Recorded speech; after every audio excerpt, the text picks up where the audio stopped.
It looks like we've got our work cut out for us, Commander.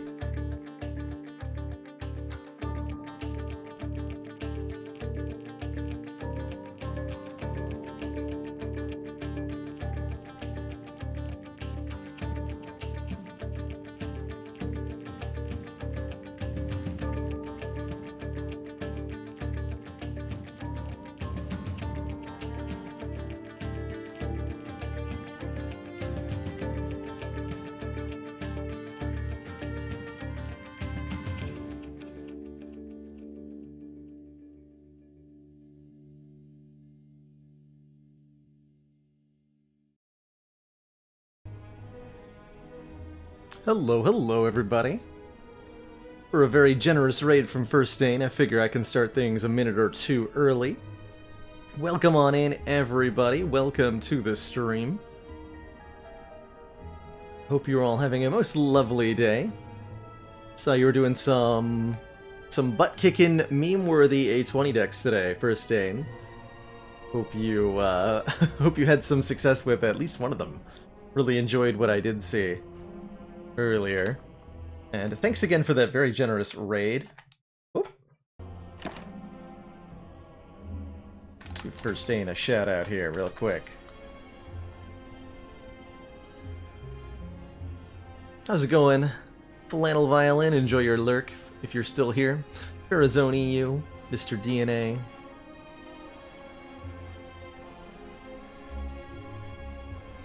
No idea how to pronounce your name, Tagliatelle Fromage Kiwi, something like that? What a name, what a player. Welcome on in. How's it going, 6'4 Ninja? Zoothis. Grats on that first A20 hard kill in Alcavian. That's quite a accomplishment. I think the vast majority of Slay the Spire players never hit that lofty goal, and it is a lofty one. Very, very challenging endeavor, to be clear. So, certainly something to celebrate. I think maybe, probably around or less than 1% of players have done that.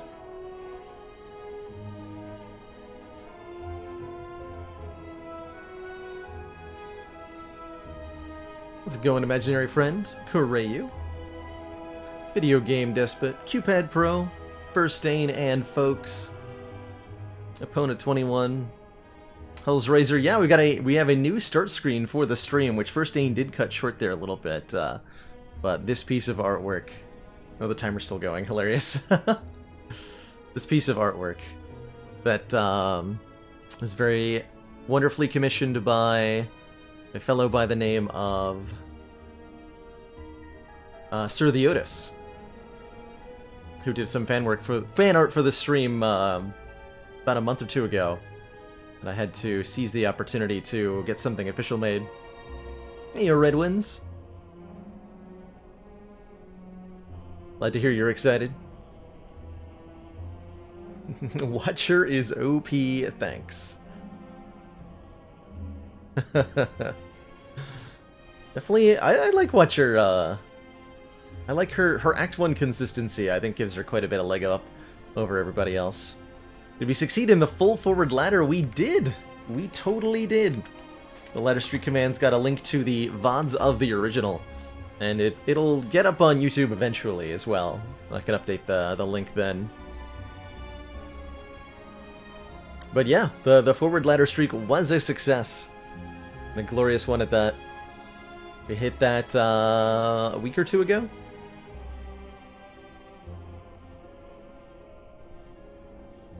Thanks for those good luck wishes, cute bad. E-Rock18 starting us out with a chemistry fact. This council is pleased to see our continued support. And Criminal Peace, thank you so much for those 3 months. Worthwhile. Let's get down this thing. Well, we're currently at the top. We did lose our Ascension 9 Silent Run to a brutal Act 1. After Gremlin Gang. This Gremlin Gang. I have not seen a Gremlin Gang go this poorly in a very long time. But we ended up with, this was 2 sneaky gremlins, 1 fat gremlin, 1 gremlin wizard. And we did not have enough damage. Did not have enough damage.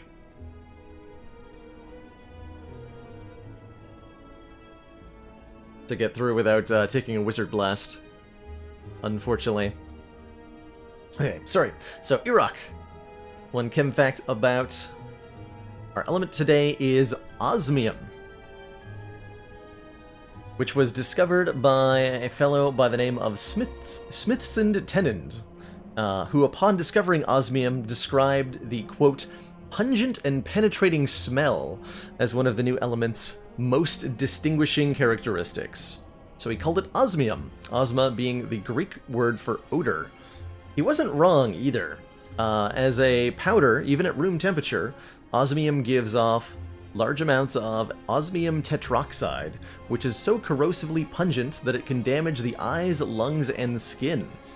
That makes it not just an element, but a smellement.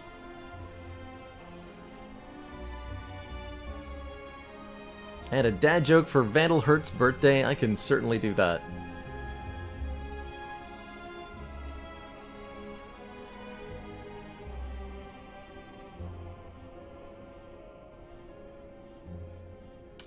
So, the other day I bought a wooden whistle, but it wouldn't whistle, so I bought a steel whistle, but it's steel wooden whistle. So then I decided to buy a lead whistle, but it's steel wooden lead me whistle.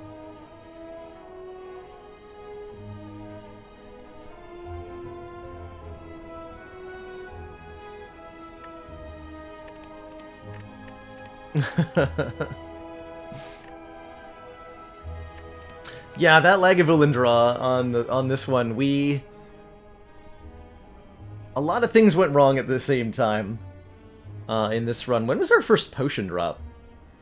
Combat 1, Combat 2, Combat 3, Combat 4 was an elite, still hadn't seen a potion, and we got our first potion from the 5th combat. Potion chance starts at 40% for the first combat, and then it goes up by 10% chance whenever you fail to get a potion. So we had a 40% chance to get a potion, 50% chance, 60% chance, 70% chance, and it wasn't until we hit 80% chance that we got a potion drop. Oof. Oof. Brutal. Very brutal. Yeah, and that was after the Gremlin Gang. So this Gremlin Gang hit us before we saw our first potion of the run. That's pretty savage. That's pretty savage. And even then, we ended up ultimately dying to our own misplay. Had we played Skewer over the Bomb one turn earlier, we would have made it out with 19 health from this Lagavulin fight, and presumably gone on to win the run from there. We had, a bit of a future investment kind of setup here. We had Golden Idol, we had Peace Pipe, we had Darkstone Periapt. Like, none of these provide immediate benefits. They're all long-term. So they would have made us stronger, in the long term, had we managed to get there.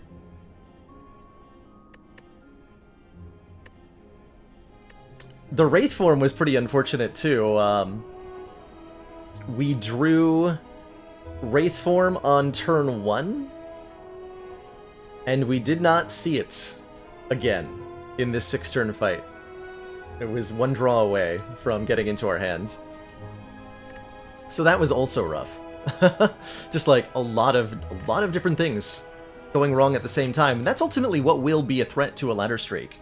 In a, you're trying to get 20 consecutive wins here. So you have to be able to survive the one time in 20 when things go truly disastrously wrong all at the same time. It's the kind of emergency plan that you need to, think 3 steps ahead of in games like XCOM too, where you can see similar cascading badness occur, with that one turn where you miss 3 90% shots on the mission where you were already bringing, 2 rookies, because on the previous mission you'd got a couple people wounded, and it could all just go wrong at the same time. And setting yourself up for success means seeing those coming and avoiding them in some way. We did our best. We did our best, but it wasn't quite good enough. That's alright, we just gotta make our best better, and then next time it will be good enough.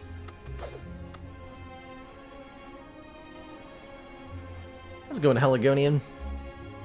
Pretty sure Bird Mask is an immediate and overpowering benefit, so you're not sure how I managed to lose. I didn't actually, like, my character was shouting Caca at the start of each battle, but because I was not personally also shouting Caca constantly, I think that was why it didn't happen the way that it needed to happen.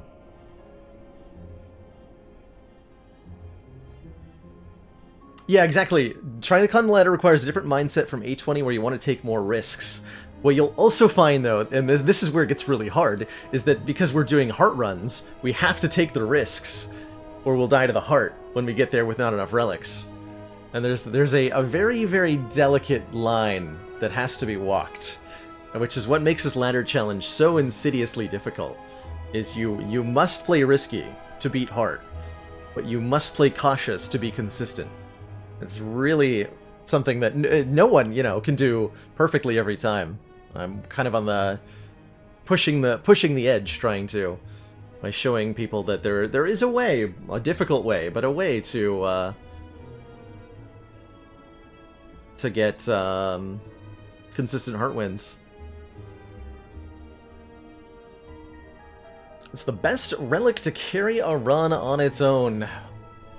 If you had, like, no other relics, probably Snecko Eye or Runic Pyramid would be my two candidates for relics that do the most single-handedly, but there's a whole bunch you could make cases for that could single-handedly carry a run from, Pocket Watch, Dead Branch, of course, Ice Cream in some ways, and even more esoteric options like Duvu Doll can single-handedly carry a run too, under the right conditions. Sundial can make an infinite possible. Yeah, there's a lot of different options that could be feasibly posited as an answer to that question, I think. Isn't it Haligonian? It's one of my favorites. Esoteric. To be unusual, to be arcane. Different than the norm. Is Snecko Eye not way too unpredictable? Oh boy, hold on. I get to talk about Snecko Eye. I don't personally do this very often.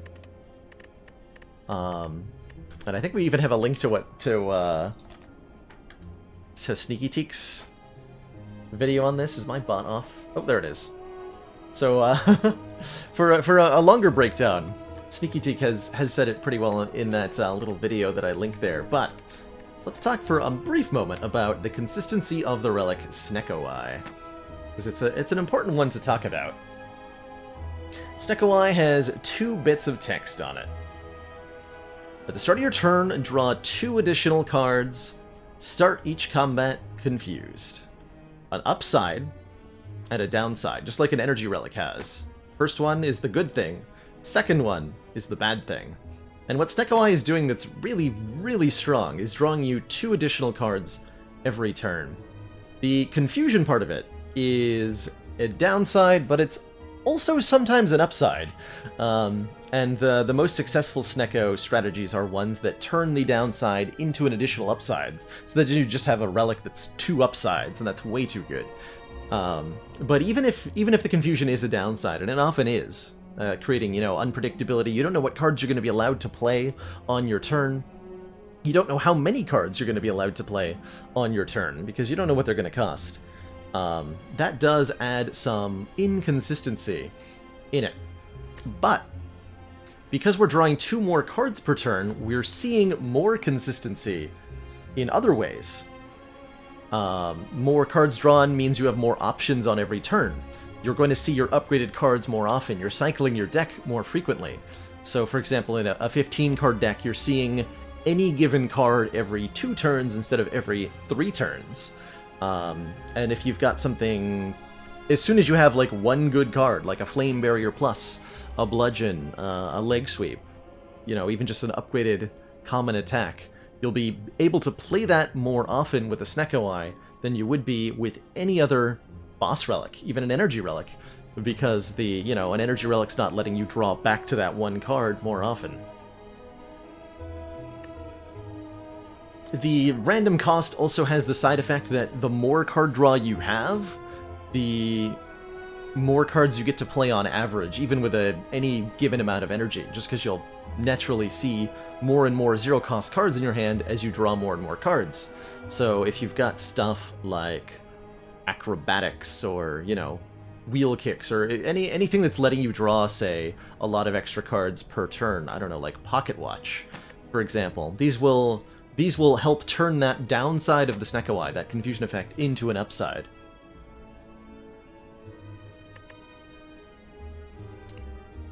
A couple folks crunched the numbers a while back, and even with this character's starting deck, Snekawai results in playing more cards per turn. You know, having more effective energy, you could call it, per turn, in terms of the actual cards you get to put on the field, than with just the starting relic. So it's comparable to an energy relic in how it allows you to play more cards, and because it's giving you more optionality, it's providing an additional layer of consistency. The natural strategic consequence of Snekawai is a chat being filled with memes, but not as much as if you took a claw card. Yeah, don't mix it with Pyramid. It is possible. It is possible to beat a Runica Pyramid Snekawai run, but boy, is it a challenge. Let's play some Silent, shall we?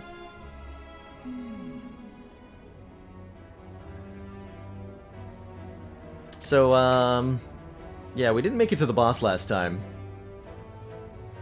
I can go for a snipe on this Burning Elite. Does that let me have a good act? Not really.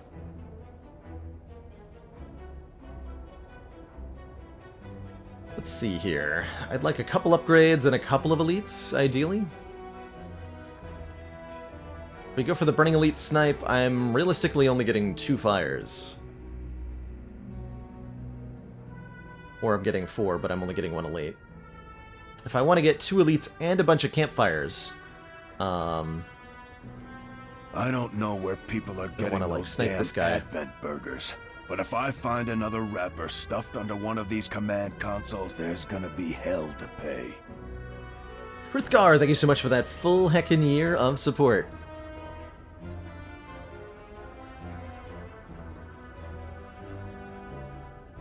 It's a long-ass time.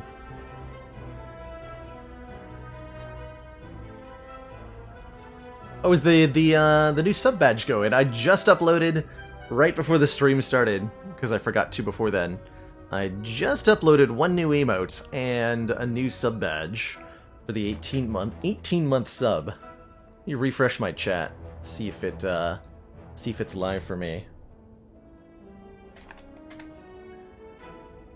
Oh ho! Well, well, well. Look at that. Oops. Wait, that's not the version I... Well, well, well. It is live. Excellent. We got ourselves a boop. We got ourselves a boop.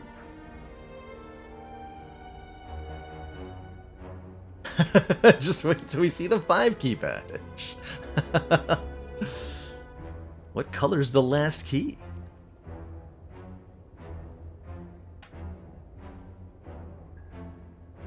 Excellent. I'm so glad that those are there. So, thank you so much, Chrono, for making the new emote, by the way. Just give you a brand. I think it's United Furniture is the name of the brand, MNDK, but I know that all the major recliner manufacturers have something kind of like this. I really do need to get a hookup with, like, a chair maker who makes something at least similar to this. My mistake. In the first time. Okay, so we have to go to 2 shops if I will. Actually, I can't even snipe the elite. What am I even talking about? I can't snipe this elite. I can only snipe this elite.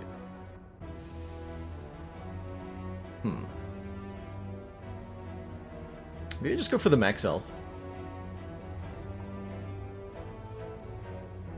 Oh yeah, like the new, yeah, I reached out to Sir the Otis, who made some fan art for the stream recently, and I'm super impressed with what we ended up getting out of that. Move this way.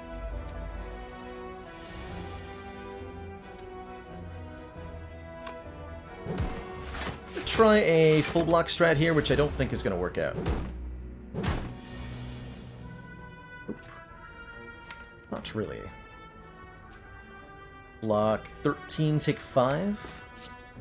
Do that.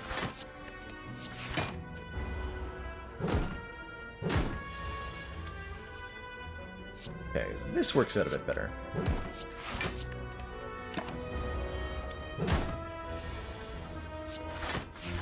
Super curious how this line compares to, say, dunking the Grey Slime on turn 1 there. There's quite a bit of chip damage over the course of this fight.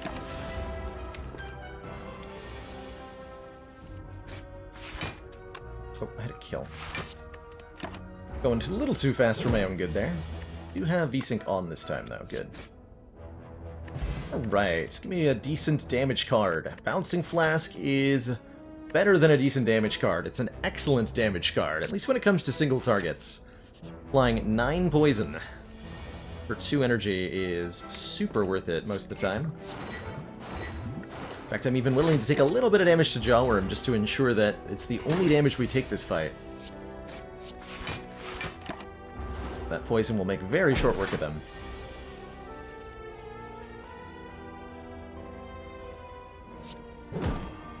Only damage I take this fight.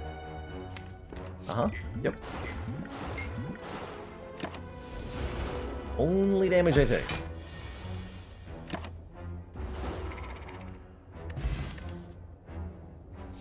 With Quick Slash and Flying Near Solid, with a 2-cost card in Bouncing Flask, I like the next turn energy that the Flying Knee is going to offer us, so let's pick that one up.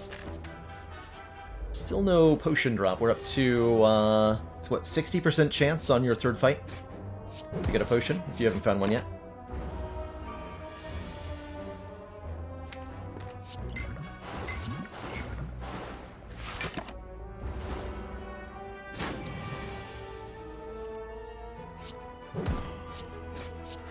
Can't go wrong with a good old homemade sandwich. Used to be a big fan of, Ooh, man, footwork. Oh, I like that. I definitely like that a lot. We do need a bit more damage before we're comfortable fighting elites, but we might be opting out of the early elite opportunities here. Oh, maybe I'm going this way. Maybe we just accept that it's a 1 elite act. We get a bunch of upgrades. We upgrade the Bouncing Flask, we upgrade the footwork, we upgrade, like, Neutralize, and yeah, that feels good. We can get to remove a strike here. Or take a Deadly Poison and a Piercing Wail and remove a strike. Can I afford all that? I can't afford all that. Piercing Wail or Deadly Poison and a strike remove, but not both. But we're rapidly heading towards the direction of something that's really good at X2.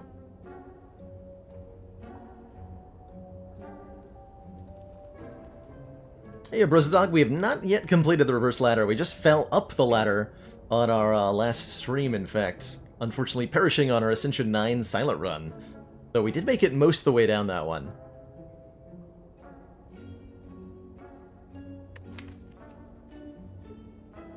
Sick really wants an Art of War suddenly.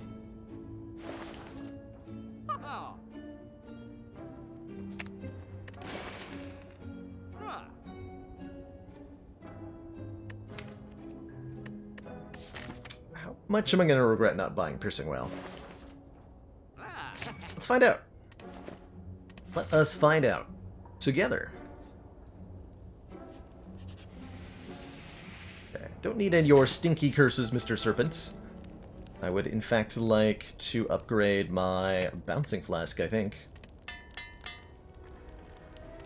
It's going to be a hard pool fight. We have no potions still.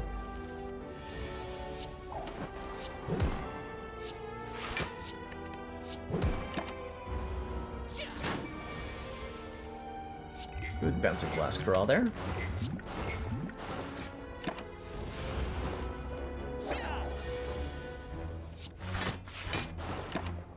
Very smooth fight.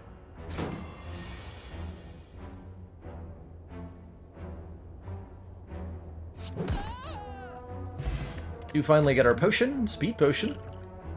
Pouncing Flask number 2. I don't mind this Backstab. Backstab gives us a little bit of front-loaded damage. Damage on turn 1 that we are currently lacking at because most of our damage is poison. So I do like that quite a bit. Acro could be interesting for consistency. But I think that's getting a little ambitious on 3 energy. Pick up this Backstab. And I want to grab the Neutralize upgrade early this time. Then I think we upgrade the Deadly Poison, and that should settle us nicely. Blood Vial's pretty good. Heal 2 each combat, feels nice. All these upgraded poison cards should put us, and the Backstab, should mean we're pretty safe against Gremlin Knob. And we're pretty safe here. Look at that Backstab. Taking out Sneaky Gremlin, no problem. No problem. The rest of this fight, however, is a bit of a problem.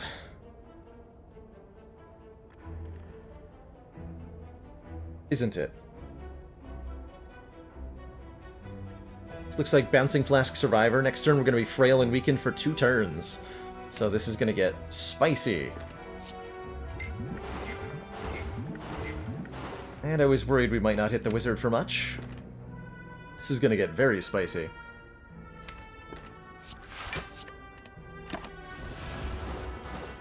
Pretty much have to dump all of my damage. I'm just going to take 10 next turn. We have to put all of our damage. Oh dear. Not again. So next turn my damage is going to be 6 plus 7, 13. 15. Okay, so we'll kill the wizard. At least. Ideally I'm going to strike Deadly Poison, so 4, 6, 17 damage. Currently at 21. So we have to strike 1 time. And then I can defend twice here. Alternately, how much health will I save next turn? This guy's gonna take 5 this turn, and 4 next turn, so he's already dead if I strike him. Okay, so I'll play 1 defend and 1 strike here.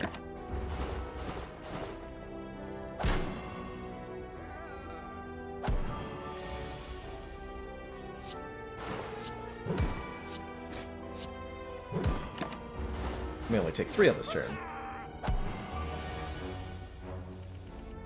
A little bit unnecessarily rude, but not too bad. We should get another potion here, probably. No?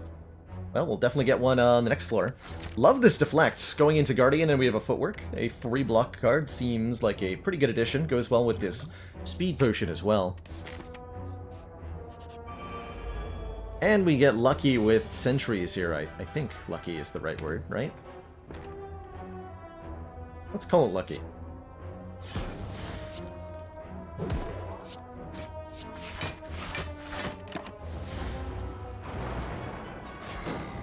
Might be a Speed Potion turn here.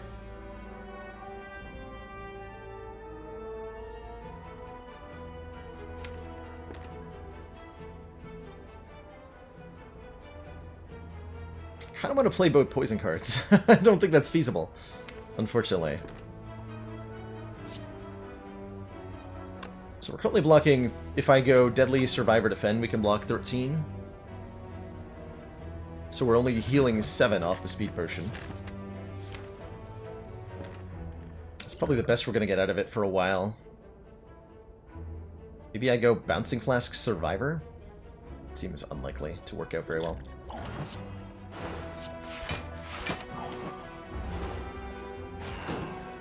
Let's take our 7.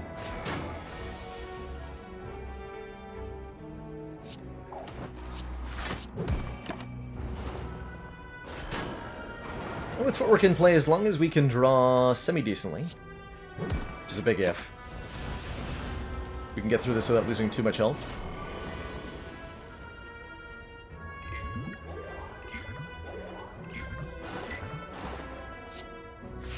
Oh, whoops. My energy! What do you mean I had more energy that turn? Illogical.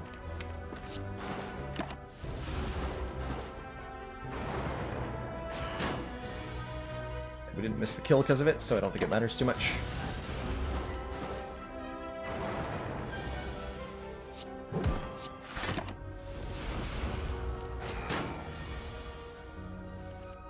Nice.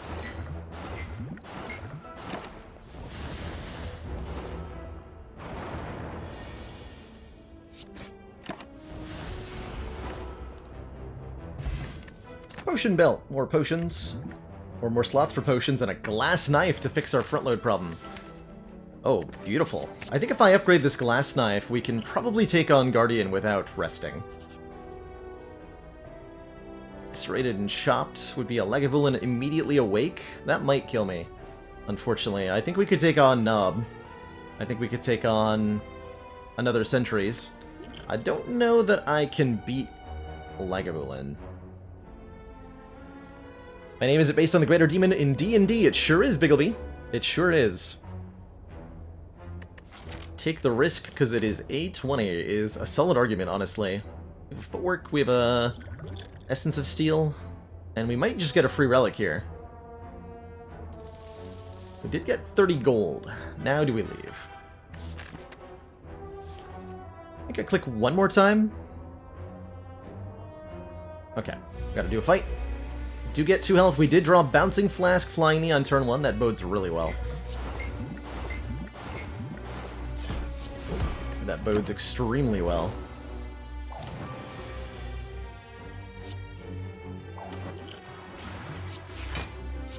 Keep me alive, please. Nice. Very nice.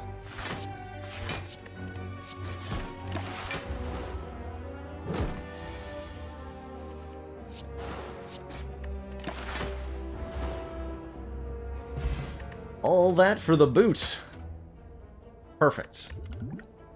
And another deadly poison, which is pretty solid, honestly. Do it. And another relic, Omamori. Negating our next 2 curses? Sure, we'll take that. Hashtag worth. Upgrade the glass knife. We're gonna have 11 health for Guardian, but we do have a liquid memories. Hopefully that's enough. Nice. Why not a consideration for Bane? I think I had Glass Knife to do the job of Bane already, basically. And Backstab. So we have the front-loaded damage already, and the Deadly Poisons are pretty good targeted damage too.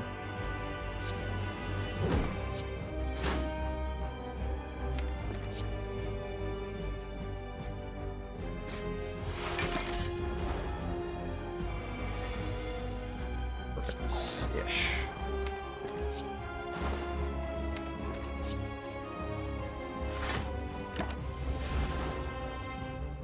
It's gonna be pretty short one way or the other. Good.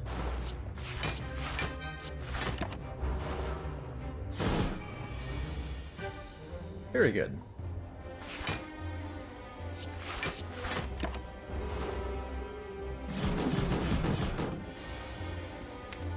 Very, very good. Actually want him to not transform so I can play Bouncing Flask, Glass Knife for free next turn. So we'll put him to 25 damage threshold, 24 poison there. Which lets me just kind of do whatever I want. We even get boot value on the first hit of Glass Knife.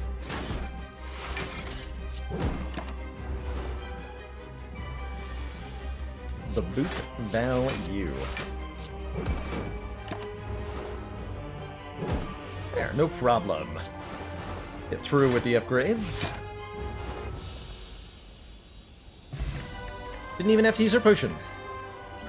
I say it before, and I'll continue to say it. Potions, man, we did not get any potion drops. That was what, 2 potions all of Act 1? Dang. Potions, merely by the act of having them, allow you to take more ambitious lines of play that sometimes result in not even having to spend the potion. But the potion ends up being a backup. It's a pretty good Wraith form with all this poison. Alternately, Burst is pretty good too, letting us duplicate our skills. Whatever they might be, either damage or block. Both Burst and Wraith form are excellent here. And then there's, you know, Storm of Steel with the boot for maximum Storm of Steel value.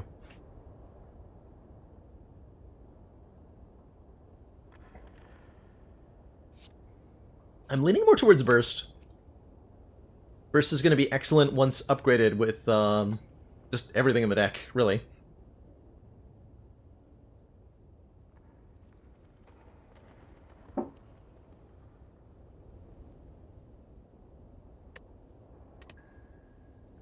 We take a Wraith form.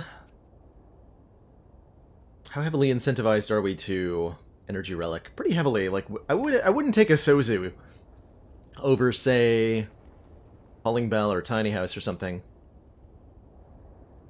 Between Double Tap, Burst, and Amplify, which one do I find the most useful? I find Burst to be the most useful, usually. And that's partially because Burst ends up being flexibly usable for either damage cards or defensive cards, whereas the flexibility with the other two is a bit less there. Oh, interesting. Huh. Well, that's a set of relics. Tiny House is the old bunch of stuff. Pick. Hovering Kite gives us energy the first time we discard a card each turn. Can only do so with survivors, so this is a pretty low-tier Hovering Kite. Or Pandora's Box, transform all of our strike and defend cards into who knows what. Could be very good. Will put us behind on upgrades. And we did remove one strike already. With the other contender really being Tiny House. And I think this is actually a very good Tiny House. It's 1 potion right now, which is great. 50 gold right now, which puts us in the threshold to get a rare relic at our next shop. 5 current health, which is good. A card pick, which is good. And a random upgrade, which will almost assuredly be good. No matter what it hits. Like, actually pretty encouraged by this Tiny House.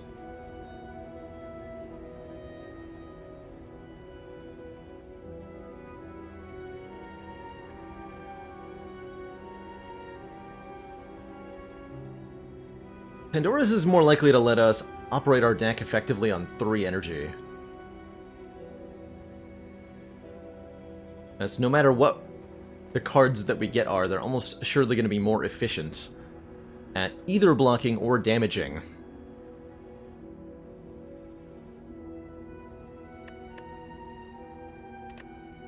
And then a couple removals and an upgrade or two, and we can really fix all that, probably.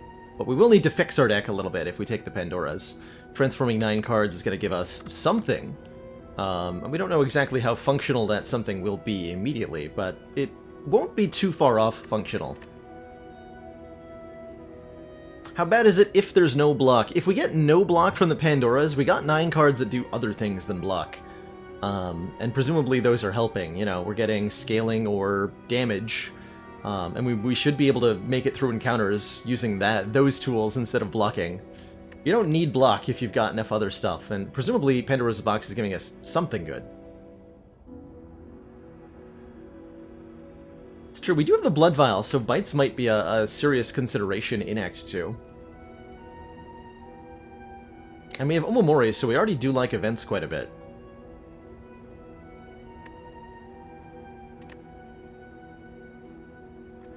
So, like, Tiny House?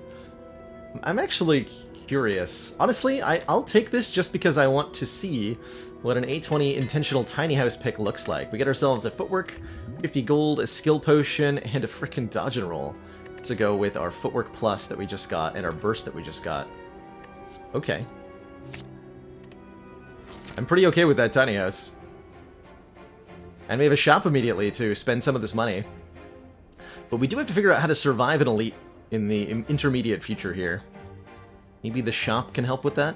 I'm sure the shop can help with that. I'm sure of it. Any world where I go this way? Maybe. I don't have a lot of viable 2 elite paths.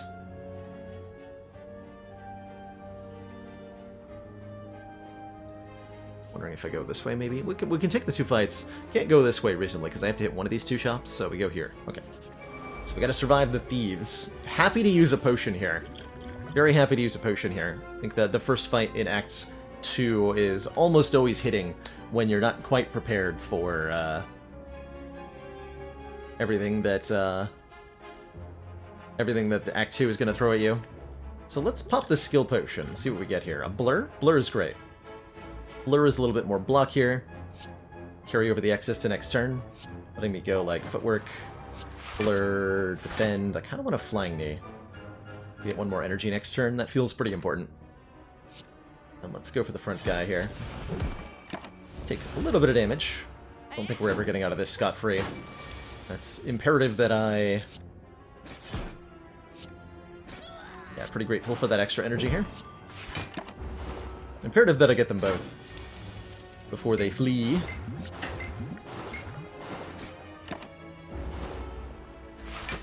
Yeah, good potion. Very good potion.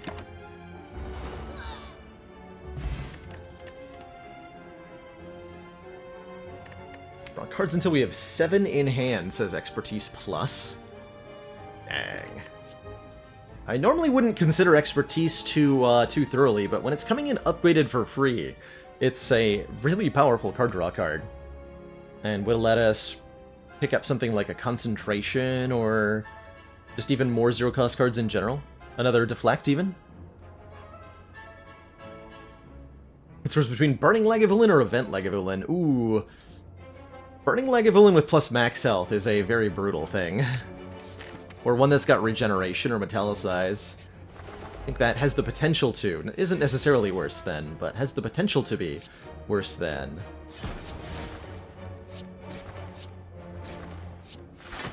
The event one.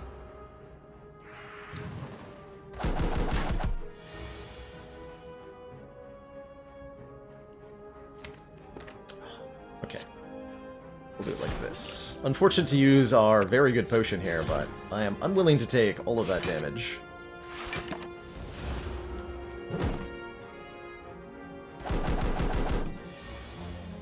Simply unwilling.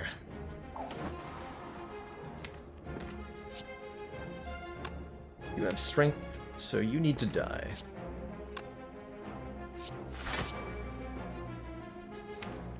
Well, they're hard to kill.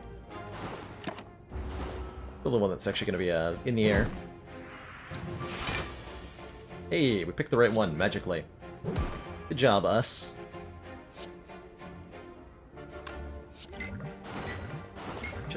Throw in the Bouncing Flask before I Flying Need. Bit of a mistake there.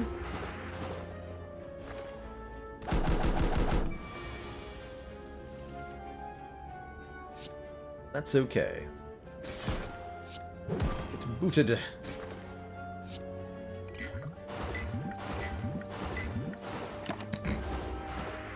Got him. Still no potions, but we do get offered a Crippling Cloud versus a Cloak and Dagger. Both are pretty good. We got Dex for that Cloak and Dagger. It's a burstable attack card. It gets boot synergy. Hard to go wrong with a Crippling Cloud, though. Very hard to go wrong with a Crippling Cloud, especially because we can upgrade it right before the elites. So we're gonna stroll into, yeah. Let's take that. I think I'm gonna go 2 events here, and then only visit 1 shop. With what we've seen thus far. Hey, hey!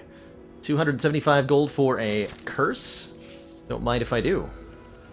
Do not mind if I do.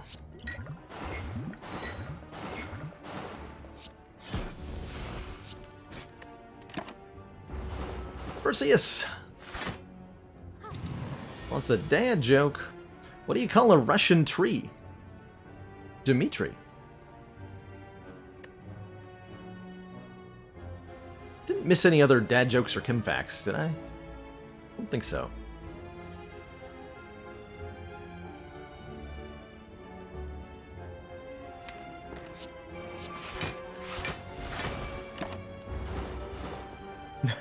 FCOP calling for one more. Why do cows have hooves instead of feet? They lactose. Today's element is osmium, Johnny DW. Also oof. Also oof. Let's fight though. A lot of health to lose to these guys. Generally going for the Centurion first. The Mystic is pretty helpless once the Centurion's down, whereas the Centurion gets really angry if you take out the Mystic first.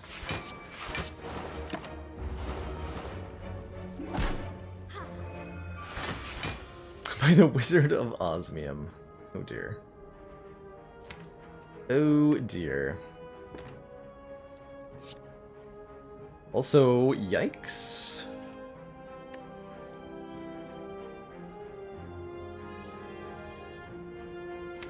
Why is this fight so deadly? What is happening?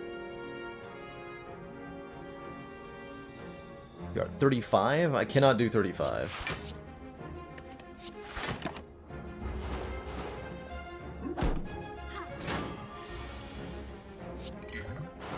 Need the shop to save me. Please?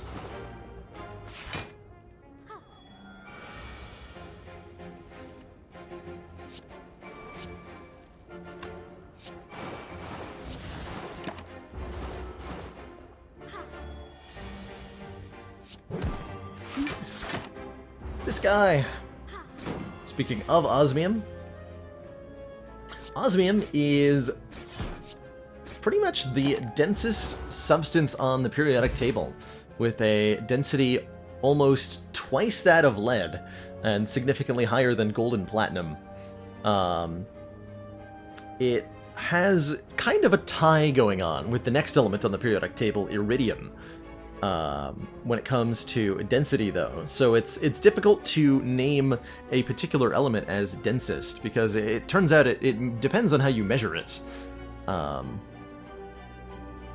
Down the decades, as tests have been refined, the which element between iridium and osmium has shifted between the two. So most people at this point just kind of It looks like call it a we've got tie our work cut out for us, Commander. and say that both iridium and osmium are the densest element on the periodic table.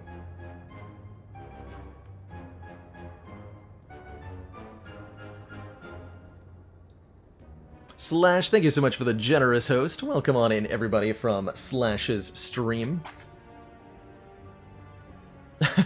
Nothing is as dense as Tom. That's right. The Silent Eye character I die the most with. Oh, I have no idea who I die the most with. Commander. Last time I checked on one of 820, I our died the most with most defects. valued supporters. Says continued support of the XCOM project. But Silent wasn't too far behind. 1 month to go for that full year. Regina 7, thank you so much for the 11 months of support. Do I need a dagger spray to give us some more AoE going into the elite fight? Yes. Yes, I do. I also need many other things. Like a Snecko Skull. Okay, that's pretty good. Whenever you apply poison, apply 1 additional poison. Yes. For sure, yes. Actually a really good cauldron? What? Oh my god. It's actually a really good cauldron. We have 4 empty potion slots, and Cauldron says 5 random potions. I'm in. I'm totally in. Give me 5 random potions, please. I need something, you know, to survive whatever's happening next. We're fighting an elite one way or the other in the next few floors, so... give me the Cauldron. Entropic Brew? Entropic Brew, Duplication Potion, Essence of... all these are pretty great. Heck yeah. Heck yeah. How much do I want Snecko Oil versus how much do I want... the Snecko Oil's so strong, we're gonna need it. Definitely take the Dupe Potion, so it's either Power of Steel or... Power of Steel? Essence of Steel or Power Potion. Power Potion is potentially Fumes, it's potentially Caltrops against Book of Stabbing, it's potentially Wraith Form, potentially another Dex. I think we'll take the Power Potion over the Essence of Steel. Very good set of potions there, wow. I really like the card draw that this Master of Strategy provides. We want to make this deck more functional on the 3 energy we're carding around currently. I can afford Master of Strategy card removal and that Deflect, right? Or I could pay a lot more money for the Deflect to get a card that blocks for 1 more than the Deflect does. Kind of interesting idea, to take the Good Instincts over the Deflect. Could bottle this glass knife for 274. I think that's not a bad idea, but I really, really like this card here. And we have the money. And the immediate need. Money and the immediate need.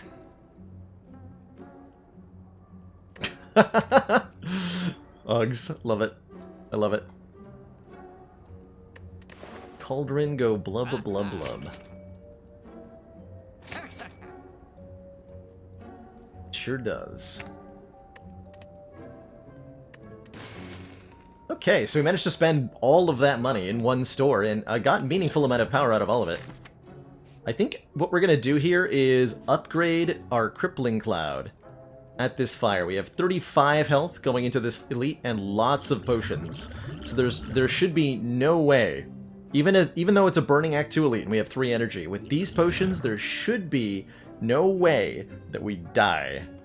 We might take a lot of damage, but we should not die. No way, no how.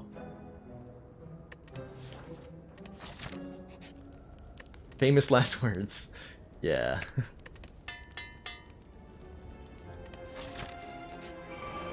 Okay, regenerating slavers.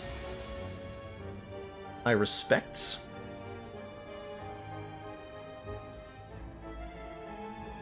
How many potions am I willing to commit here? At least 2, right? If we duplication potion glass knife, it's going to do 44 damage. I think. Or 48. I'm not actually sure how it works when you do pot. It should be 44. 12 times 2 plus 10 times 2. Because it lowers for the second cast, I'm pretty sure. In either case, backstab or strike will kill the slaver afterwards.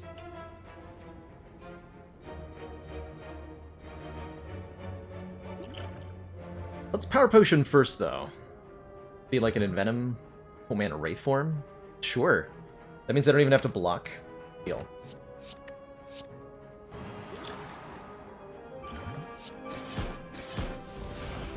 Yeah, 44. And I can play it like this. Actually, do I want to Expertise? Look for better damage? I do.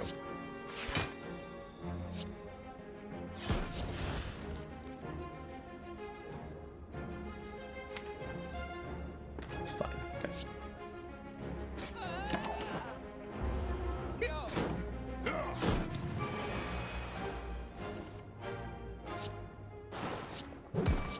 So we are losing dex every turn now, but the idea is that all the health we saved and all the damage we just got to play in the first couple turns will make up for the dex loss here on the subsequent turns. That's the theory, anyway. This would be, let's see, 26 by 15, 11, we can kill. The boot value, oh man, that dagger spray is better than I thought it was.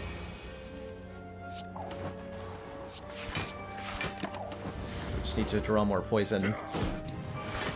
This part of the fight could get ugly with us losing dex quickly, huh? Okay, good job, Master Strategy.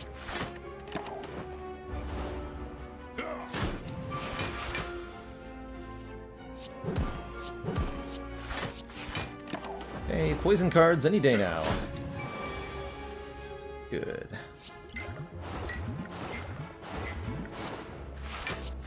Take 2. Smooth. Very smooth.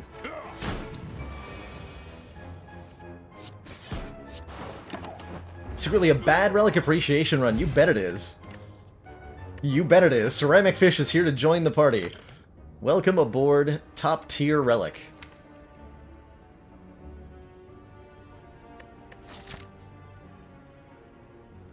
Welcome aboard. I like this blur quite a bit, giving us some block consistency. It's also a very good burst target. The burst blur. Speaking of burst, we'll upgrade that now. So we managed to only lose like 5 health to those slavers, which is pretty sweet. And I'm putting my eye on this fight now. Lantern, perfect. Extra energy on turn 1. It's the only turn that matters. There are no other turns. Only gloriousness. Thinking about resting here, just to make sure our next couple of fights are nice and safe. We probably have to rest before Collector anyway. And our next upgrade would be like Blur maybe, Master Strategy maybe. We've got all the really, really important stuff upgraded. Dodge and roll maybe, just a little bit more block.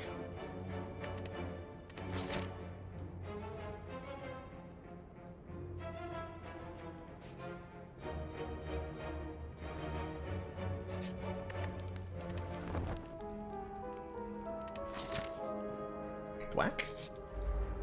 Not thwack. Not thwack at all. Really appreciating Snecko Skull here, though, that's for sure. Blur is one block better than Dodge and Roll, in terms of what it does next turn anyway. Hey, you silly squirrel.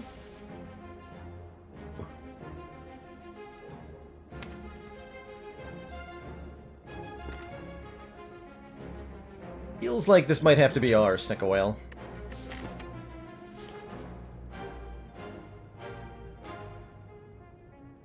Probably Burst and then Snicker Whale.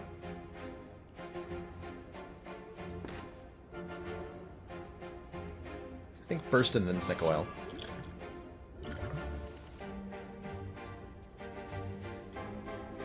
Oh, we can double deadly. Probably double deadly on you. Like double survivor, double master strategy. That's kind of crazy though.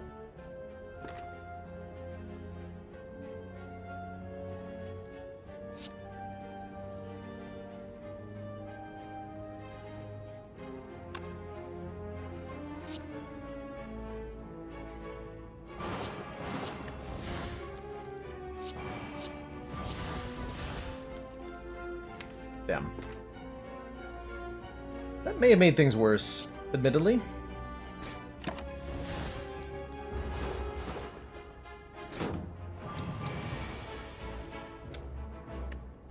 Yeah.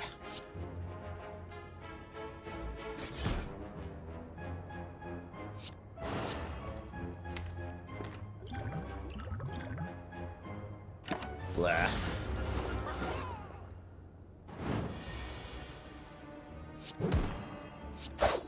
Unfortunate.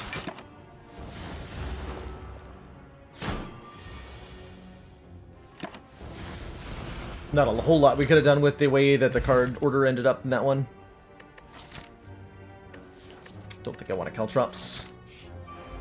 Oh dear. This is where we really regret not having the, optimize the boot value a little bit.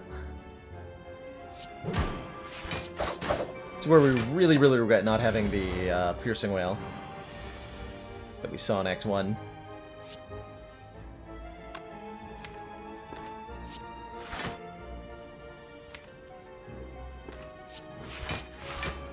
Block as best we can. Draw Bouncing Flask and win. Damn it. Crippling Cloud and win.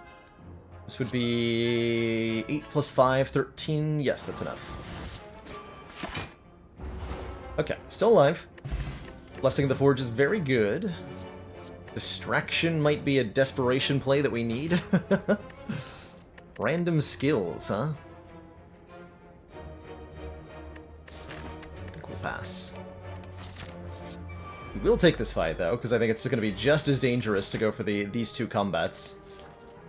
We do got the boot value here. That's good.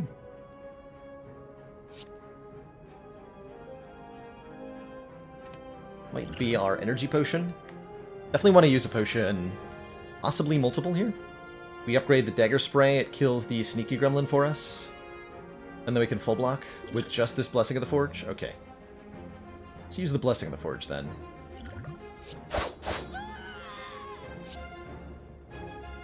Easy peasy and all that.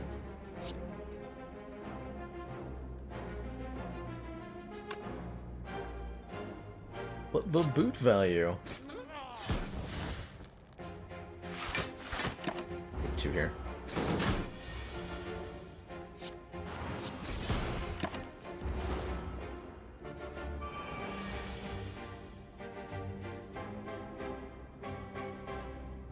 Oh boy.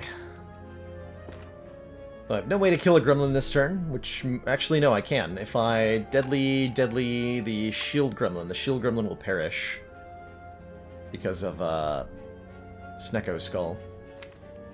And then there's a chance we don't get attacked next turn. Otherwise, we can just put the poison on the leader and try to block. Although I'd probably do Footwork Blur Survivor or something. Might be a good opportunity for the energy potion, and then probably even drink the Entropic Brew, just so that we have more potions to look at. Let's do that. Another Blessing of the Forge, perfect. And a weak potion, good. 8 plus 6 equals, 14. Yeah, we can't actually kill. Well, in that case, we're definitely stacking damage on the leader here. Let's go like this.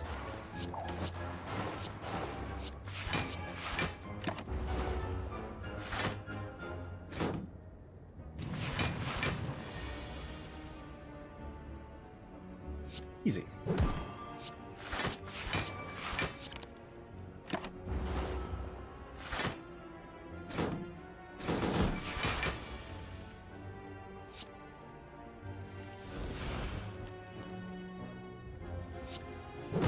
Boot value. Got him. And we still have a full rack of potions for the boss, plus a shuriken. Every time we play 3 attacks in one turn, we gain a point of strength. Don't mind the sucker punch. That's a way to strip artifacts and such. Not that we have to do that right now. I think I would rather not add any of these.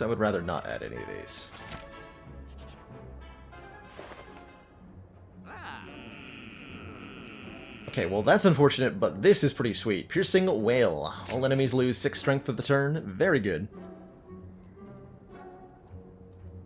Probably going to remove another strike. And then we're really starting to look good for Act 3 with only 2 strikes remaining. Got an upgraded footwork, got lots of good upgraded mitigation cards, a burst plus, card draw, more card draw. All we'll need is just a good boss relic. I think we do want to rest before Collector. Collector is mean. Collector is very mean.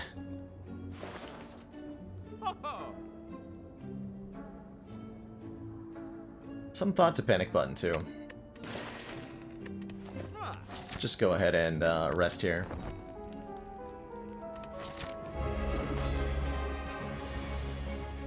I didn't say Tiny House was a bad boss relic. I just said we need a good one. I quite like what Tiny House has done for us this run. Tyke War wants another Osmium Chem Fact. Did I miss... I feel like I did miss one earlier now. Hold on. Check the redemptions.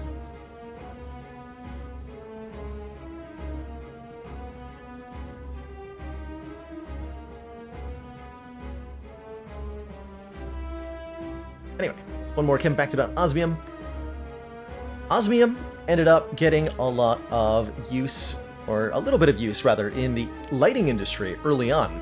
After Thomas Edison produced his first commercial electric light in 1879, there was a race on to improve upon his design. The Austrian chemist Karl Auer von Welsbach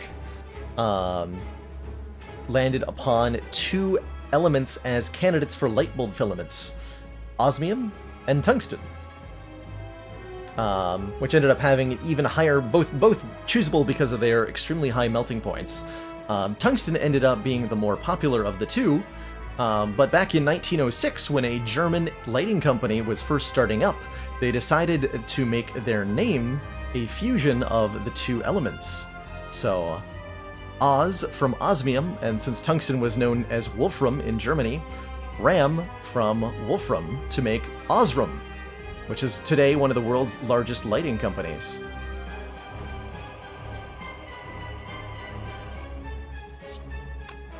Pretty cool. This is not a very cool turn 1. We do get a Shuriken proc, though. And Piercing Wail is in the discard to be Liquid Memorized when we need it, which is at least nice. Headquarters about 20 kilometers from your home. Nice, Nebu. Very nice. Yeah, I was hoping for a burst bouncing flask turn 1. I mean, we could still get there if I'm willing to... If I'm willing to Sneca Oil right now, we could maybe make it happen, but I... Not without a Frozen Eye, I don't think. We'll probably play it on a turn when we need it. We totally would have got it, too. Well, there's still some good options that I can do here. This does feel like it's going to be our Sneca Oil turn.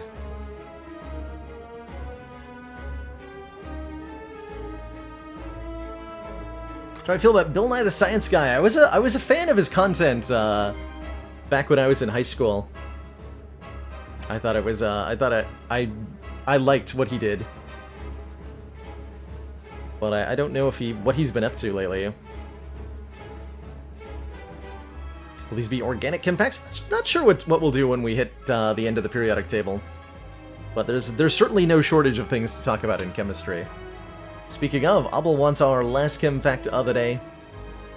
Osmium is, fun fact, the rarest non-radioactive element in Earth's crust, the rarest stable element, with an abundance of only 50 parts per trillion. Even though there's a couple of commercial uses, including as a fingerprint detection mechanism, only about 100 kilograms of osmium is produced globally every year. Reverse periodic table streak. Perfect. Perfect. What I'm talking about. Alright, I think what I'm going to do here is play Deflect, and then Burst, and then Sneca Oil, and we're going to see what happens. Alternately, I can do Deflect, Burst, Deadly on the Collector. And then double Survivor.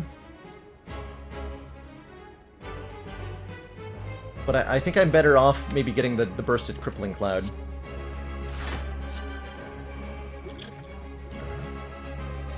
Nice. Oh, nice. Oh, man. Oh, that... Oh! 3 zero-cost block cards, and a zero-cost Footwork, and a zero-cost Bouncing Flask. Beautiful. That's probably the only potion we have to use now.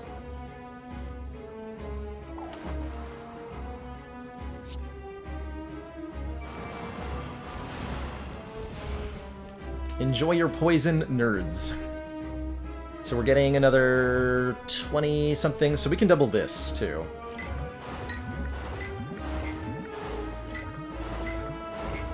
Okay, we've got a couple on Collector. Good.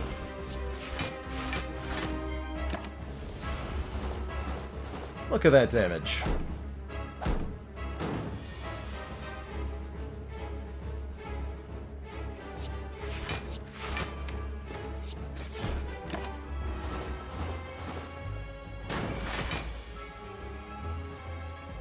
Nice.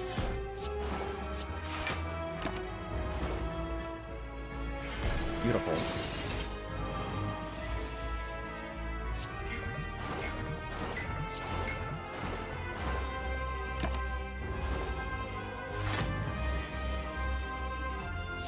Totally beautiful.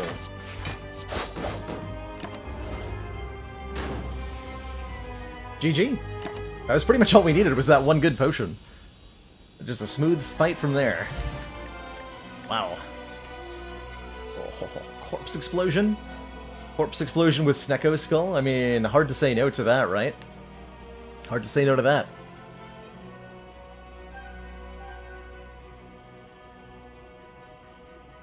Man. And to think that act honestly went as smoothly as it did because we bought the Cauldron. Dang. How often do I get to say that? I think literally never before. Oh my. Oh my. Well, these are some choices, certainly. 3 energy Snecko is a little tough. But certainly not undoable. This is also a reasonable coffee dripper. We've got very good block consistency. Pretty good card draw. Just need one more energy to make our burst line up nicely. We have a couple high-cost cards that are very good candidates. Yeah, Bouncing Flask, Crippling Cloud, Corpse Explosion. These are all things that make the Snecko very appealing. This will draw us 2 additional cards per turn and make us confused at the start of each combat. And I think that could be very good. There's certainly the possibility that things go poorly. With our draw, we draw a full hand of 3 cost. There's the Ring of the Serpent, which is 1 card per turn instead of the 2 per Snecko. With no downside, no confusion downside. It also causes us to lose the Ring of the Snake, so we're losing 2 additional cards on turn 1 to get the 1 every turn. I think this is probably the weakest of the 3 choices here. Or Coffee Dripper, letting us gain energy at the start of a turn, but no longer rest at rest sites, which I don't think we'll need to do. This deck is very well set up for Act 3. Very, very well set up for Act 3. With a 4th energy. And we have a little bit of sustain from the Blood Vial. I think it's Coffee Dripper. Especially with the expertise. This one right here is a card that works much, much better with the Coffee Dripper than it does with the Snecko. Let's see if that ended up being right. I'm not sure. I do think we want to fight a reasonable number of elites this act. Reasonable meaning 3? Reasonable meaning 3. Yeah, reasonable meaning 3. We are as strong as we're gonna get, so we'd better leverage that strength just to make sure we're extra strong. The maximum strong.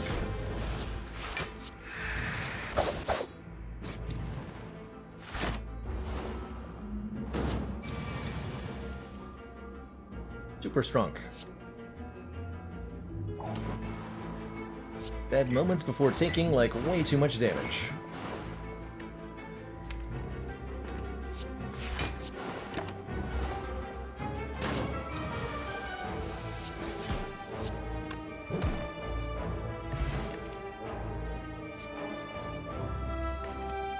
Skip all that. Uh-oh. These guys can be a problem. Gonna pump damage into this one, because this one's guaranteed to be attacking next turn. Do I play the Bouncing Flask? I don't think I do. Go Backstab. Neutralize you. Flying Knee you. Glass Knife you. Down to 5. And then get some extra block here.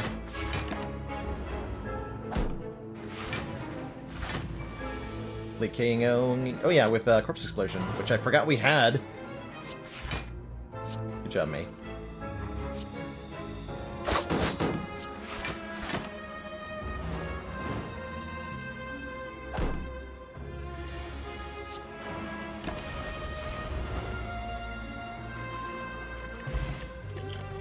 Flux Potion's nice. Dodge and Roll Plus is extra nice. Heck yeah. Give me that block consistency. Thank you very much. Uh-oh. Maw. Maw's pretty scary here, although drawing the Blur Dodge and Roll combo on turn 1 is definitely welcomed. Especially if I can footwork Dodge and Roll again. So if we're being attacked for 30 next turn, it won't be a problem. We're already set up for it, and then of course we didn't get attacked for 30. Means we now have to... oh well. Gotta figure some stuff out. That's what it means.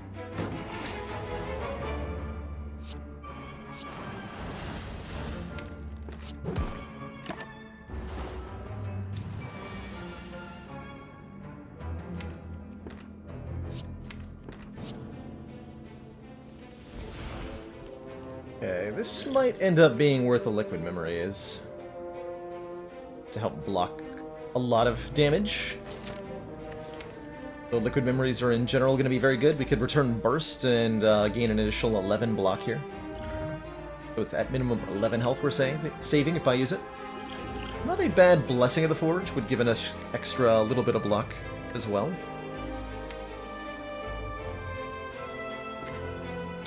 Really feeling the lack of a well-laid plans here.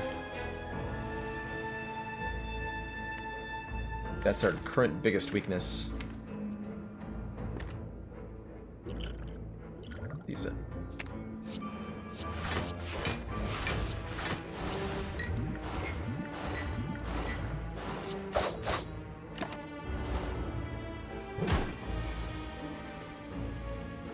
Oof. Yeah. Lack for well-laid plans. Bras have just been tough. Very tough.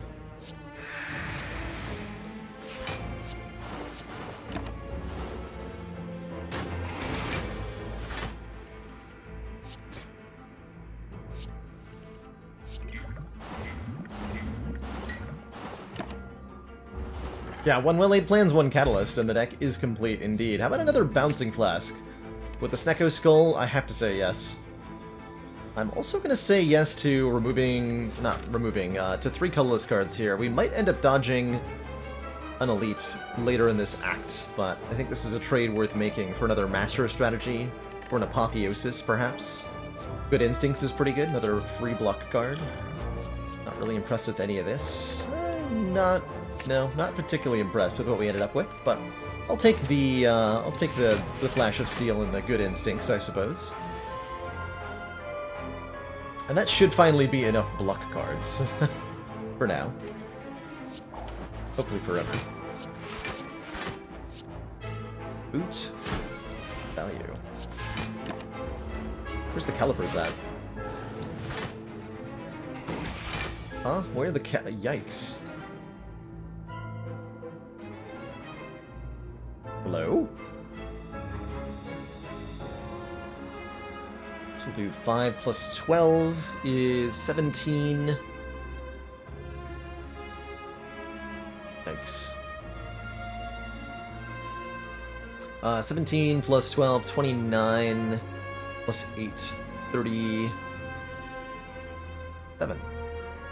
Exactly enough to kill you without using any potions. But then I can't defend.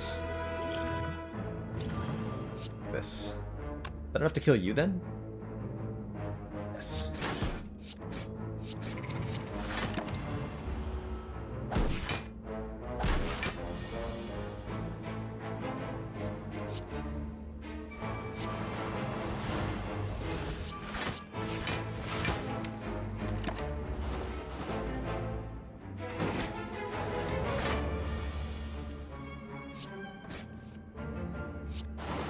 Certainly increasingly worried about this upcoming Elite fight, though. Still getting a good flow of potions. Not really into any of this. Not really into any of this.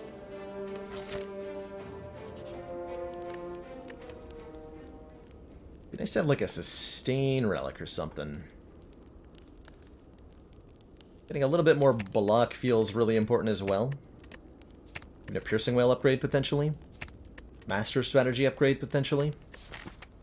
Let's get this master strategy upgraded for some more card draw. And I am going to fight this elite. That might be the only elite we fight this act.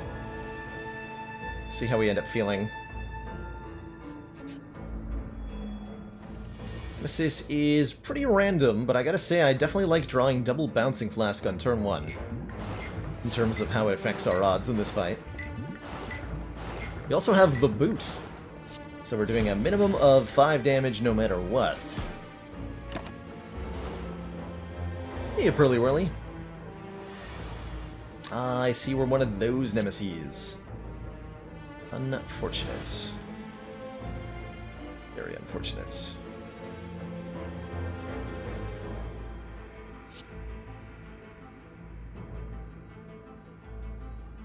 Rude. We'll use the energy potion here.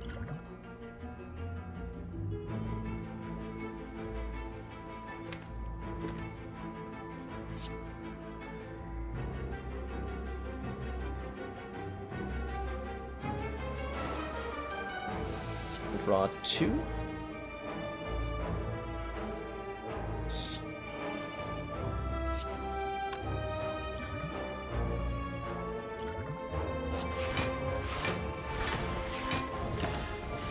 Do it like that. Unfortunate to have to spend so much resource there, but I think that paid off.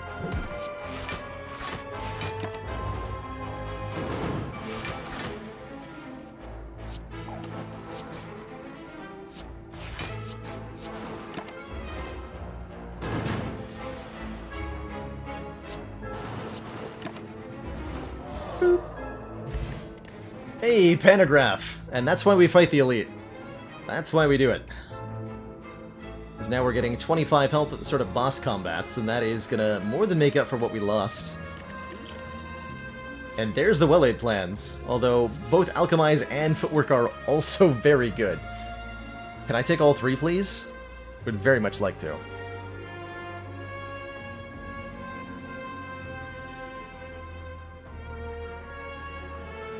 Very much like to.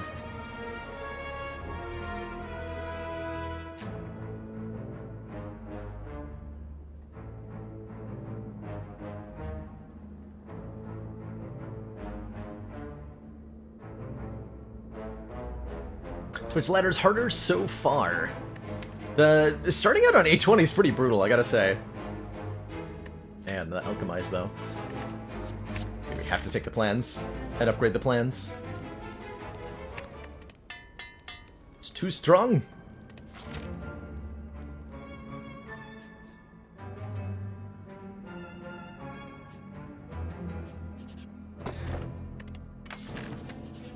Find another elite.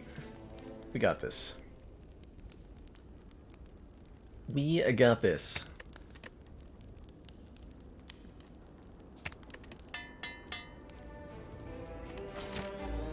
When I started silent, I'm just rotating through the characters on A20 attempts. And then whoever wins is the optimal one to start with, ultimately. Because that's how you want to line up the ladder, right? Whoever's most, you know, in a regular forward ladder, you want to optimize your chance of succeeding at A20. We're guaranteed to succeed at A20 if we're starting with A20. Or we just start again. So that's less of a concern. Want to get every iota of poison stacked on Giant Head that we can here.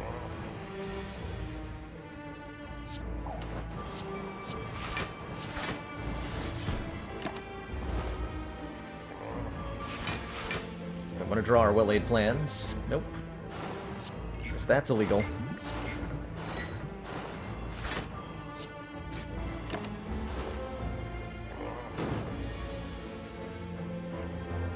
Woof. Okay. What Pantograph's for, I guess.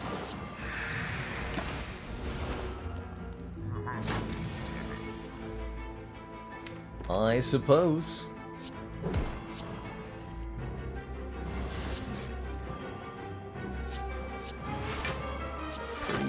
Huh? Excellent.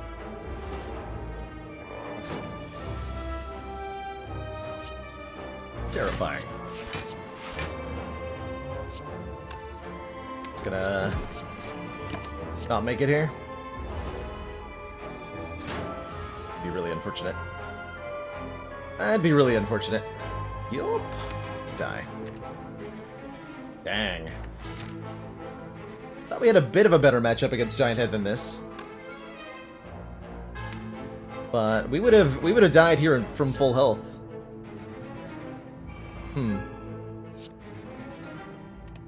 Dang.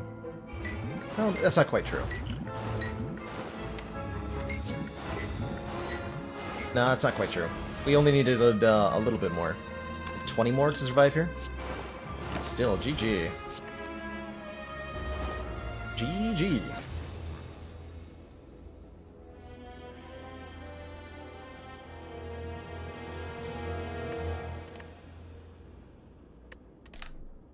GG. Really good run despite that. I really liked how the tiny house and Cauldron ended up working together to carry us through our second act and still able to get 2 elites. We only took 5 damage to Triple Slavers, 2 damage to Gremlin Leaders. Just kind of failed to get strong enough for Act 3 though. We had to use a lot of potions to get past Nemesis. We took 73 damage to Giant Head. Rough. Just didn't quite get there, which is interesting because it felt like we were really strong. You know, we didn't have too many strikes left. We had dex scaling for our block guards. We had the well-laid plans to retain stuff. We had some card draw, but didn't quite cut it. Did not quite cut it. Unfortunate. GG. Give it another go with the Ironclad, shall we? Literally unkillable, especially if we transform a strike and a defend into who knows what. Really like transform 2 starts. You end up ahead by 2 removals, and unlike a remove 2 start, transform 2 is giving you something to work with. Yeah, like that. That's a pretty good start. Well, I mean, not really, actually. It's a slightly better strike and a card that doesn't do anything, more accurately. But at the same time, it's a pretty cool start as soon as we pick up, like, 1 copy of Inflame. Which we'll hopefully manage to do. At some point. Probably. Okay, I like this second half of the act quite a bit, so how do we get there? Just fire into Elite into Elite. Feels pretty comfy. Try to get some potions on the way. All we need is a Vajra and an upgrade. That's the spirit. All he needs is a Brimstone. Now you're talking my language. Heck yeah.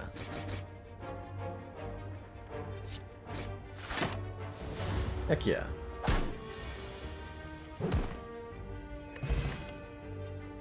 These aren't strength. Fighting Guardian, so I'll take Shrug It Off over Combust. If we're fighting Slime Boss, I would take the Combust. We're at full health, so I'll happily take a little bit of hit point loss to get some money. With the potential to gain some of that health back in this fight.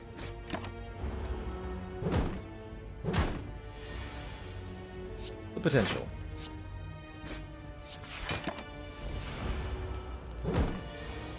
But only if the green slime gives us a break.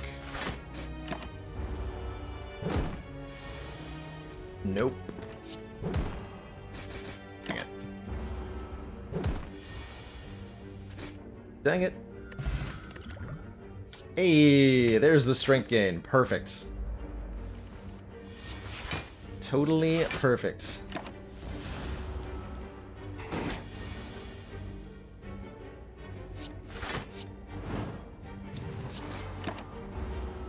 Can't keep getting away with it. Those ambitious floor 0 limit break takes.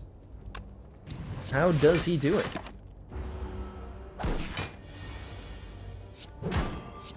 How does he do it?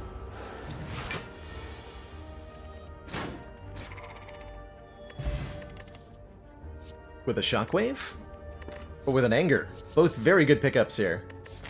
With the Energy Potion, I'm feeling like we probably want this Shockwave.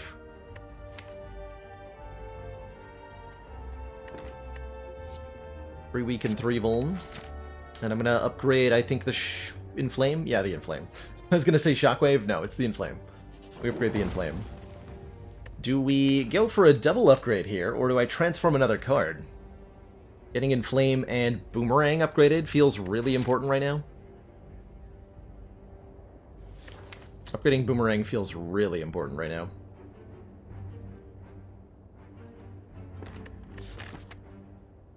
Yeah, I'm gonna upgrade. I'm gonna go for the double upgrade.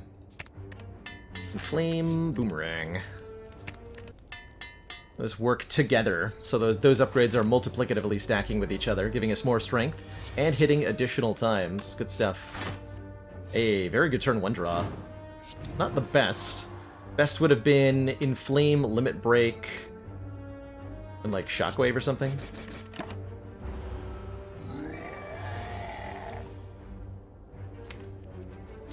Let's see, so if we have 6 strength, strike does 18 damage through Vuln. So we can do at most 36 damage next turn. If I go Inflame, strike, strike. If I play Bash Strike, we do 11 plus 13. It's 24. 24 plus 36 is 60.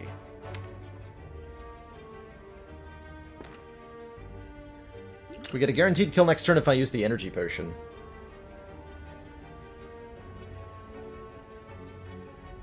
What happens if we draw 3 strikes next turn? If I go Bash Strike, 24, these will be 13 times 3. That won't be enough. Alright, so then.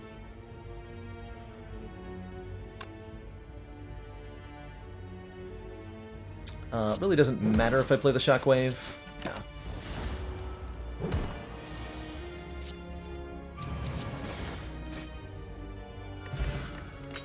Pen Nib. Every 10th attack we play will be doubled in damage. Love the Twin Strike. Anything with strength scaling right now. Looking pretty good. Twin Strike is that. It's also targeted damage, which is pretty important. Dual Wield could have copied the Sword Boomerang. It could have copied the Inflame. And those are, you know, that's really, really nice. But I think it's a little too dependent on getting good draws, whereas the Twin Strike gives us just more consistency in the way that we're going to need. I will absolutely take 2 random upgrades here. Heck yeah. Twin Strike Plus and Strike Plus, perfect. It's going to be the damage... Ooh, bag of prep. That's going to be the damage edge we're probably going to need for this elite here. Getting that extra draw on turn 1 and or 2.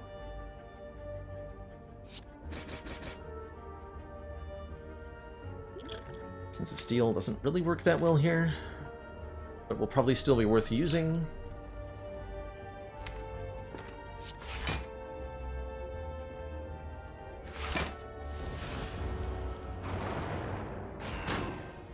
And yeah, Boomerang would have been lethal on Nob for sure.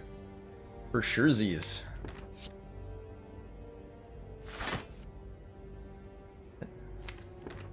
Have to play the Inflame, I'm pretty sure.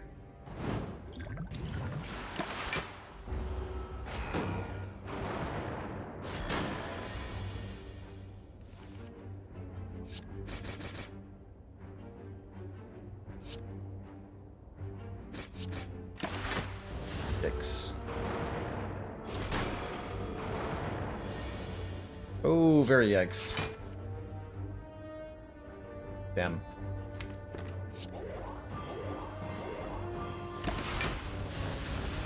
Well, that's not good.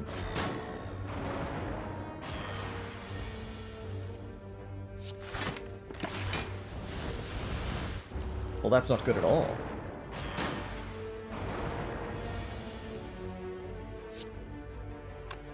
Tell me this kills you. Yes, good.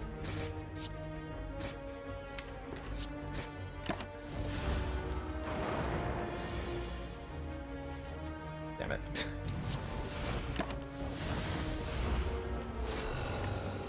Huh. I feel like we were supposed to win that most of the time. We definitely would have beaten Lagavulin up very easily. Yikes. Let's run it back on Ironclad. I'm not satisfied with that one. Been dying in Act 1 a lot. Have I forgotten how to play A20? Probably. That's okay. Had more fun this way anyway.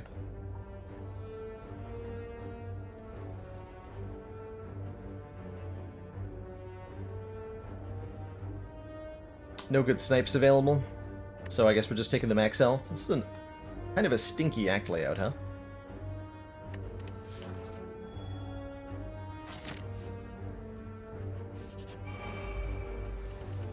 Kind of a stinky act layout. We'll do our best with what we've been given.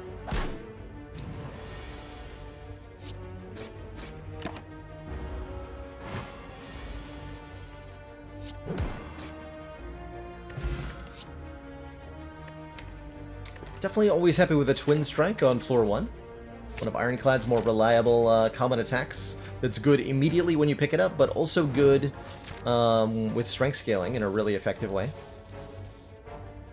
Don't think I'm allowed to go this path.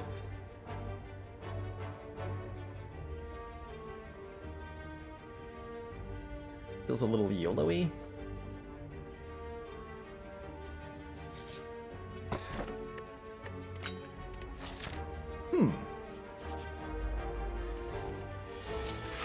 Well, that's kind of interesting. Calipers allow us to retain all but 15 of our block from turn to turn, which we will sometimes be able to do.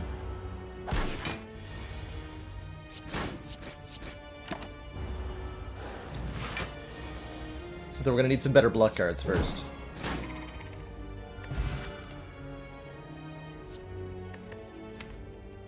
Flex Heavy Blade Rage.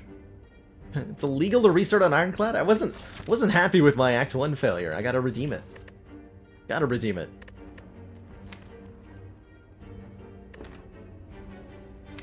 Kinda liking the Flex with the Twin Strike. It's a pretty good upgrade target too, and we're about to get an upgrade. Otherwise I'm taking the Rage.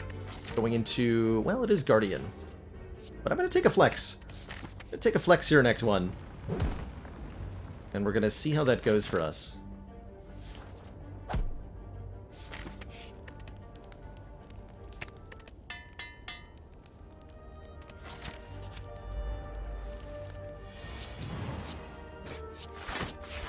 Mattered a little bit there. Actually quite a nice card on that turn. Wow. Smooth.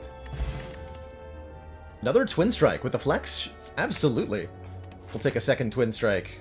And we now have, like, the optionality to take, like, a Perfected Strike or something. Let's get our Bash upgraded for that extra turn of Vulnerable. And a Tori lets us reduce unblocked attack damage to 1 if it's 5 or less. Blocks the Whirlwind from Guardian, so it's immediately useful here.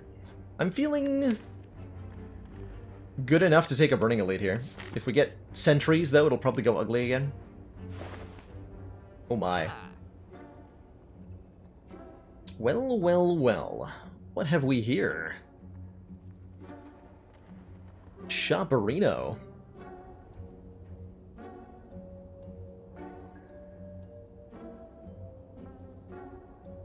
It's a tempting Hand of Greed.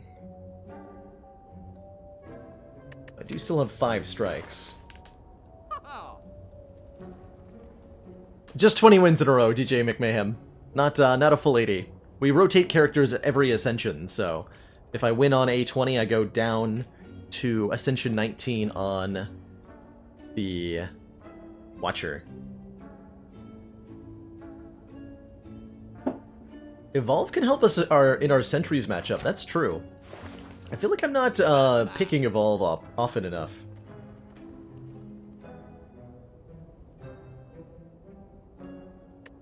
Hard to justify against Guardian, though. If we were Slime Boss or Hexaghost, I could see taking it.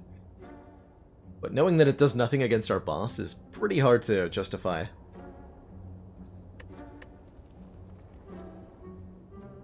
Drill is kind of cute. Could be useful against the Burning Elite if we roll, like, Metallicize, too.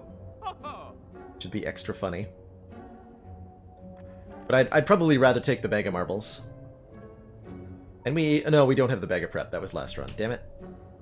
How did we lose that run? Damn it. How did we lose that run? Fight 2 elites. Take the Hand of Greed. Take the Hand of Greed and fight this nerd.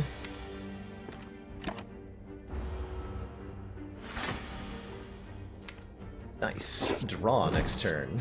I like it.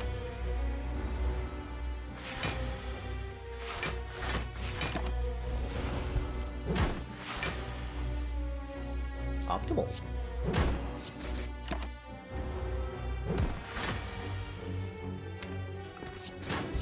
Okay, decent flex turn. Gets us back to +2 strength.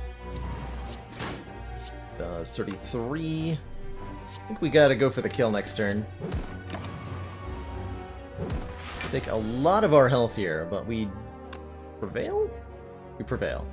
12, 6 is 18 damage. Are you serious? You're serious. Damn it. It was metallicized, by the way, so the bag of, hand drill would have been the correct move. Incredible. We still win this. We do still win this, but ouch. At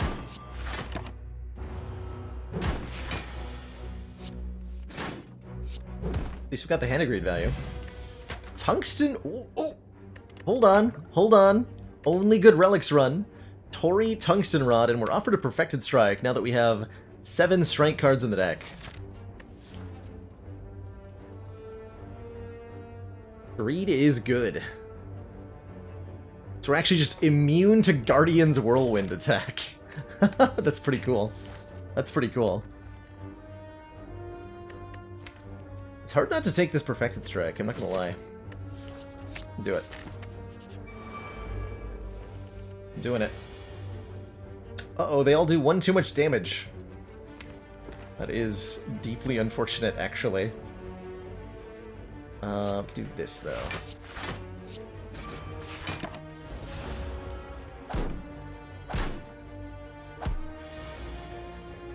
Please stop.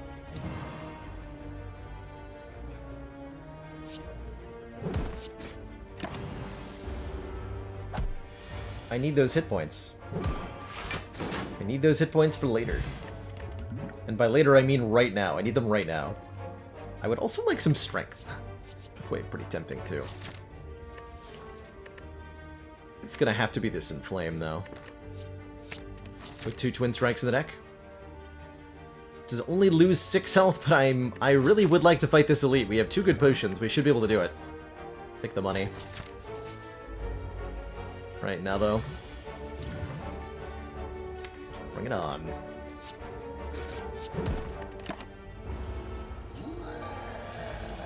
Bring it on. Blocks for 5, makes me go to 11. Won't be enough.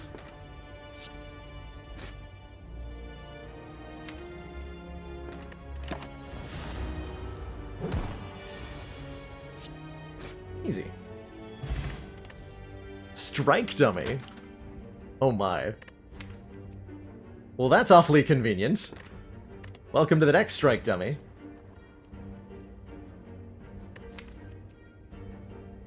And we're gonna be bad at Guardian, huh? I think we have... As much as I'd like to not rest, we have picked up no block cards. We're just operating on 4 defends here. That is really not going to work against the Angry Onion mode of Guardian. So I'm definitely going to rest for Guardian. Do I take any of this? I don't think so. I don't think so. Not even this Anger? Not even this Anger. Tori doesn't help against Guardian scale damage, and more importantly, it doesn't do anything to the 8x2 during the Onion phase. Well, the Broad does, but the Tori won't. That's our biggest problem. But with 11 damage strikes, I think we'll manage just fine.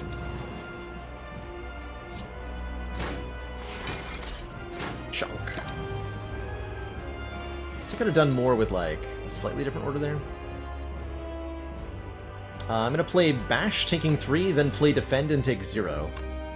Let me get the Vuln down. Synergy. Yeah, this is the part that hurts, though. I'm not going to not do 40 damage. I want to do another lots.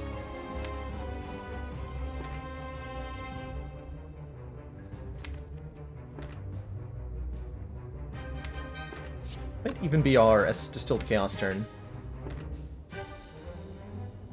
Since we have the flex down, let's do it. Cool. There's a lot of additional damage. And we're immune. And let's just do all the trading now. Win this fight. Nice.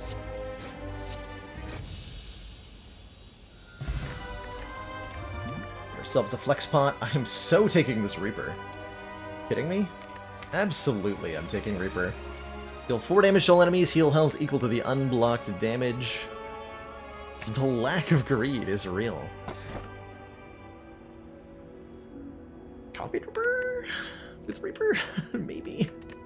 We did just get burned by Dripper. There's also the potential to get the Bloody Idol in Act 2. Could take the Sacred Bark, doubling the effectiveness of potions, making our Flex Potion a lot better, making for 1 good Reaper at minimum. Ectoplasm with Golden Idol, not really an interaction I want. This would prevent us from gaining extra gold, or any gold at all, in fact. Take the Dripper, and hope, a little bit. And hope. We would like some block cards. We have plenty of money, so let's hit a shop and maybe we can... Oh my. That pathing, though. That's crazy pathing. Crazy pathing. How many strikes is too many with the strike dummy? You tell me. You tell me. That one might be too many. That does 20 damage? That does 20 damage for 1 energy. But I don't like putting wounds in my draw pile. Not one bit.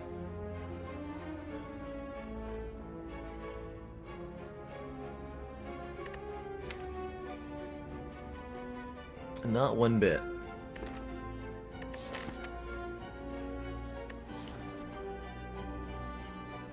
Makes Perfected Strike hit harder too. Does a lot of damage. So bad against Bronze Automaton though. I cannot justify. Cannot justify. Sorry. But I'm also not sorry. Dropkick. Okay. Fights her potential hand agreeds, but... Ooh. More Perfected Strikes. I can add 2 more copies of Perfected Strike to the deck right here, right now, if I want to. How does Reverse Ladder work? Hey, Wally Bears, the goal is get a heart kill on every Ascension level back-to-back, going in the order of most difficult to least difficult. So, we kill the heart on Ascension 20, then do it again on Ascension 19, do it again on Ascension 18, all the way down to the bottom. That's the Reverse Ladder Streak. Strike. Swift Strike. Love the Battle Trance, for sure. Kind of like Spot Weakness. Commander, With Reaper? Yeah, I the do. aliens are We want more strength gain. I can mirror the Reaper. Ooh. Oh, I like that. Mirror the Reaper. We do have potentially another shop coming up. We can also just avoid it if we think we're going to spend all our money here, which we probably will. Definitely buy that. Yeah, let's go double Reaper here. With that strength gain and say no thanks to everything else. Why did I originally start at Ascension 1 and not at Ascension 0? The answer to that, Nora, is because if I start at Ascension 1, then we end up with an equal number of runs on all 4 characters. There's an even 20 runs, 5 per character. Whereas if I started at A0, we get one extra run. And so the character you start with is also the character that you end with. I try doing both ladders back to back after I succeed at this. I'm not sure what we'll do after this. Partially depends on kind of play it by ear. Depends on reception to stuff. Depends on if I've thought of something better. But I have definitely considered the pyramid streak. Sounds like quite the challenge.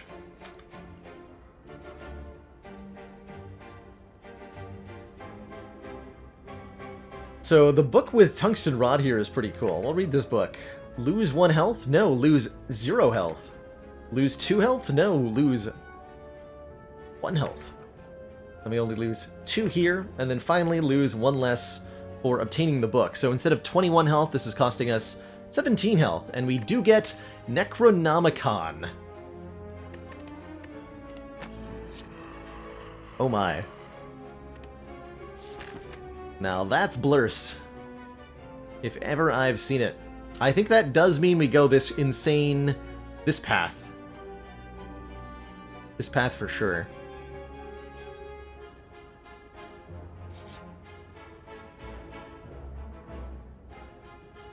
Not willing to take more curses. We just picked up 1 more, and I don't have a blue candle or anything. But I do have Double Reaper.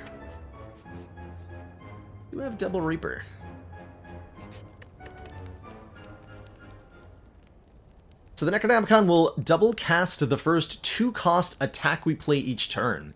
So any Reaper or Perfected Strike or Hand of Greed plays will be played twice. Which is the nuts, as they say. Probably want to upgrade Perfected Strike. Yikes.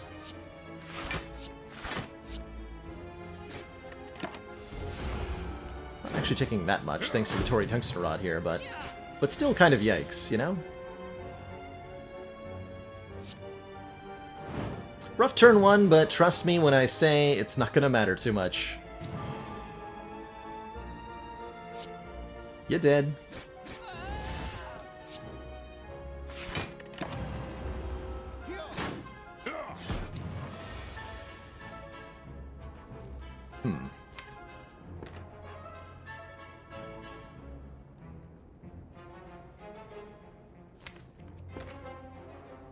Making me weak again, huh?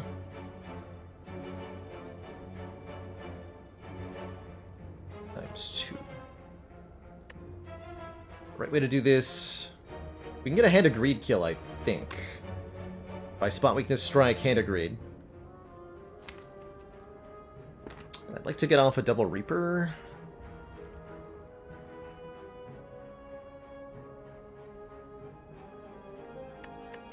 Definitely like my health back. In fact, I'd say that's pretty important. Or we can go like double bash Hand of Greed might work too. But I'd like to hit both of them with double Reaper next turn. Go like this.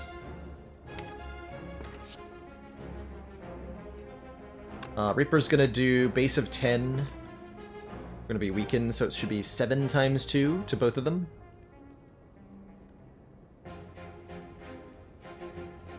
Okay, so we don't need you to have much health left.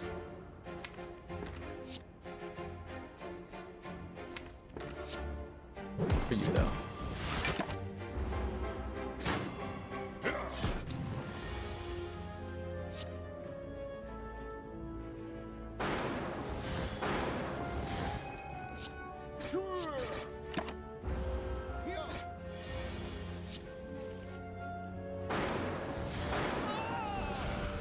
Look at all that healing. Regal Pillow.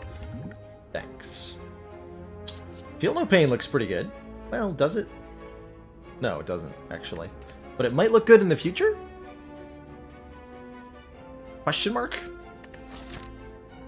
Might look good in the future. We're one blue candle away from it being insane. So that's worth noting. Before taking another curse. It's, well, not exactly a curse. It does block when I play a Reaper.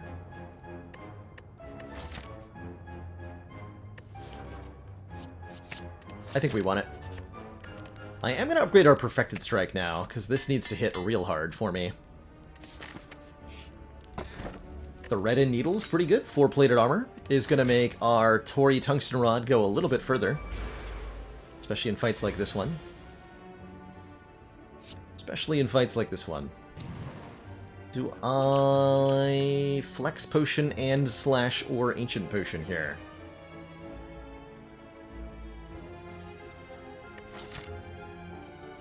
Thinking about it.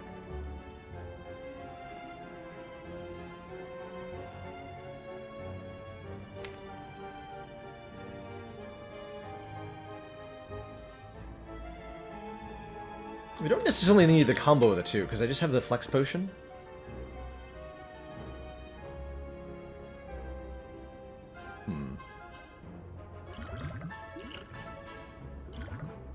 Let's do it like this. Let's get all the health.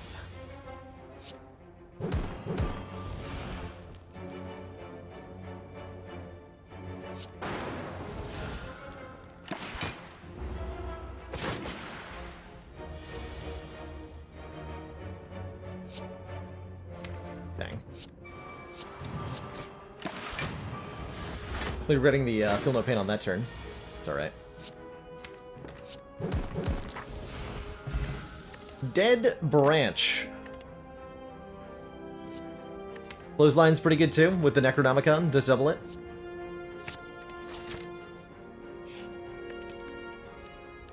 Got ourselves a Dead Branch. Is it ever Reaper upgrade? Upgrade Reaper means 2 additional healing per target hit. That's kind of important.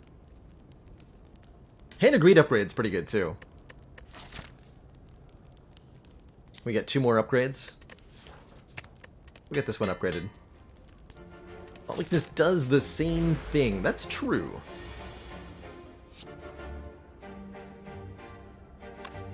It is lethal because we upgraded it.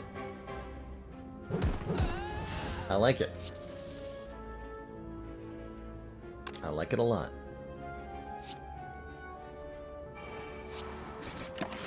Leave that second Reaper in there. We might not ever get to play it. That's okay.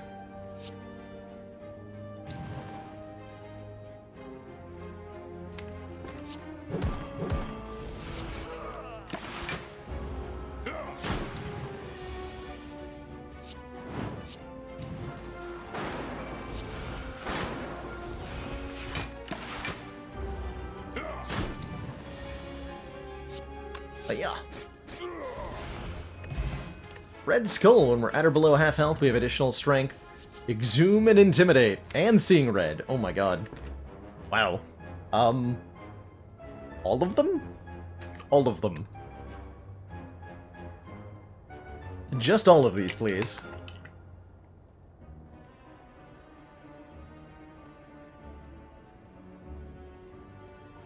Seeing red for Dead Branch, but also Intimidate for Dead Branch, and also Exhume for Dead Branch. They're all good. They're all good. Exhume gets me back Reapers. That can't be wrong. That can't be wrong.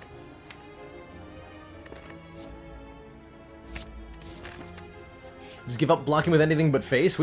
Yeah, probably. Let's get that upgraded, actually. It makes it good even the first time, like even if we haven't played a Reaper yet. We're still in the easy pull fights, apparently. Got him. Got them. If I Twin Strike, double Hand of Greed, that's 50, 66, 70, not quite a kill, but almost of the way there. Most of the way there.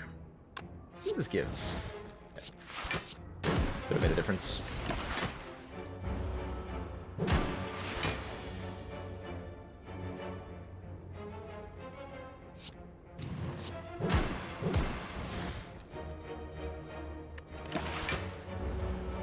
Boop.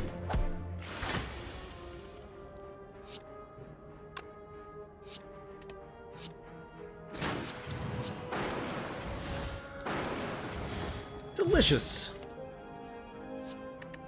Do not mind another flex one bit.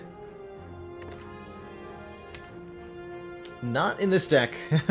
We have basically no need for blocking now. I'm probably going to remove defense over strikes at this point. If I wasn't upgrading flex, I would upgrade spot weakness. I'm cool taking and upgrading another flex here.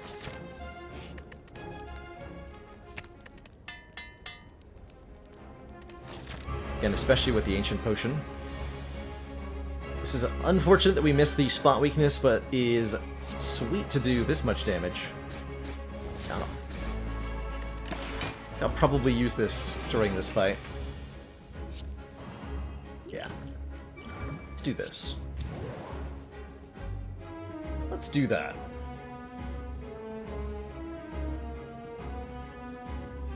So we're already blocking for 7. If I block 12, we take 4, which is 0. Cool. Stealing my Reaper, Hand of Greed, and Exhume. Get out of here.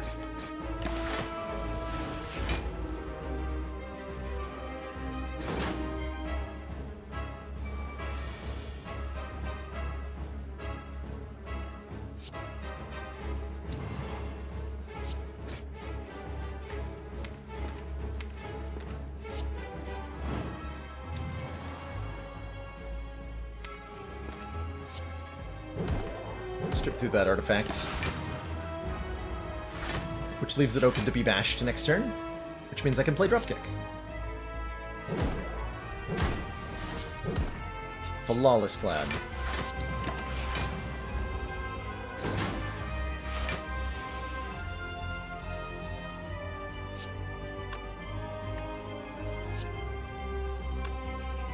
It's a lot of damage. I think we just end up ignoring this thing. We're full blocking anyway, right? Holy crap. Wow. Get him out of here.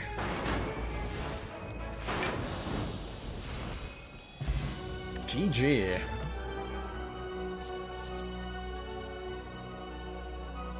Blocking. Impervious seems pretty good here, with the dead branch and everything.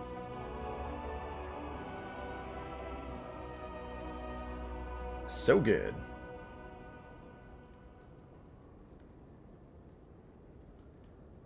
Barricade is like... Oh my god, I forgot we had calipers. They have never once... I don't think we've ever made 15 block. Finally, we can make 15 block. Barricade for the blue candle long shot. I like where your head's at.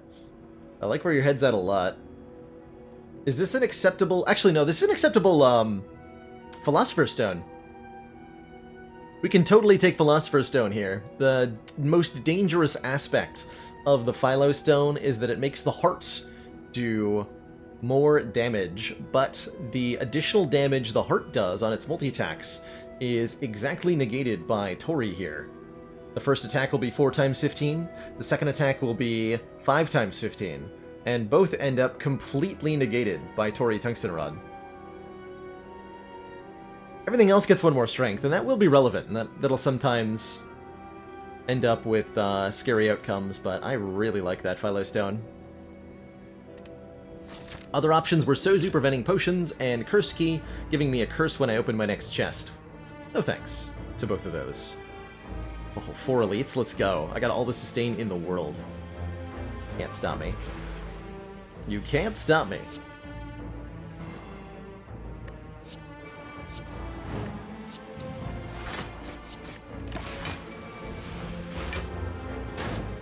Oh, I didn't need to play defense. Whoops. I suppose that's fine anyway.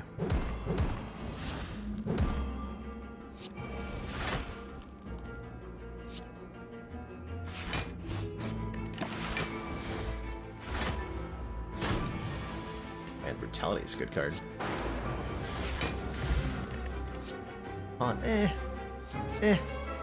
Like, we've got Necro, but still, like, Meh. No thanks. Oh my. Duplicate a card of the deck, huh? More Reapers? Another Inflame, maybe? Don't mind another Inflame. We could dupe the Exhume, which is like more Reapers, but kind of different.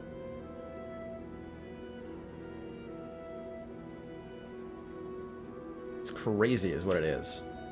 Another Perfected Strength Plus. I like where your head's at. The Necronomicurse. If I had a blue candle, I would. I actually would. Work, Commander. If I had a blue candle. This council is pleased to see our continued support of this project has been worthwhile. PK Haxors, thank you so much for the 2 months of Tier 1 support.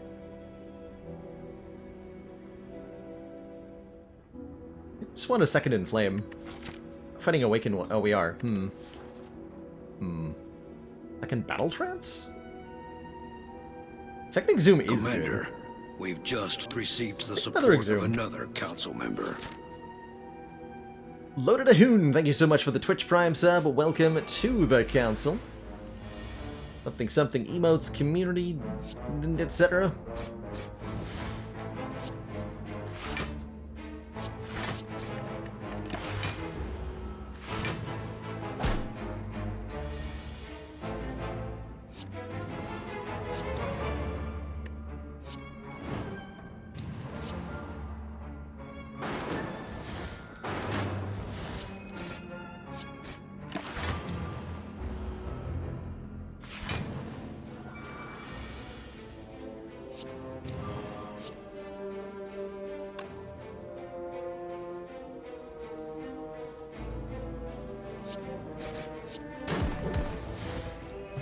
Cash in pocket, Blood Potion's nice, War Cry's even better.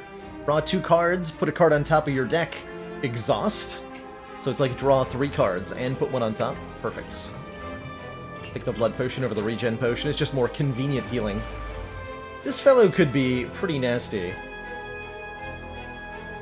Don't really want to be debuffed. Take that back. Alright, well, this is fine. This is the one we really don't want, though.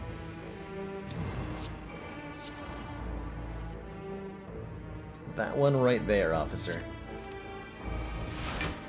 It's time for this as well. No? Yeah, I figured. Okay. It's alright. I figured that might happen.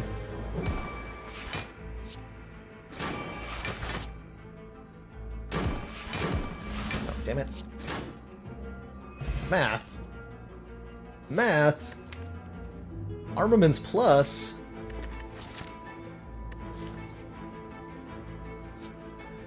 It's okay.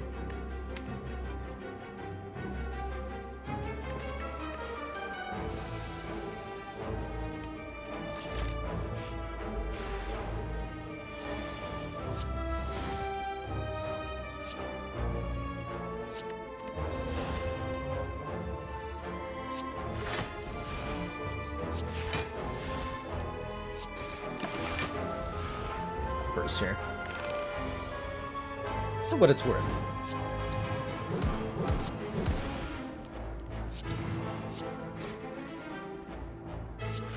Not that much.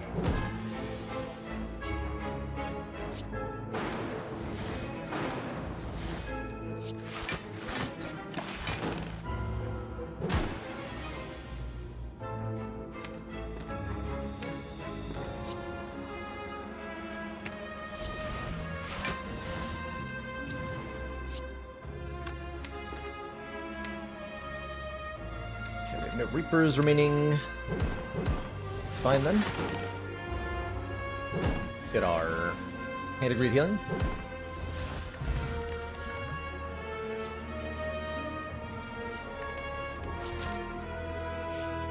Every plus is almost alright.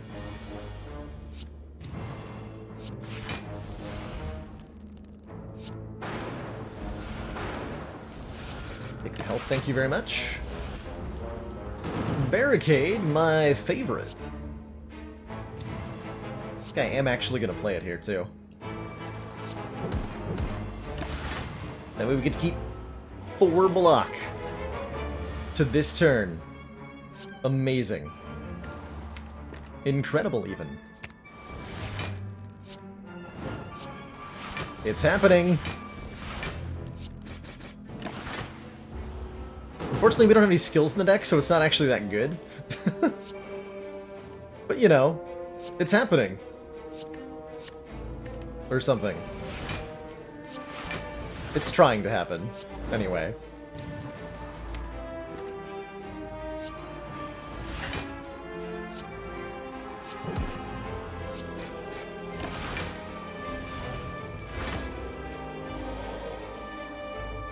Double corruption.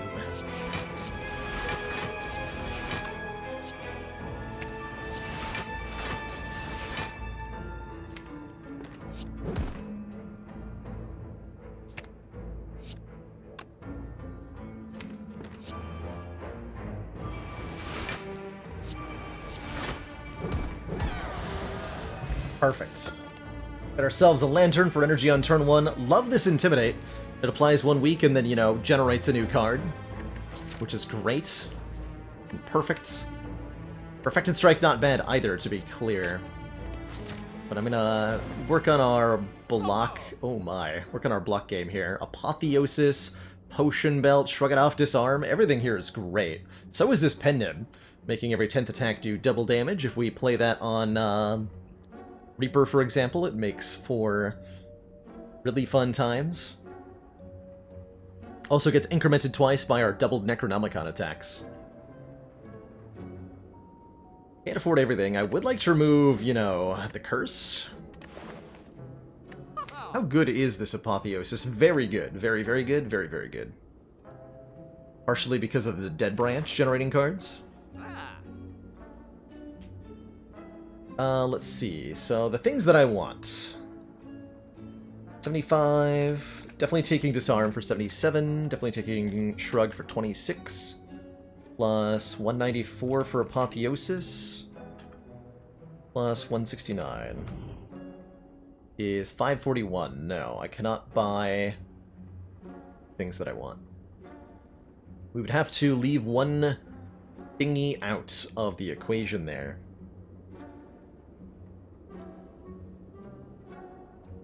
I think this potion belt is exceptional. Maybe go both relics instead of Apotheosis.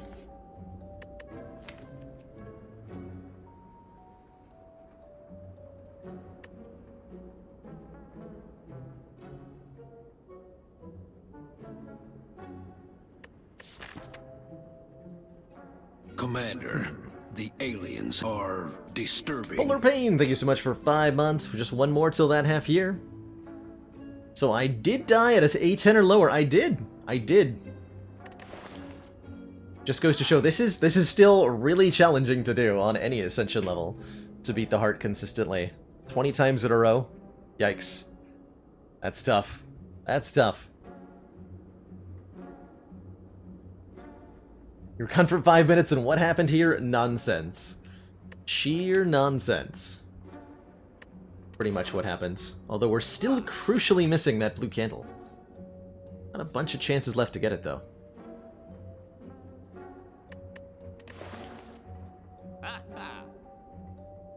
Probably taking you. Take you. So 250. 169 plus 75. 244. Perfect. Okay, so if we leave out the Shrug, I can go Pen Nib, Card Remove. Let's do that. Let's do that. That feels like we get most of the stuff we want. I don't know where people are getting those damn Let Advent loose. burgers, but if I find another wrapper stuffed under one of these command consoles, there's gonna be hell to pay. Thank you so much for the 12 months of Twitch Prime. Very, very incredibly appreciated. I played the Reaper, so I have a way to exhume it, right? I don't think we need to play... We don't need to play Impervious here.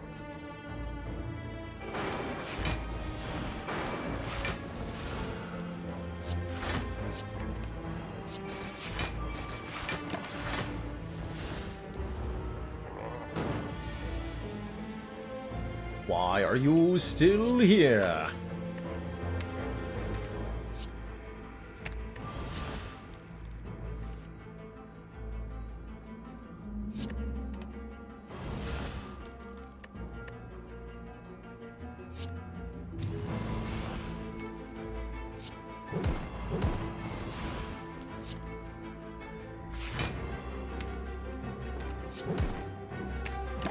Battle Trance.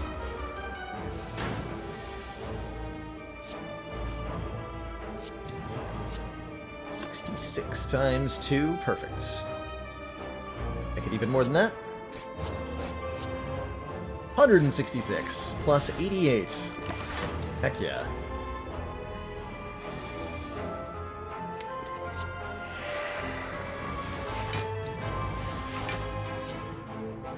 No Hand of Greed, unfortunately, but we do clobber the heck out of this nerd. Bottle Tornado Corruption.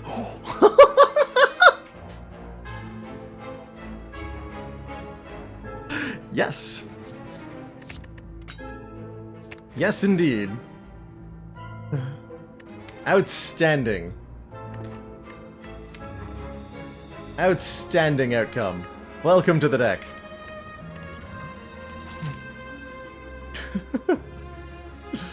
Welcome to the deck.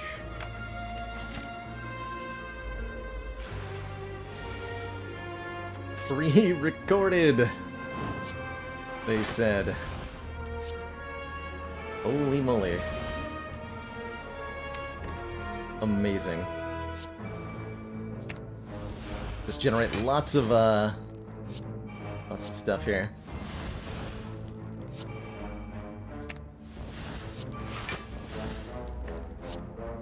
Incredible. Absolutely incredible.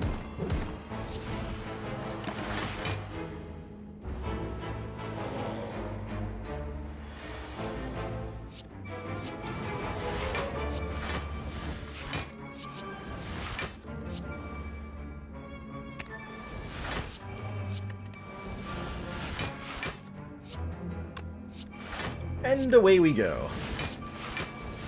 The lands of nonsense.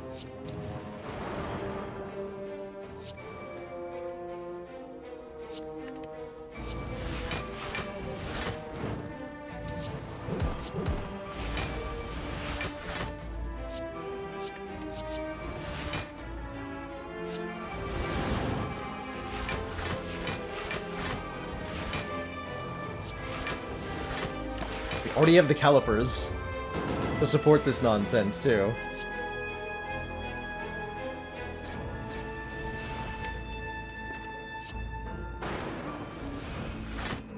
That'll kill him. I'm not here to kill him. Not without getting hand agreed, too.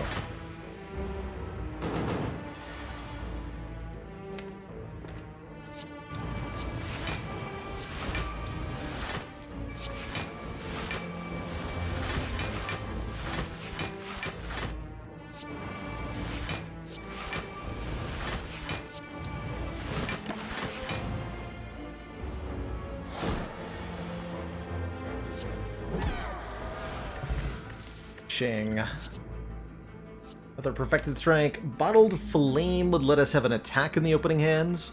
I like bottling Clothesline so we can get weakened down on enemies consistently on turn 1. Let's do that.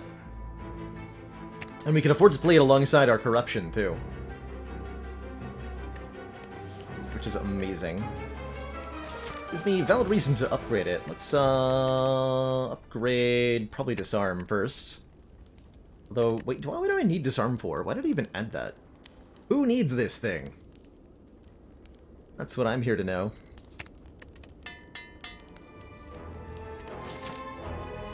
Feels like we don't actually need to upgrade the Clothesline for a while, right?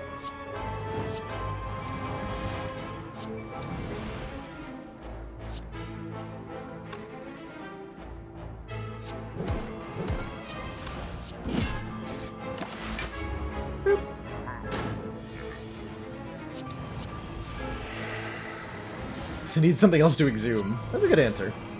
I accept this answer.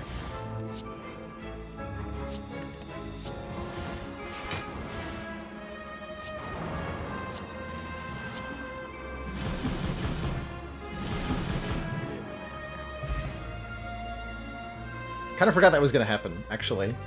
Got him.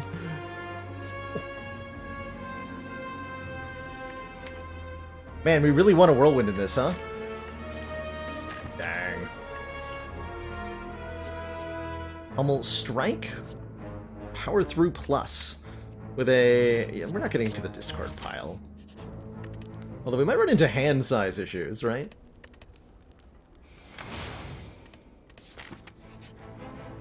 Oh, hell yeah, I'll fight these nerds. Kidding me?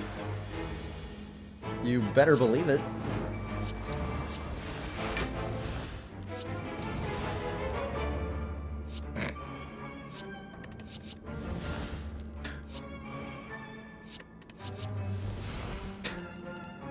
Okay, maybe a good use for an energy potion, huh? I think so.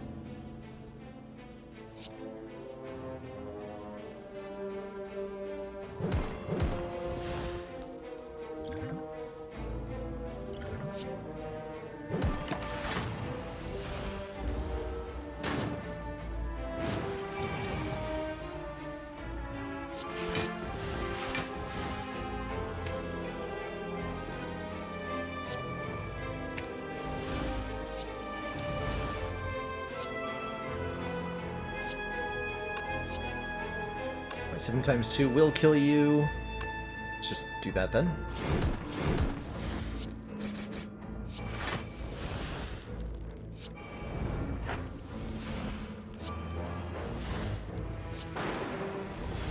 Take my health back, thank you very much.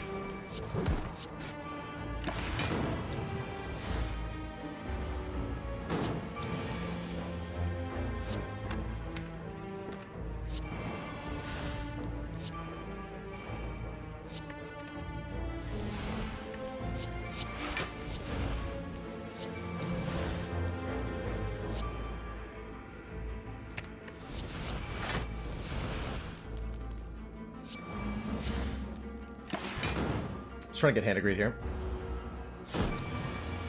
There it is. Charon's Ashes. Whenever we exhaust a card, deal 3 damage to all enemies. You better believe I'll take a shockwave at this point. With Corruption bottled? Hell yeah. Wonder if it's impervious with the calipers. Especially because we can exhume it twice. Yeah, it probably is impervious.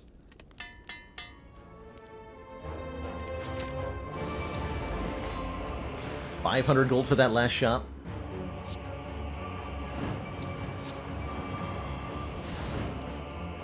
Brutality. Cards do I stop at? Or how many powers do I stop at, more accurately? That is the question. Question that I don't have a good answer to. Wicked One's gonna get very angry. That's what we do know.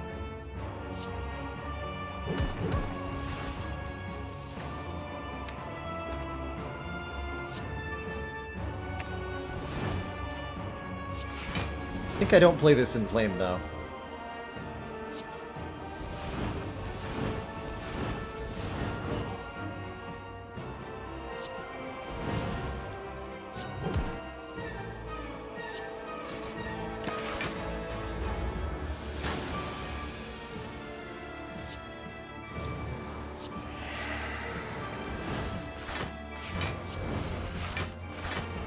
So depending on what Dead Branch gives us, we may enter into a point where we run out of skills to play. And that would be a sad day. But if Dead Branch is favorable, that'll never happen.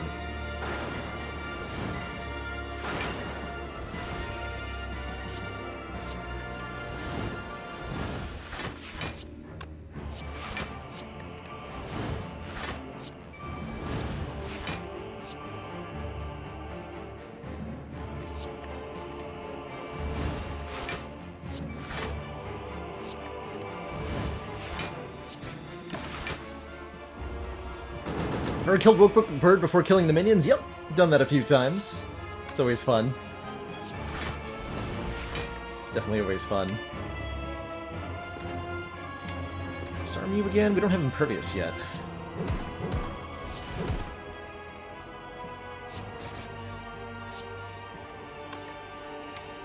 I'm gonna exhume Disarm, I think.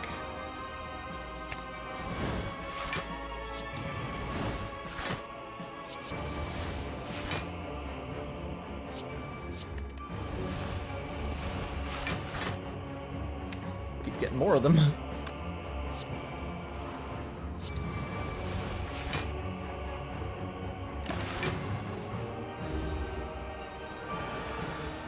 Keep getting more of them. Can play the Juggernaut now. That will enable nonsense. The greatest variety.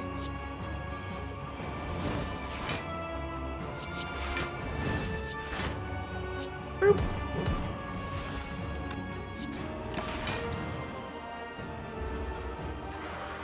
The boop. Just want to master reality in the deck? Me too. Me too.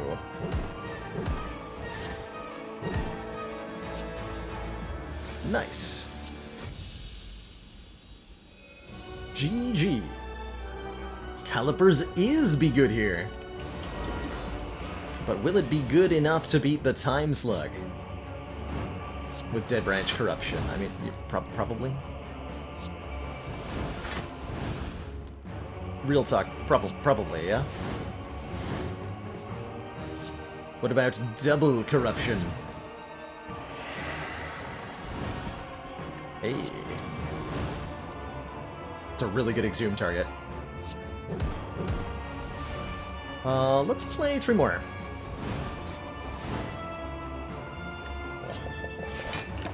That's an even better exhume target.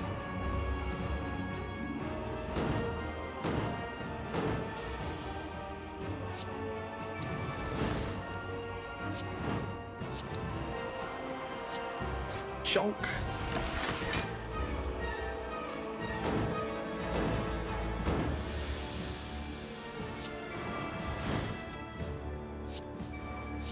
Now now I draw cards when I exhaust cards? Even better.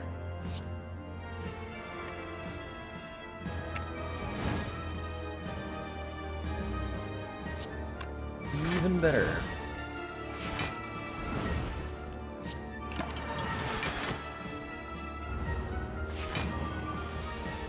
Is this a Caliper start? It is, and the Calipers didn't do anything until we got Dead Branch Corruption, pretty much. But boy, is it good once you have that.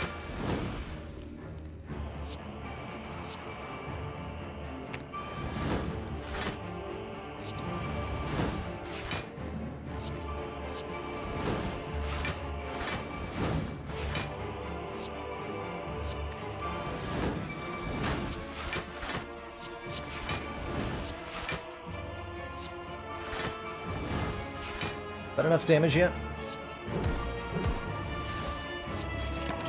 Or enough block, rather. Hope so. I certainly hope so.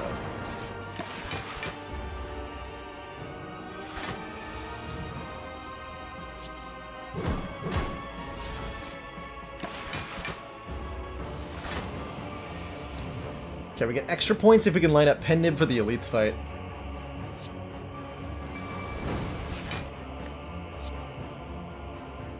Which I can. Cool.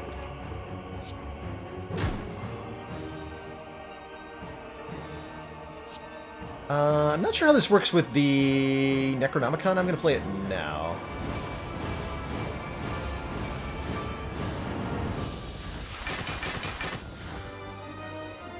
Okay, so a second one animated, but did not increment the Pendib. Interesting. Interesting. I was expecting it to end at 8, but I wasn't expecting the second Fiendfire to appear on screen there. That's kind of cool. You ready your blade, dealing 2,410 damage. A good year. I don't know where people are getting those damn Advent burgers, but if I find another wrapper stuffed under one of these command consoles, there's gonna be hell. Markov Brain, thanks you so much for that very generous year of support. May it be the first of many indeed. I also want a burger now. Damn it. Dang it. The damage you do to your to the Heart Pharaoh at the end of your run is your score. So that'll be affected by anything that modifies that. You get lots of points for having perfect boss and elite fights is the main source of score, but there's a whole bunch of other things that can affect your score, like your max health, the amount of relics you found, how much gold you found over the course of the run, and more. And more. I honestly don't really feel that compelled to upgrade this disarm. I think I'd rather upgrade Feel No Pain. Alright, shop. No whirlwinds. There is a Chemex. Master Strategy, very, very good. Toy Ornithopter, pretty good too. Ooh! Elixir? Exhaust any number of cards in your hands. Feels like a very good potion right now. Feels like a very good potion right now. I like it. This might actually be the first time I'm buying an elixir. Definitely take the Master Strategy. We can afford... No, we can't quite afford card remove Toy Ornithopter. Certainly wouldn't mind getting a strike out of this deck.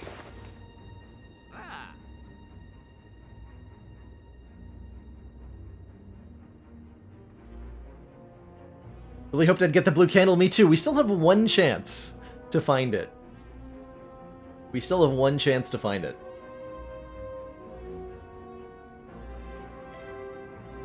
Chemex for the random whirlwinds is it's a compelling argument, honestly. Let's go. We'll do it. Just in case. Wink wink. We don't need that because we have Bottled Clothesline. I don't really want a second Battle Trance.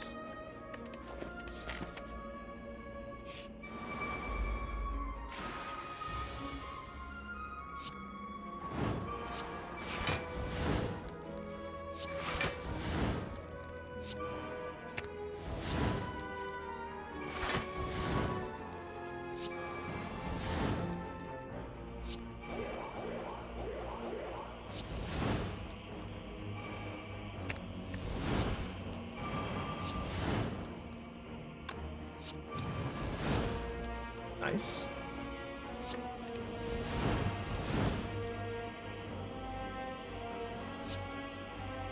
It's enough to kill, right? With the pen nib? Yes.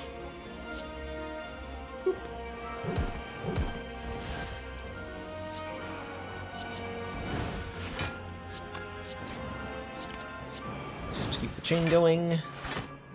Times.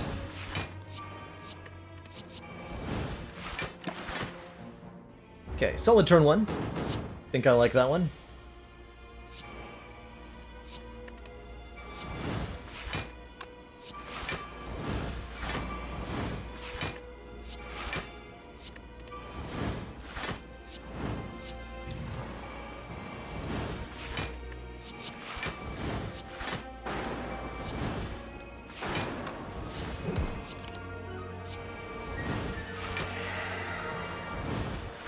Perfect. As it should be. As it should be.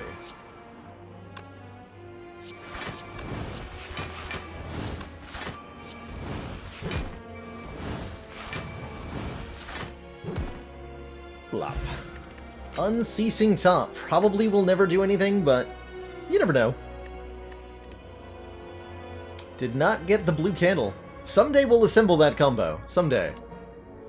Not today. But someday. Alrighty, Mr. Art.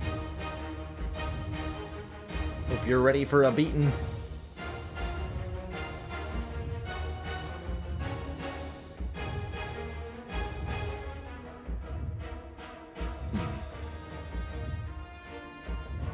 Do I try to go for perfect here? To play Impervious before Corruption if I want to do that. It's an option, though. It's gonna be pretty difficult. And yet...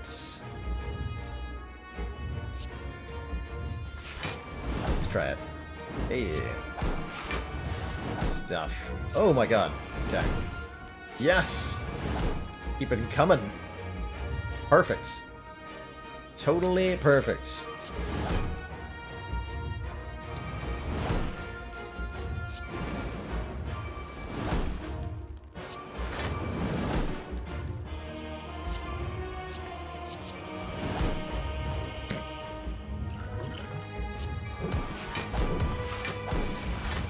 Enjoy your 10 turns a weekend, nerd.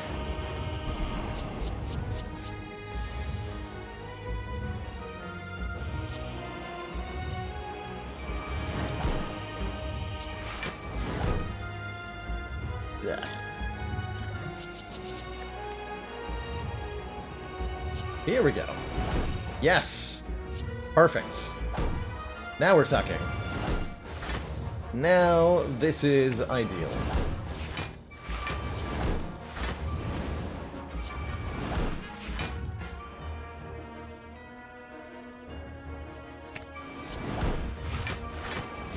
I was supposed to do this on that turn. Still gonna do it on this turn. Beautiful. Here's the whirlwind. Let's dual wield it so it's safe from the True Grit. Although I'm probably gonna play the... this doesn't count against perfect, by the way.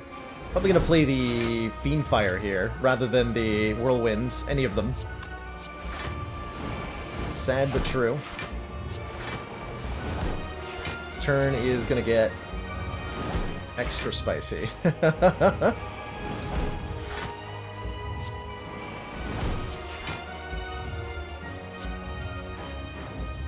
Whirlwinds are good, but not this good.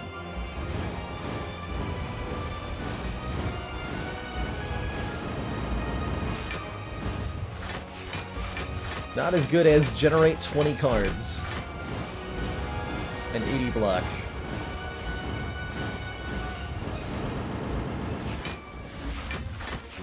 Maximum toast. And it keeps going.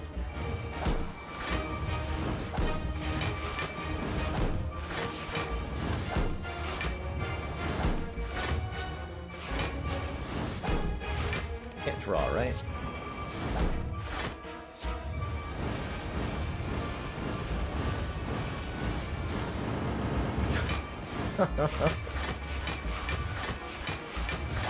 Hey, the Whirlwind is back, and so is the Feed Fire.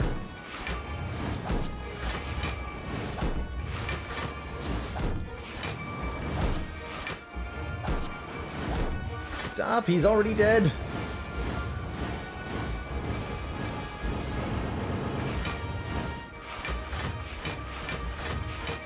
There we go.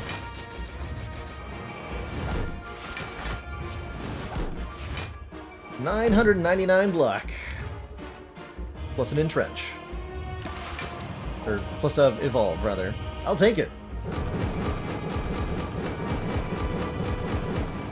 I'll take it.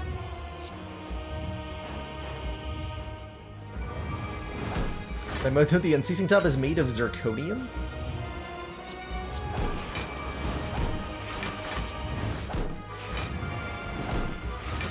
What's this? Is that what's the joke that's the setup to? Feels like it's. I want there to be a punchline that follows that. Gotta be, right?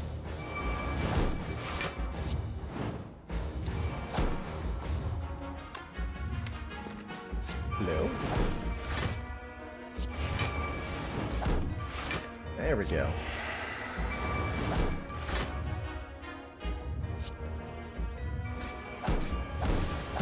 Oh, the triple perfected strike. Got him. Spinning tops that made it spin for the longest are made of zirconium. Oh, cool, actually. I had no idea.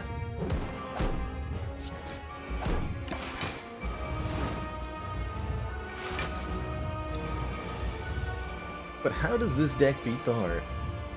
We may never know.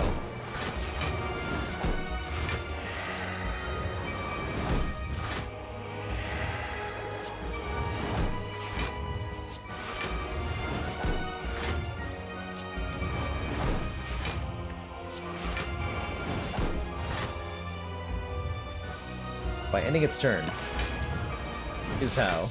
GG. GG. 999 block. And the heart ain't one.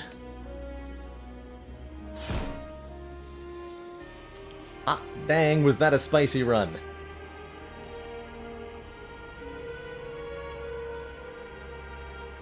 GG.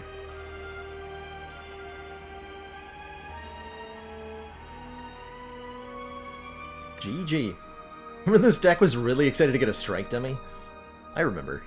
Pepperidge Farm remembers. Remember when he almost died to Guardian, so we had to rest first?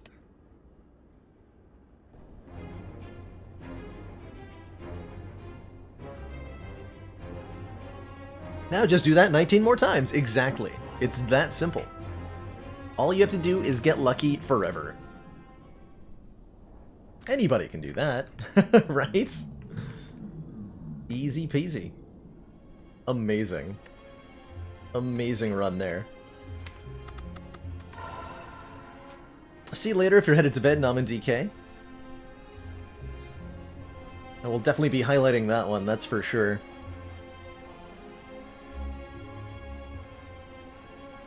Only gets easier, but it never gets easy. I think it's important to highlight that. We do lower the Ascension with each consecutive win here, with the goal being able to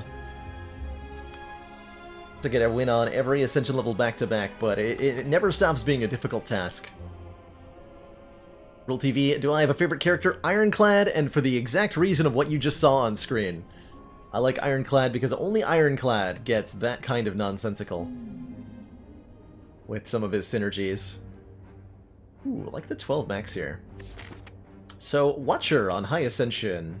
I like her quite a bit. Watcher is a character who's pretty dang good at the first act of the game. As long as she gets a little bit ahead of the curve, choose a card might actually be the right pick here, letting us take this Elite Fire, Elite Pathing pretty safely. Hit up an early shop, maybe buy a potion or something. Going backwards to the characters as well as part of the reverse streak, that's right. That is right.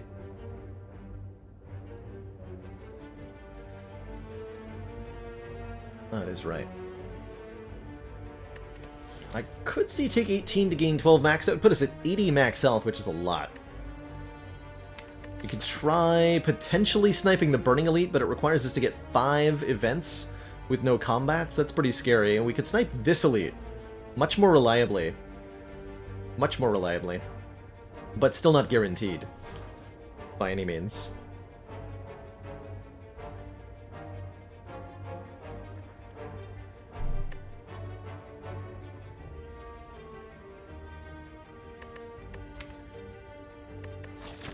Four events? What did I say? 5? 4. 4 events. 12 max health is good, but it costs us 6 current health. And if we're concerned about, say, beating this elite, taking 18 damage to gain 12 max health increases the odds we die on this floor. Rather than decreasing it.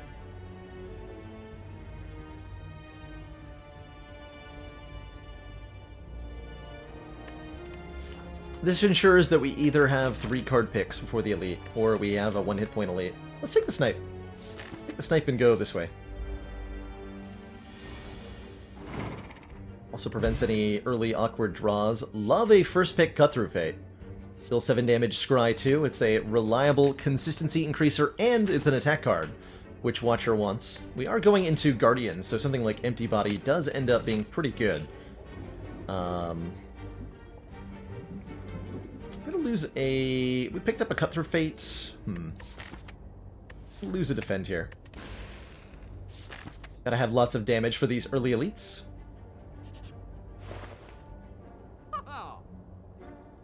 Tantrum, huh? Hard to go wrong with a tantrum.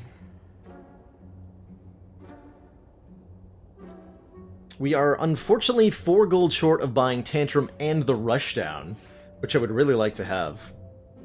But just Tantrum is pretty good. Do we ever go for infinite combos on Watcher? Pretty much never. I think she's got a lot of more reliable ways to assemble into victory. But we'll definitely take a Tantrum. This is a great, great Wrath entry card. Deal 3 damage 3 times, enter Wrath stance, and then shuffle it into your draw pile. Makes it both consistent and deadly. Love the crush joints to go with it, too. Get us some vulnerable, allowing for maximum crush face. Maximum crush face. Not sure when I'm meant to be taking Act 1 prostrates, but I'm certainly not in the mood for it. We do miss out on our free elite. That's a little unfortunate. It's a little unfortunate. That probably requires us to drink the Entropic Brew with 2 ways to get into Wrath. I like this halt. Gain 3 block. If we're in Wrath, it's 9 additional block. It's gonna be good. It's gonna be good. Yeah, I'm gonna have had 3 of these. Take the halt. Wave of the Hand is asking for a lot right now. So we'll take that, and that might save us on, like, sentries or something. Oh boy.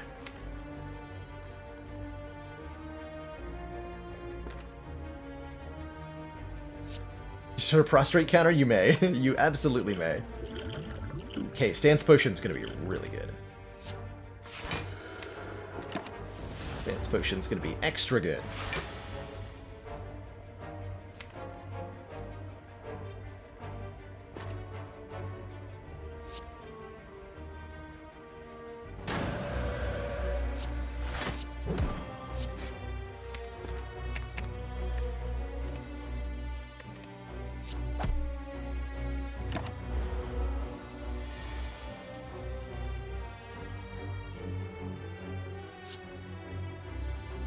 Is this just a kill?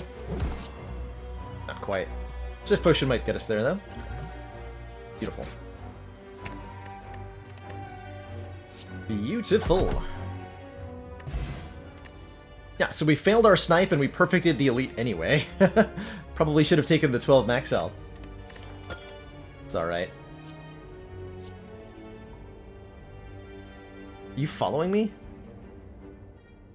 Could have had 4 prostrates and a brilliance. Like the second halt, actually. Double halt with Tantrum. That's a cool way to block. But the brilliance is also just very good damage right now.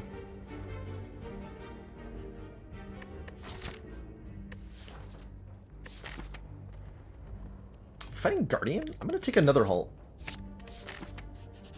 Double halts. And we'll upgrade the crush joints for the vulnerable. Or Knob in particular. Could be a danger. Not fighting Knob. Good. Look at that. Double halt.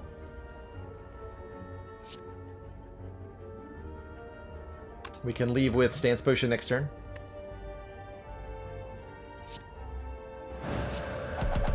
If we don't draw Vigilance. It's a real shame this thing didn't roll 39 health. I'm gonna strike you with the anticipation that we draw either Tantrum or Crush Joints or Cut Through Fate next turn to kill this guy, which might be a mistake, might be a grave mistake. Go for the middle one here. Yeah, we drew. We drew.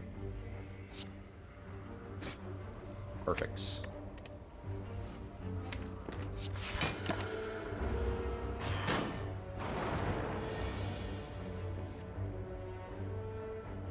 I don't think I get to play this Tantrum. Fortunately. Hard part comes now. Yeah.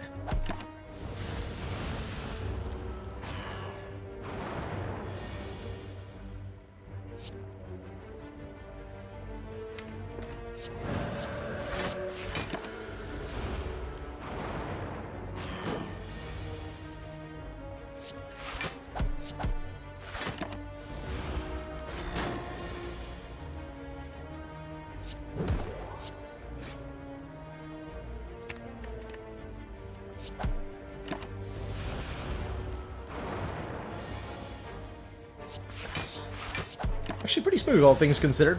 Triple Sentries is usually the worst matchup for Watcher here. So to get through it with relatively little damage taken is pretty good. And we get a Regal Pillow, making future rests worth more. Empty Body or Empty Fist, both ways to leave our current stance, which is definitely appreciated with all the wrath. Or a Foreign Influence for another attack card. Feels like we probably want an Empty Fist. We've got the halts to block. Does 9, exits our stance, and upgrades for +5 damage. This is one of the highest common attack damage upgrades out of all of them. Happy to see a big chest. We get a Strike Dummy, which I will take, making all of our strikes do 3 more damage right away.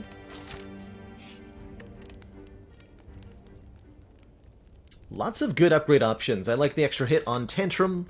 I like upgrading Empty Fist for +5. These halts upgrade for, like, 6 additional block. Yeah, it goes from 12 to 18 in Wrath Stance. It's a huge difference. Upgrade one of our halts. Upgrading Eruption worth it? I think so. I do think so.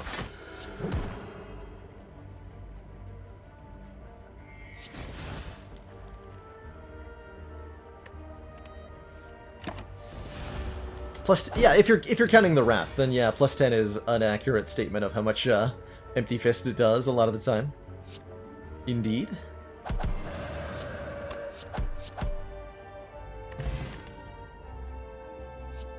Third Eye feels pretty good.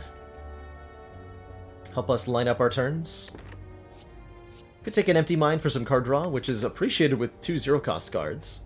Could take a Tranquility to give us another way to exit our Wrath, one that retains and one that can also provide energy if we needed to.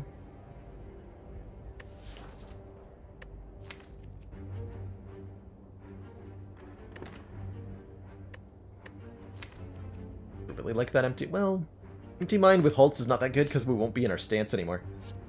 The Third Eye.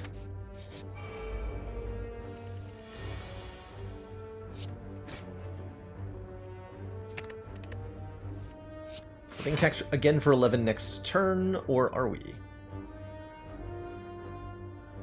Or are we?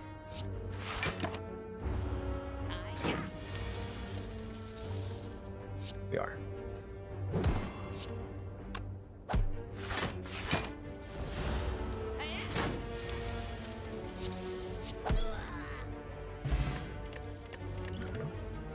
Dex Potion is very good with our double halts. Straight. Why are you still here? Hello? What are these cards? I'm not sure I want any of this.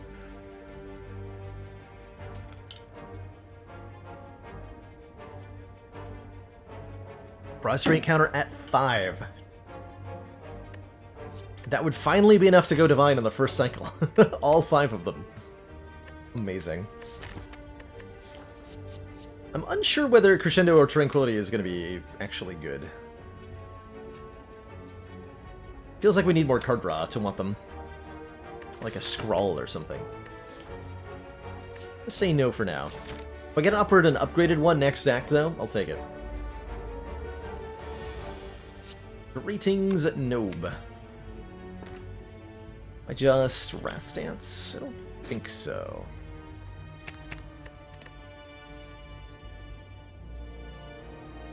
I would like to stay in Wrath. I would like to stay in Wrath. So this is going to be Empty Fist, then Tantrum. Or actually, no, it's Tantrum Strike. We just stop there. Damn it. My damage cards!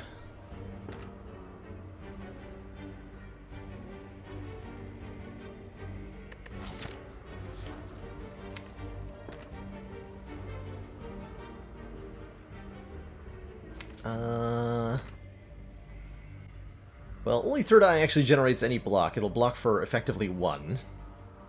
Ops damage will go up by 6. So I think I just Tantrum and then Third Eye and we have a guaranteed lethal. We can use the Stance Potion to save 11 health. Shouldn't you play Miracle on turn 1? Only if it does something. If it doesn't do anything, you might as well hold on to it, because we can use it, for example, to play a little bit more damage to get lethal. Something like that. Or to generate weakness, or vulnerable from crush joints. It's fine. Darkstone Periapt, if we ever gain a curse, increase our max health. Second copy of Third Eye, I don't think we need another one. How about a Sands of Time? Retains and does very lots of damage. I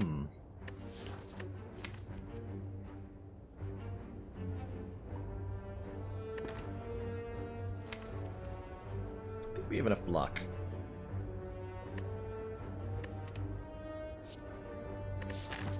I like the Sands of Time. It'll help a lot in the Guardian fight.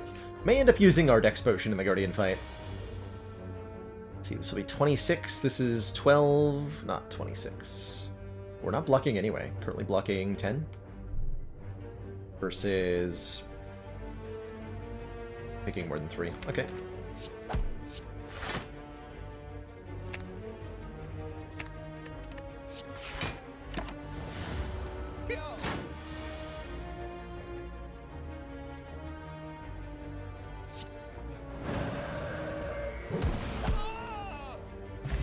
Got him.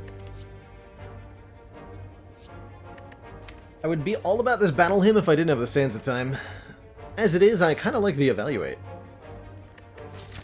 It's like a block card, but this one draws. Keep these potions. And we're going to go ahead and upgrade possibly the Evaluate. Although I also like the Third Eye upgrade. 2 more block into 2 more Scry, letting us preview the entire draw pile for the next turn. Can be extremely relevant.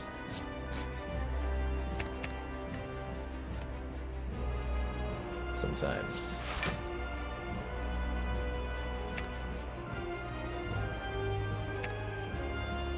Should we will draw the Ascender's Bane and be fine about it?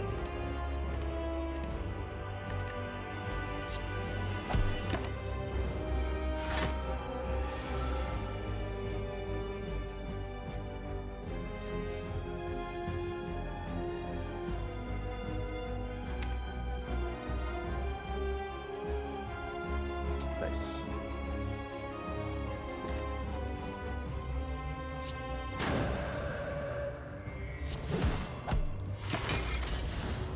Give him the good smacking. So Halt blocks for 18, that makes Tantrum deal Played a lot. We can play 2 attacks. 27 versus 27. I don't really want to draw a Tantrum next turn, so let's go strike Empty Fists and take nothing here.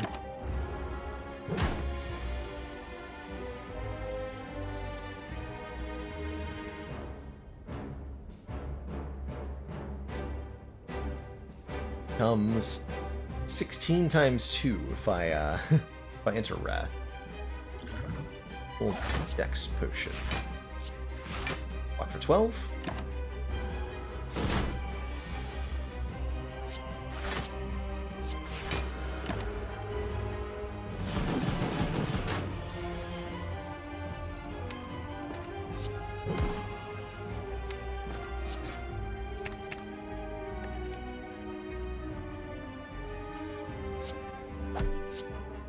Pull the deck. Into Wrath stance. Perfect. Perfect.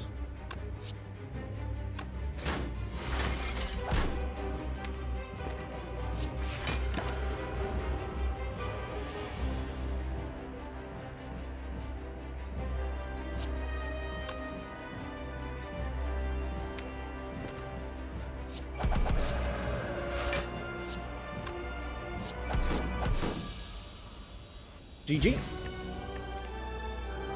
Omniscience, Deviform, and Judgment. Don't have a lot of good targets for this Omniscience. Sands of Time's okay, I guess. That's really about it, currently. So duplicating a card in the draw pile, it doesn't do that much for us. Could take a Deviform, giving us 1 energy at the start of our turn, and then increasing that gain by 1. It's also a power card, so it heals us for 2 when we play it, which is appreciated. We also take Judgment to dunk low health enemies, but I feel like we've got plenty of ways to do that already with Strike Dummy and quite a bit of Wrath Stance.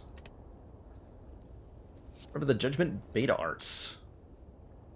I don't think I remember it either. Might be one of the cards that the official art was made before the beta art was made. There were a few of them in Watcher where that was the case. So if you played Watcher during the beta phase, you may not have seen certain beta card arts. Let's go and Boba face roll. I think this will be a Deviform. I'm not a real big fan of any of these, but that's our best option. And it does make Snecko Eye takeable, or Runic Pyramid better. There's the Snecko Eye. So probably, right? Snecko Eye Deviform is just like a thing. Good with Sands of Time too. Makes the halts a little bit weak, but it also makes us grateful that we never upgraded the Eruption. So that's pretty cool. Before I settle on any of these, I am going to take this opportunity to take a short break, refill my legs, stretch my water, and when I return,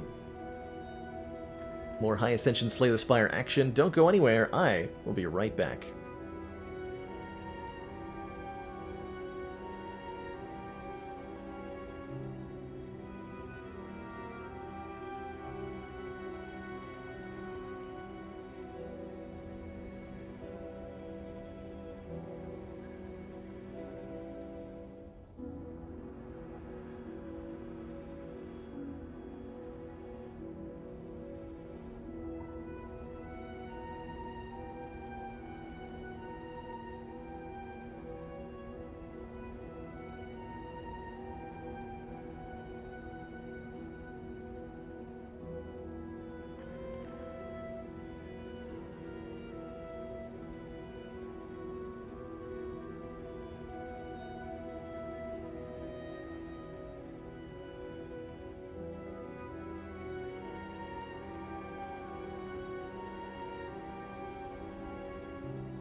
Alrighty, everybody, we have returned. Thank you so much for that patience. I think this is a pretty easy Snecko take with the Deviform edit and the Sands of Time. And then we start looking to add big old chunky cards to the deck.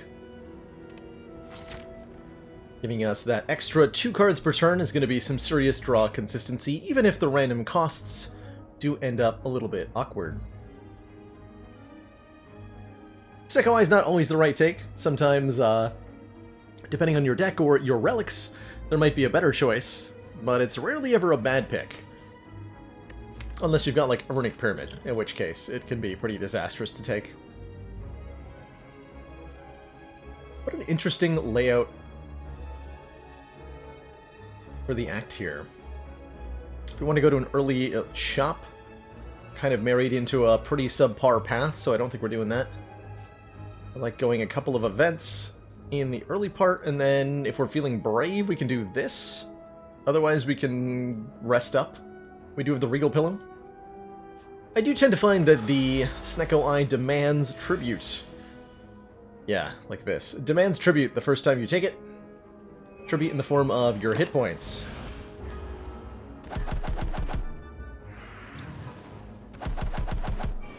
And I find it pretty standard to lose some health.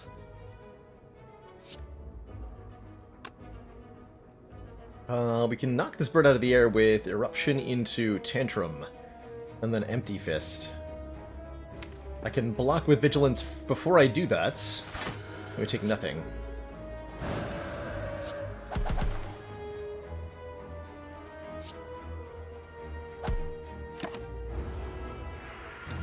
Sands of Time, very, very powerful with the Snecko Eye, coming in at reduced cost guaranteed, and then only getting cheaper from there.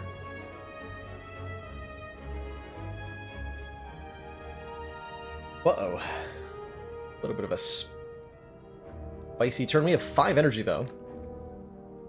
We have 5 energy here.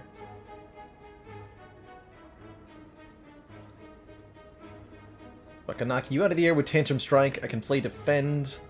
And then this would deal the required 30 damage. So we can kill you, knock you out of the air, take very low amounts of damage. Brilliant. Brilliant.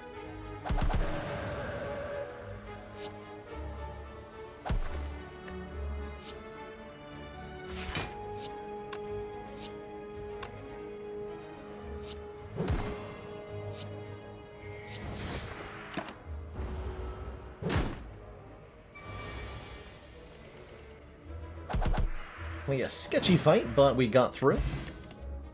Second Sands of Time with the Snecko Eye? Absolutely yes. Hands down.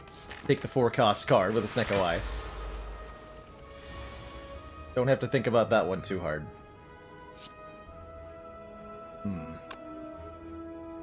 This is a reasonable stance potion. No, it's not. For mines.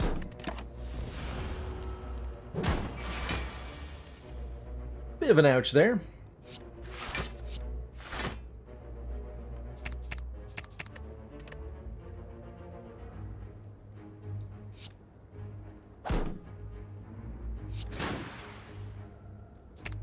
Second Sands of Time.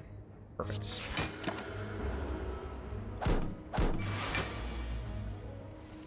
Saving the sands in hand rather than playing them so that we can play them when we're in Wrath stance for more damage. Like so. Are ways to enter Wrath? Also apply Vulnerable if we're not in Wrath. I think I do appreciate.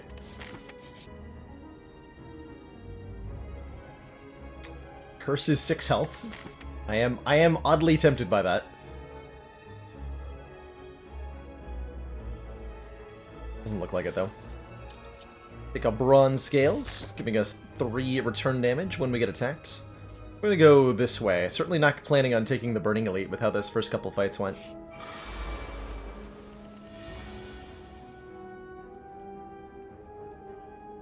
In honor of Avocado's number. take your laugh and you get out.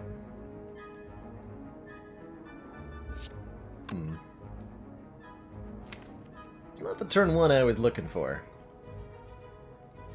Nope.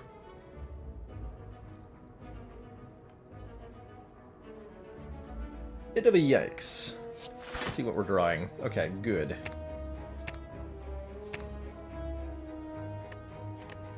These are good cards. We're just gonna do this then.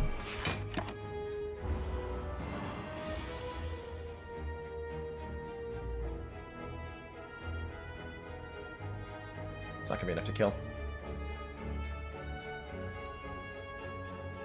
Well, dang.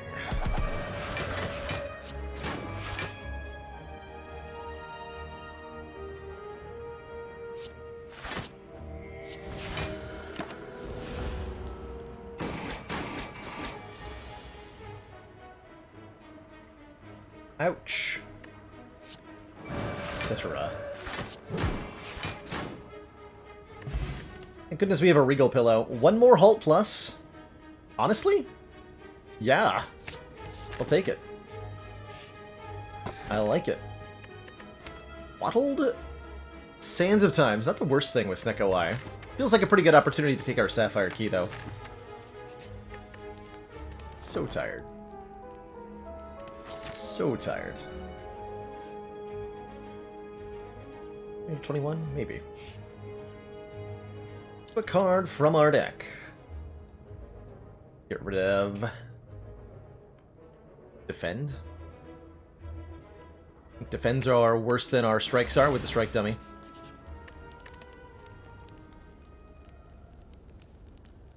Upgrade-wise, I like the Sands of Times. They get +6 to their damage. Vigilance gets 4 more block.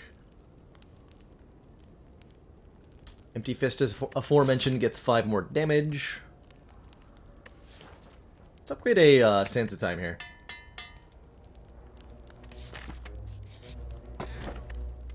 Cheaper removals makes me want to head more to the shop rather than fighting 2 elites. Yeah. And I'm certainly fighting these nerds because I'm not giving them 246 gold. Bring it. Bring it on. Turn 1, easy peasy Deviform. Nice.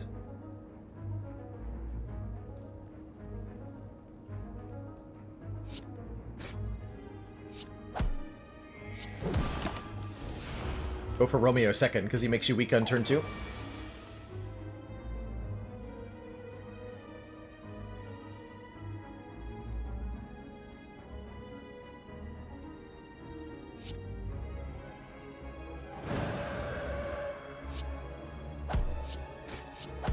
Nice. Got 33 gold and the red mask, applying 1 week to all enemies on turn 1. No thanks to any of that. Bear? Yes. Ooh, hold on. Oh my god, this store. Whoa. Wow.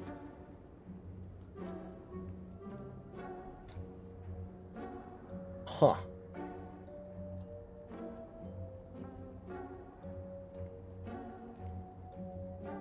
$279 minus 163 puts us at 116 times 2, so we left over with 232 gold of purchasing power.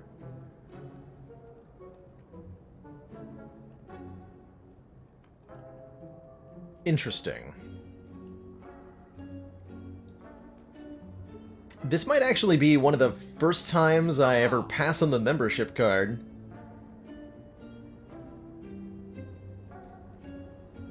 Because if I don't buy the membership card, we can buy the Omniscience and the Wallop.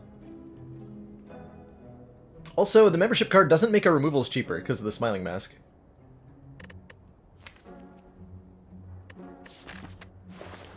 But we want Omniscience for Deviform, that's for sure. And Wallop is just very good in a Snecko Deco. So it's hard to not want to just buy the 2 cards. I'm just gonna do that. Just gonna buy the 2 cards.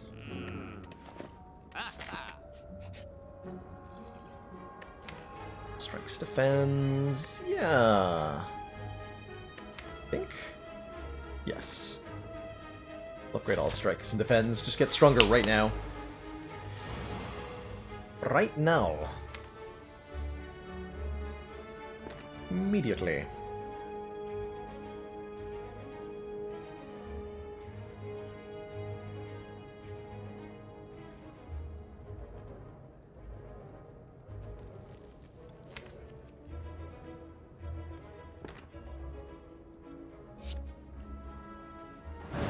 Haven't done the math on this. Pretty sure this is fine.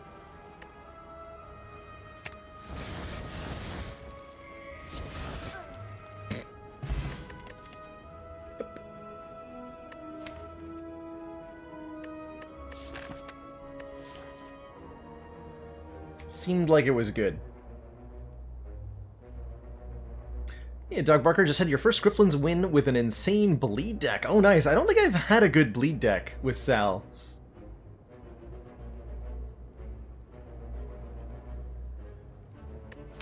Bowling Bash versus Sash Whip. I like the weaken.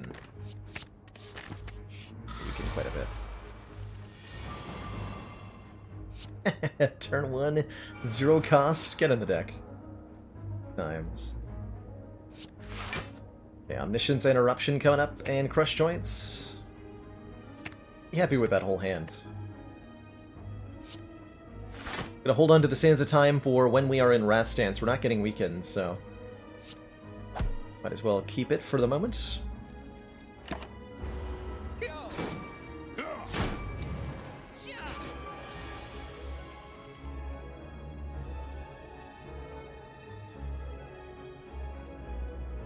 And then Eruption into Omniscience into Sands of Time is probably going to do just what it did last time.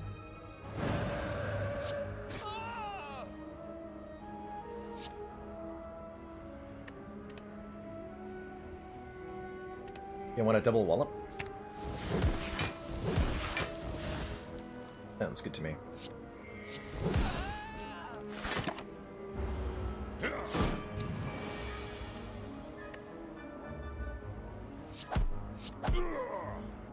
No prob. Boat thing. 10 block on turn 1. Ooh, Rushdown's pretty good. More card draw in a Snecko deck is, generally speaking, a really good thing. It's also power healing us for 2. And we are certainly entering Wrath a lot, so I'll take it. Didn't even get 4 prostrates this act. Disaster. Sheer disaster. Now how do we win? It's just not possible. Just not possible. So I can go Tantrum Empty Fist if I want to. Am I drawing? I completely forgot. Omniscience is coming up. Let's do it this way.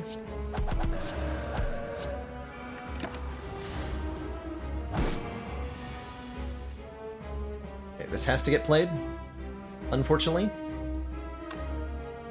Hurts a bit.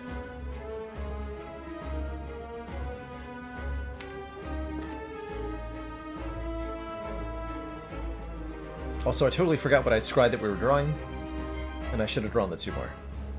Oh well. This is fine.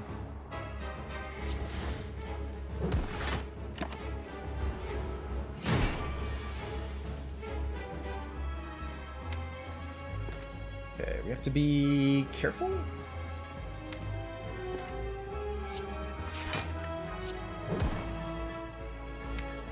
I think we hold Omniscience for another turn or 2. This might have been an opportunity to Stance Potion.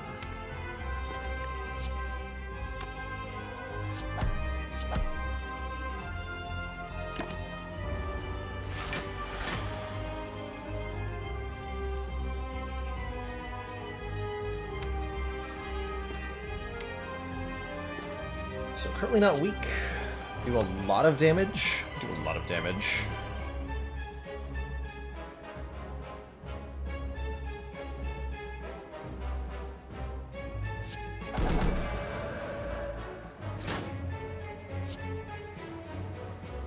60 would bring him to 229. That's barely above half. Perfect.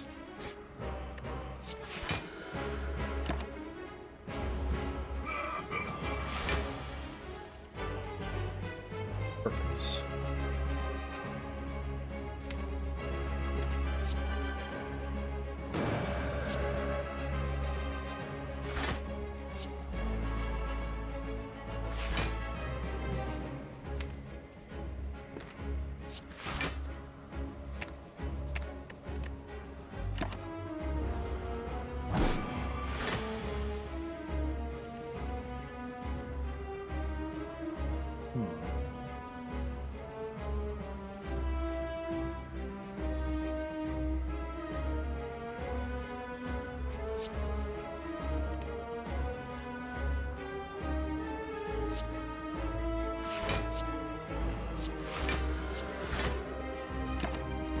It's invulnerable without... There we go. Okay, one of the Sands of Time in my hand. This would bring him below half.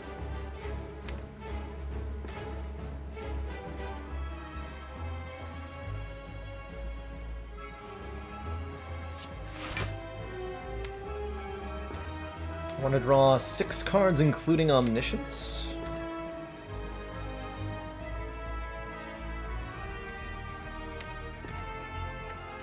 Let's bring him below half right now.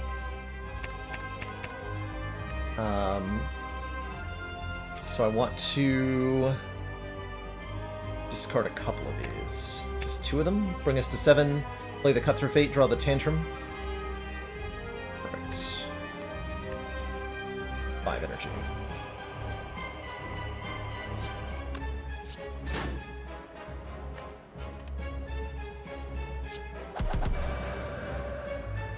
Draw 2. That's fine. It's fine. He's not ready to draw 2 there, but I'm kind of happy we did. Oh yeah. Actually, wow. I was trying to set up this, like, Omniscience play on the Sands of Time, which we can do, but, like, it doesn't really matter, because he's super dead. We'll do it anyway. GG.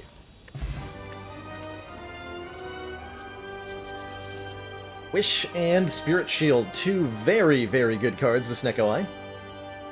High cost. Spirit Shield is 2 cost and scales based on how many cards are in our hand.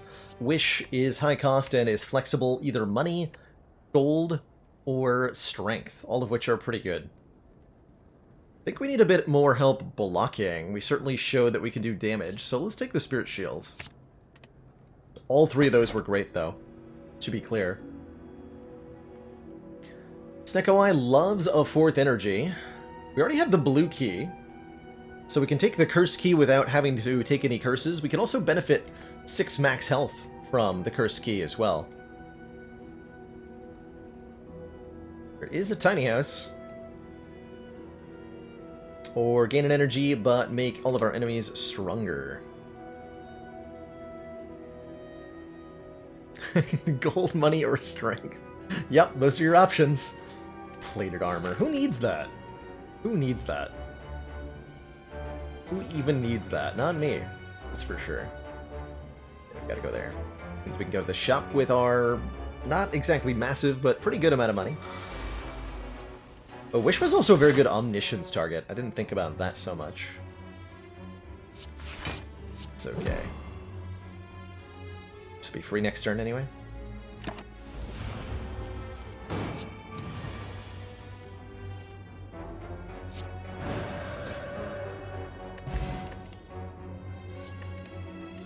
Heck, even got him. Why be alive? We can be rich and slash or strong. Words of Wisdom. Also, Sweet Dibble's Sands of Time opening draw. Nice.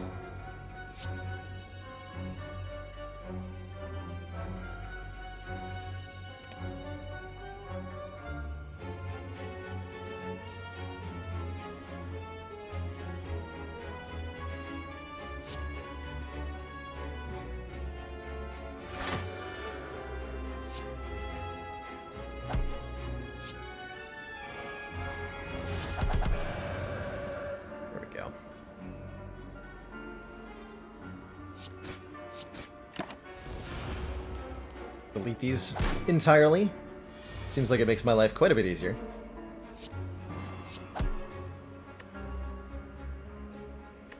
Omni the Devaform for the healing before we leave.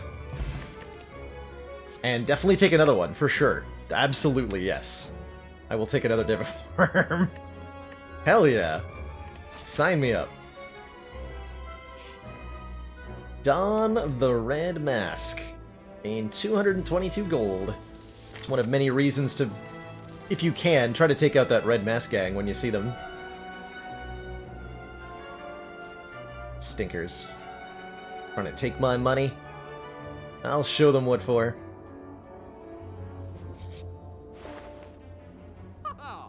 Akabeko. We could have had Strange Spoon Wish with membership card and Omniscience. How unfortunate. I think I want to take this Protect. Beefy little block card. We probably want to remove... Let's take a Strikeout at this point. Actually, let's take Evaluate out now that we have a Snecko Eye.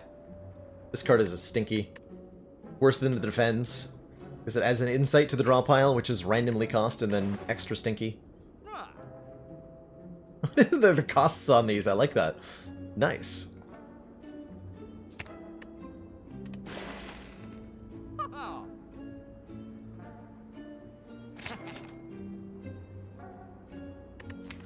Don't have any good Akabeko targets, other than, like, Wallop, kind of.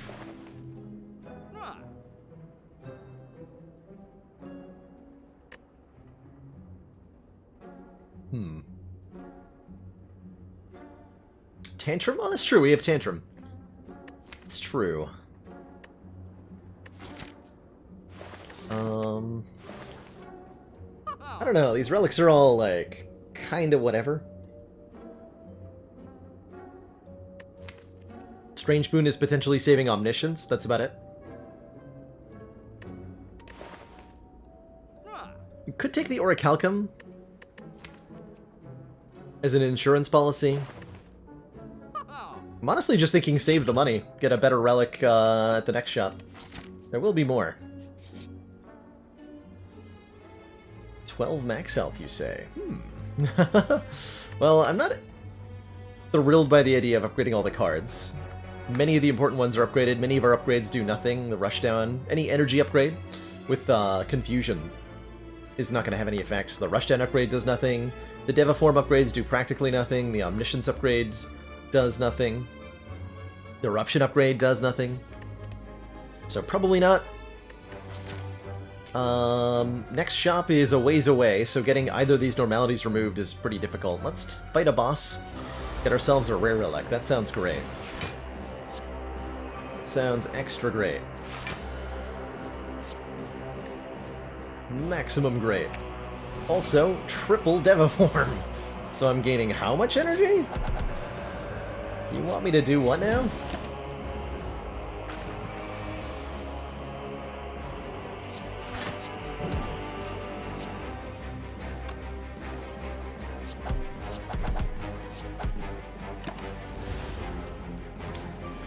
You want me to do what?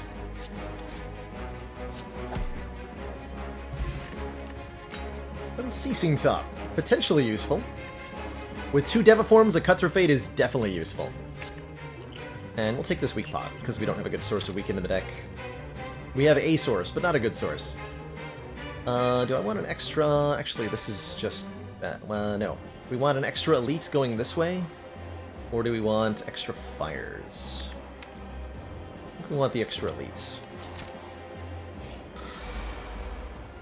Sure, we will manage. Smiley face.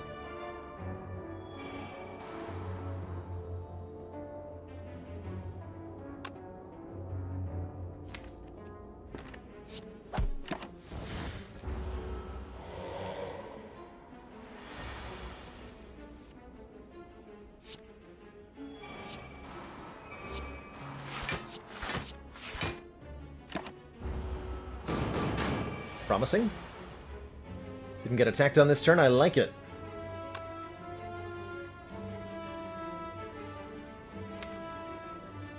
Yeah, we have no stance exit next turn, so let's play Vigilance at the end of the turn.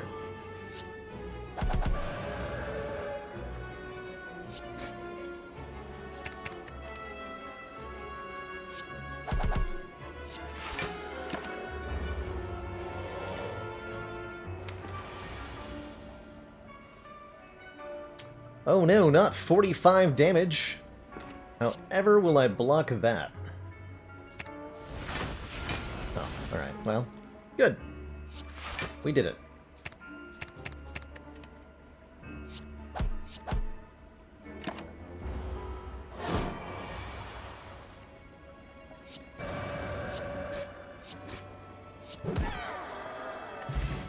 Bingo! Giving us the max health that we decided not to take at the start of the run. That's a much better source of weak. Wave of the Hands, giving us weak applied to all enemies every time we block that turn. And I'm going to go double stance potion, because that sounds incredible. In what order do the effects of Tantrum happen? All cards have their effects occur in the order that is shown on the card. So, the damage first, then entering Wrath, then put the card into your draw pile. Although that's kind of a little misleading, actually, when it comes to Rushdown, because Tantrum will go into your draw pile first, and then Rushdown will draw cards. So you can draw Tantrum with itself off of Rushdown. Remember Unravel? Yes. The one that played every card in your hand? That was pretty wild. That was pretty wild. Warped Tongue. Start of your turn, upgrade a random card in your hand for the rest of combat. It's pretty exciting. Does give us 6 max health if we take the curse, too. Upgrading random cards is somewhat useful. Wouldn't mind the flat upgrade, though. Just get Spirit Shield upgraded. Be 4 block per card, so that's generally plus 7 block, plus 8 block. Scrawl used to scry the entire drop. It was called, actually, that was Omniscience, was the name of the card at that time. Scried your entire draw pile.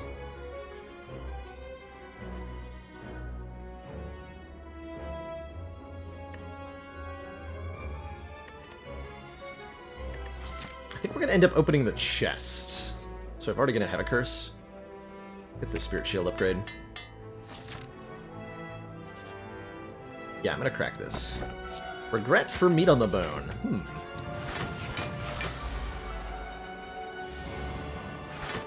Interesting.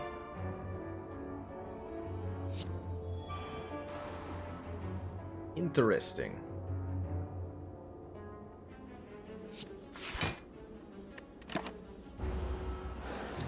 My 0 cost protect, thank you very much.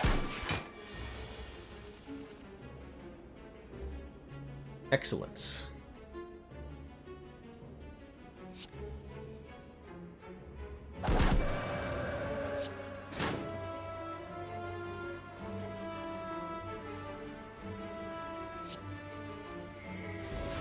Math. What do you mean, math?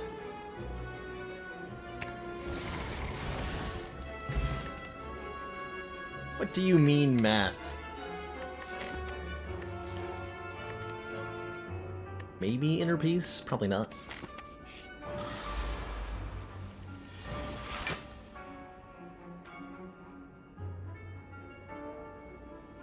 Yeah, the problem with, ultimately the problem with Scry your entire draw pile that the devs landed at is that the game interface for scrying doesn't really function well for more than about 7 cards, which is currently the maximum you can scry for.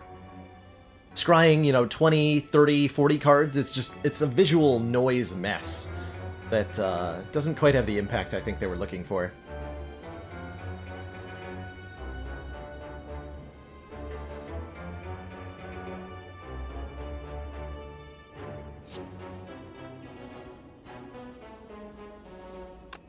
I want to play the Death Form. I think I'm going to leave this turn in Wrath stance, too.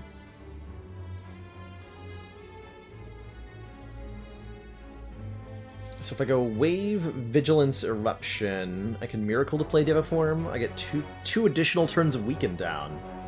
Could be relevant. Ah. We need 4 turns of Weaken for it to be relevant. Just do Shield, Vigilance, Eruption, Deviform. Then get attacked again. I mean, fair.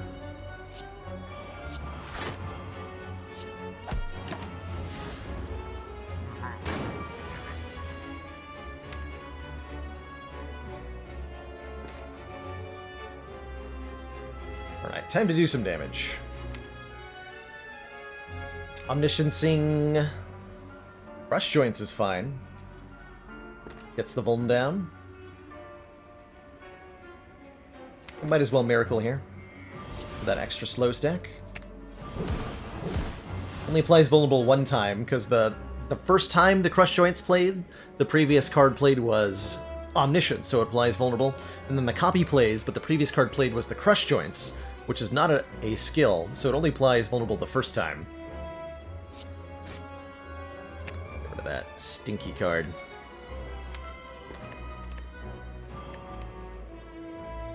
Beautiful. Calipers would be good here.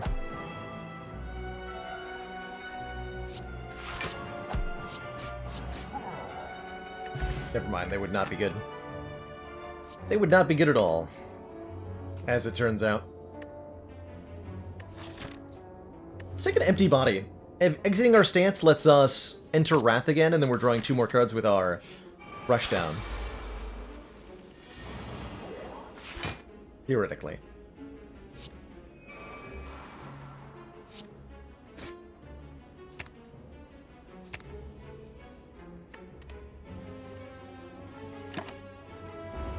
Okay, pretty underwhelming turn 1. Better. Much better.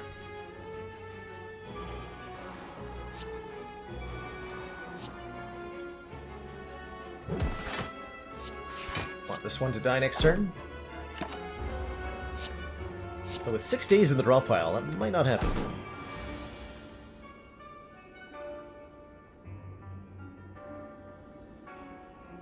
This works, though.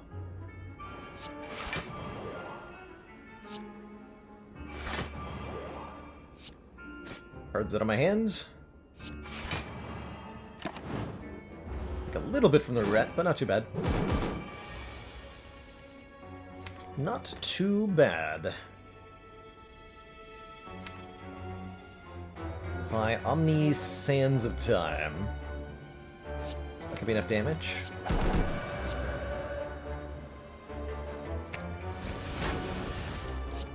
Yes. Fight Prostrate number 6. Good times. Why keep the Miracle? I mean, there's no reason to spend it if it's not providing immediate impact. Then as long as it's in my hand, it's making Spirit Shield block for 4 more, which is certainly appreciated.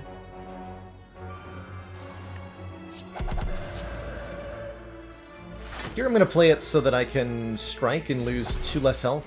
Should have done that before while I was in Wrath stance, but that worked out.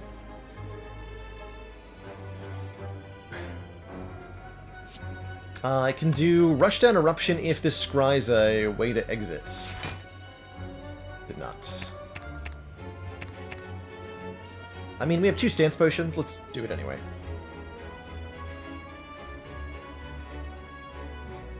That hole.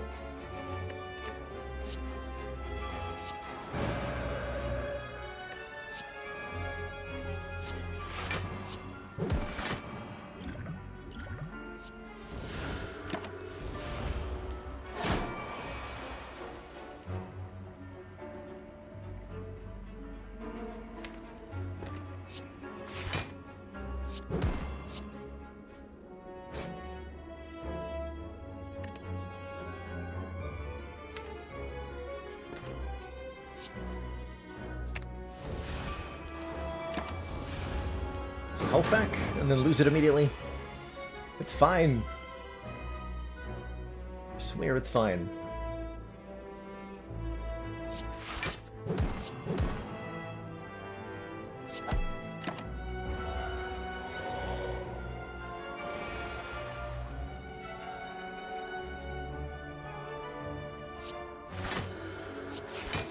Thankfully, I have no care in the world for what these cards cost anymore.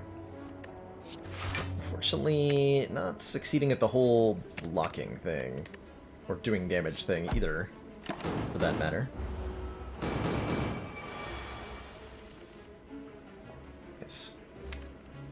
Dang it! It's fine, right?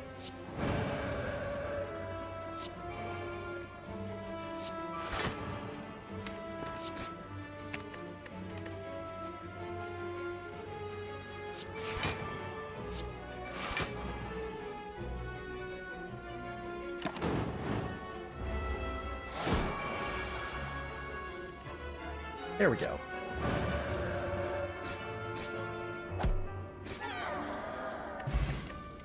Rumbling Horn. Whenever an enemy dies, gain an energy, draw a card. Swivel Plus is pretty cool with Sneko Eye. Gain 11 block, and then our next attack is 0 cost, regardless of what it says it costs.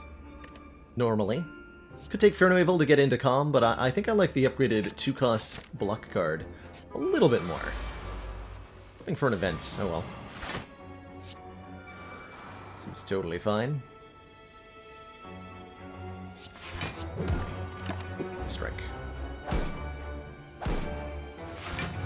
Is that a 3 on the Diviform buff? It was, yeah. We had triple casted it. Got 2 copies, and we have Omniscience. To cast one of the copies twice. So, yes. Yes, it was.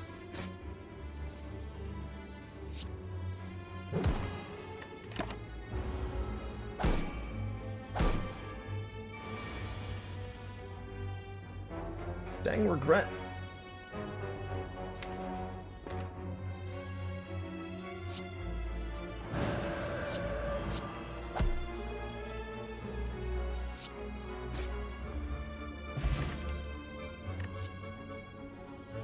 Okay. 2 of them. Why not? Why not?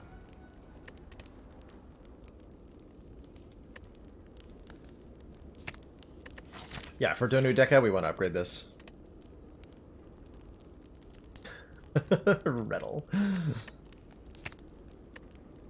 I think you've got your priorities backwards there, Haligonian.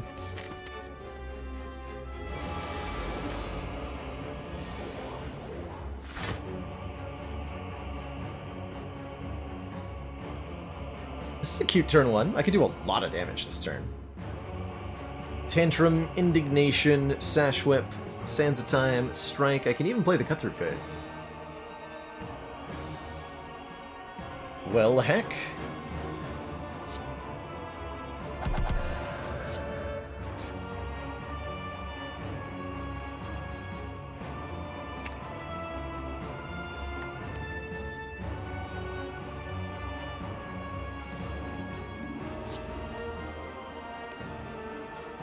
Play Swivel instead of the Indignation, I think. Look at that damage output.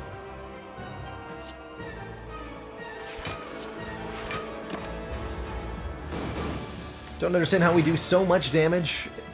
Proper... Being able to have a lot of control over our stance has a lot to do with it. Making sure we can be in Rat stance to dish out the damage when we need to. This is good enough to worth spending the Miracle on, right? This is 2 more turns of weaken on both of them. Do that. I think I missed my chance to play the Strike during round, though. So a slight misplay there? Slight misplay there. But that's okay, because we got triple Deviform in play. I think that's what I want to do here. Although... gonna hurt a little bit.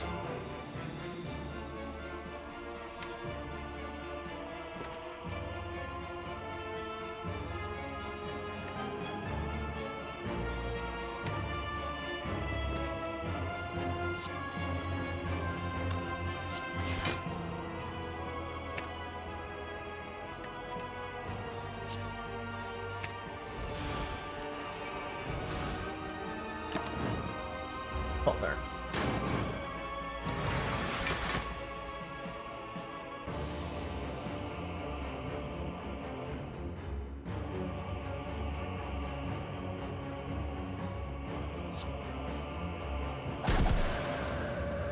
Goes.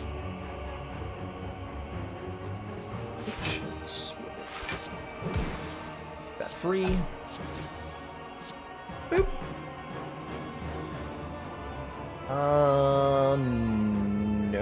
No.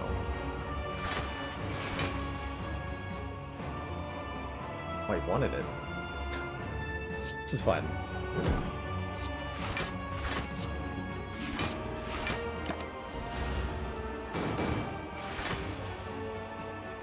Oh, Unceasing Top? Oh my god, we have Unceasing Top.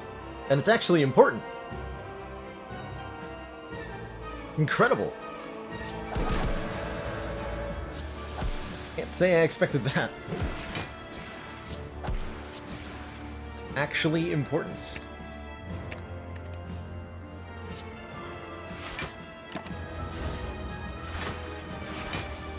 Or it would be if we didn't have the curse and all this status nonsense going on.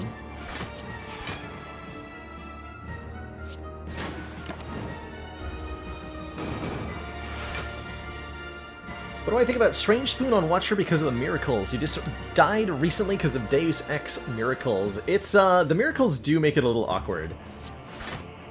I had a successful deck recently that utilized the reusable miracles with Strange Spoon in addition to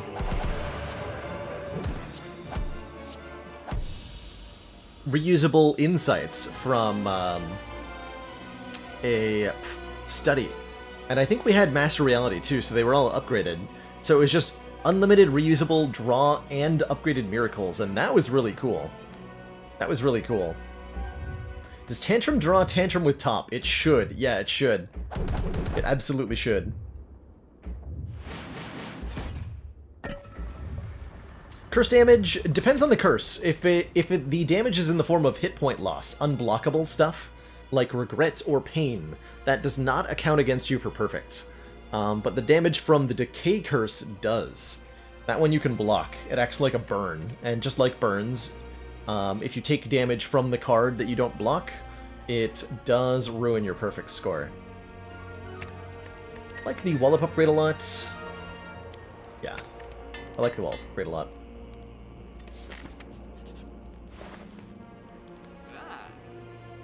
Well. Pretty good shot. Talk to the Hand, Incense Burner, Spirit Shield number 2, card removal on Pain. I like it all. How to get a perfect score? You get a score bonus for getting a what's called a perfect, which is to beat a boss without taking any damage from the boss. And you get a similar score bonus for beating an elite without taking any damage. Yeah, we're removing that regret for sure. For sure. So I can do Incense Burner and Talk to the Hand, right? 332 plus 78. Make sure I don't Baylor math that. 410, yes, we can afford Talk to the Hand and Incense Burner, or Talk to the Hand, Spirit Shield, and maybe the Snecka Oil. Although I like our current potions a lot. A lot. Let's go Talk to the Hand, Incense Burner. Every 6 turns, gain 1 intangible. We can maybe set that up for the elites. Yeah, poor membership card, right? Poor membership card. Well...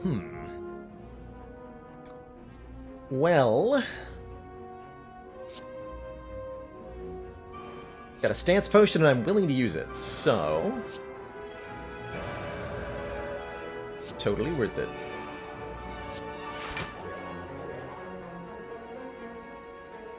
Next turn might hurt, though. We only get 5 cards. 2 of them are burns. Nice. Very good draw here. We got Omniscience. We got Empty Body to leave our Rat Stance. We can Omniscience the Spirit Shield and not take anything here. But can I kill anybody? That is the important question. Can I kill one of them? This will be 56 times 2. We should Omniscience the Spirit Shield, probably.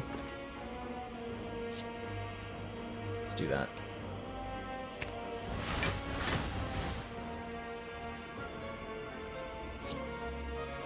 Make this Cut Through Fate free as well. Oh, nice.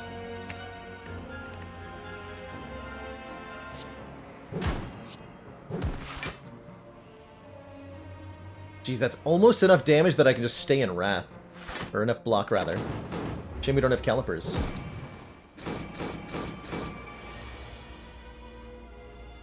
What a shame.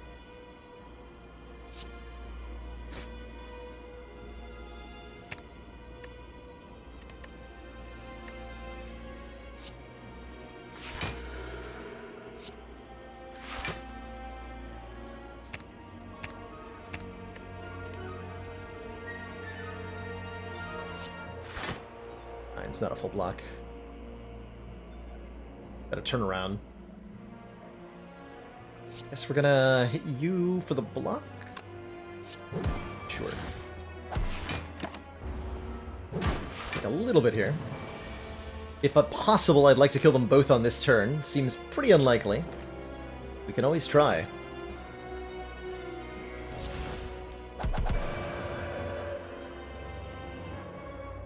Always try.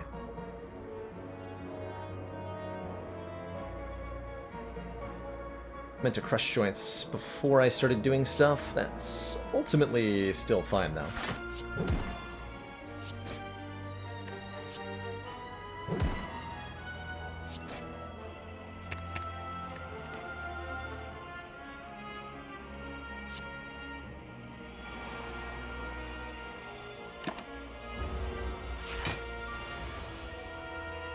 If possible, I'd like to cycle around. Having the Incense Burner on 5 is no bueno. We'd like it to be on 3 or 4 when we kill. Although 0 is not bad either, actually.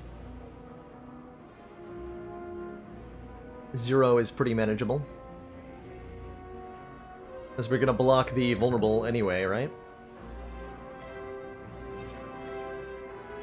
Hey, Broken Arch, we ended up dying on Ascension 9 with the Silence to a really, really rough Act 1, followed by a bit of an oopsie during the Elite fight. Heart runs are tough in Slay the Spire on any Ascension level, and I certainly made a lot of deaths on the low Ascensions on the way up. Not surprising to me that we had at least one on the way down. This is still a really tough challenge. Even on the lowest Ascensions. Just kill it next turn. I think. Kill it next turn. I don't want it on 1, do I? 2, 4, 5, 6. Next turn would be better. I'm gonna block for 99 though. Letter Opener. When we play 3 skills in 1 turn, deal 5 damage to all enemies. I like the Deceive Reality here a little bit, as it's 2 block cards in 1. Otherwise, the 2 max health is pretty good. We'll get double pinged on Beat of Death for this, so it's... You have no dexterity, so this is going to be 16 block minus 4, 12 block for 2 energy. Well, not for 2 energy, for whatever energy it costs, and then 1 for the safety. Although safety can be retained, which is pretty sweet. We can get permanent upgrades. Nah, I'll take the Deceive Reality. I'll take it. I'll take it. And we drew on turn 1 for 0 cost. You know what? Fair enough. Gonna block Vulnerable with this. We get Talk to the Hand down on turn 1, which is excellent. We can go Talk, Deceive... No, Deceive, Talk to the Hand, Sash Whip. Get the weaken down. So we're guaranteed taking very little damage through the next cycle here. That's good. That's really good. Don't get the Crush Joints down unless I Miracle. Nah. Need that to be able to play the Deviforms pretty safely. Wimp. Wimpy, wimpy, wimpy. What a great turn 1. Well, turn 2, excuse me. With the Stance Potion in hand, I have no fear of playing this Tantrum. Whatsoever. We're just gonna do it. Oh, that became 3 times 15? That's a big number.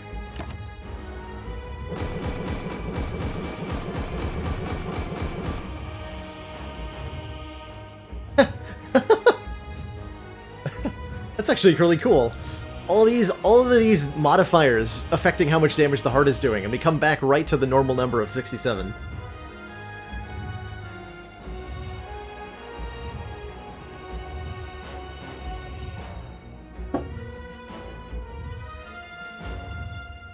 Weak plus lack of vuln is exactly double. And then we're in Wrath, so it goes back to the normal number. Or exactly half, rather. But we did draw... Stance Potion?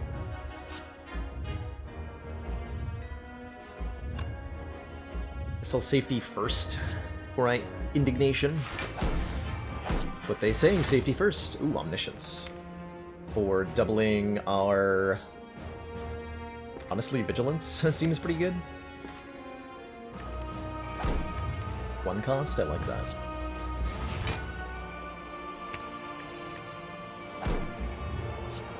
Beautiful.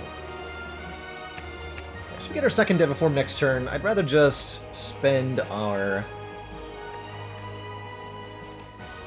Whatchamadoodle.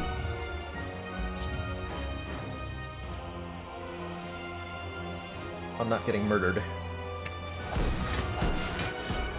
that. Still take a little bit here.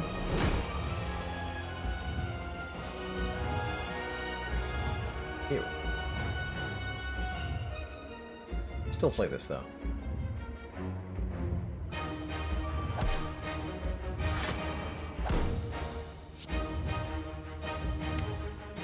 Do I dare play this Tantrum? With these cards coming up? I don't think so. Well... Yes, actually? Yes, actually. And that's what we plan on using the Stance Potion for, then.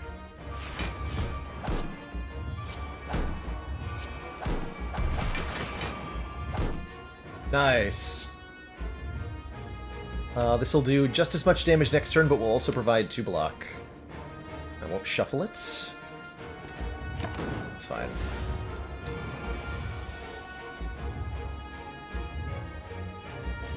So I get to play the 2 halts and then leave Wrath with this. Looks good to me.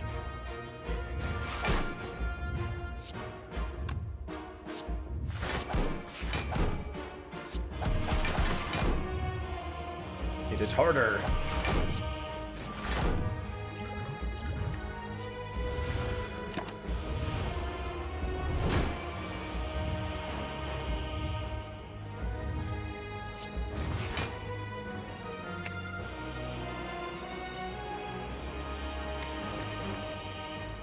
Eight turns a weekend? Okay, we don't need we don't need more weekend.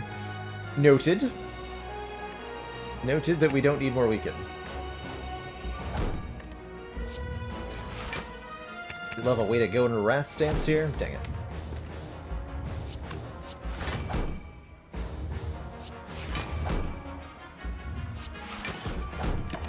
We'll get a little bit of letter opener value.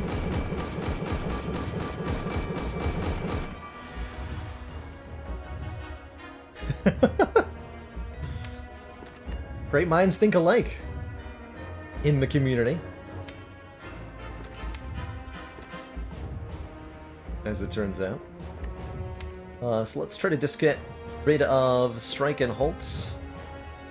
This Crush Joints is not doing anything either.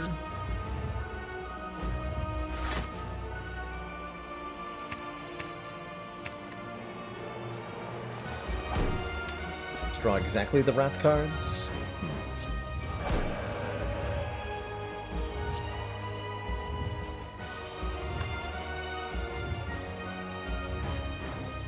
Mistake.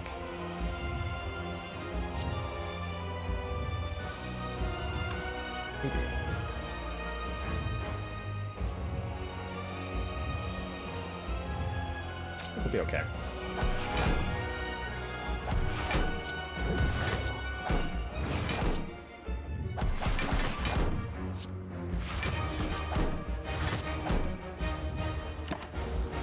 This turn's a bit intimidating, though.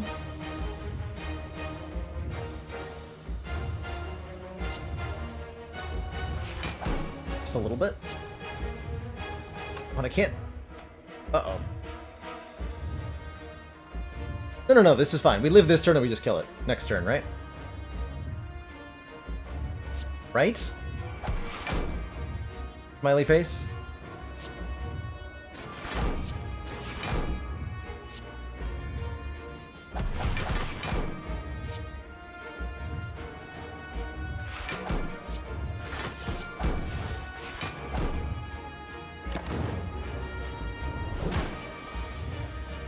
Right?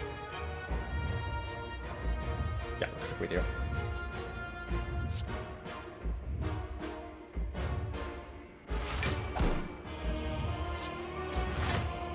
Okay, Sash Whip in the hand is 3 here. Ooh, this is sketchy.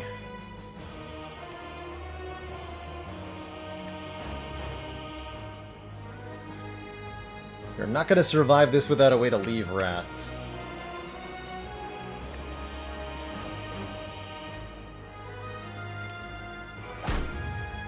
Okay, that helps a lot by making Sash Whip free.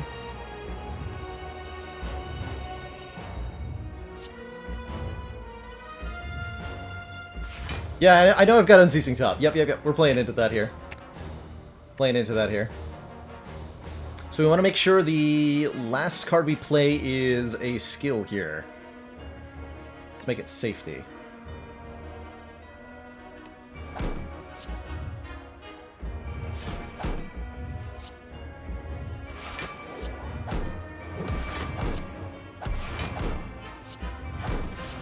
Okay, 7 energy.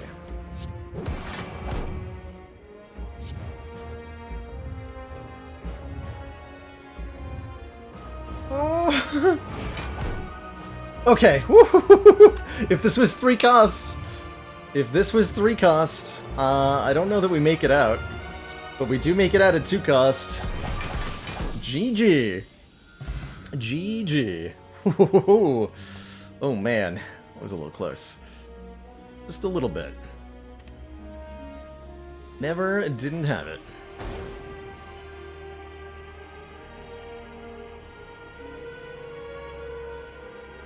Good job on Unceasing Top.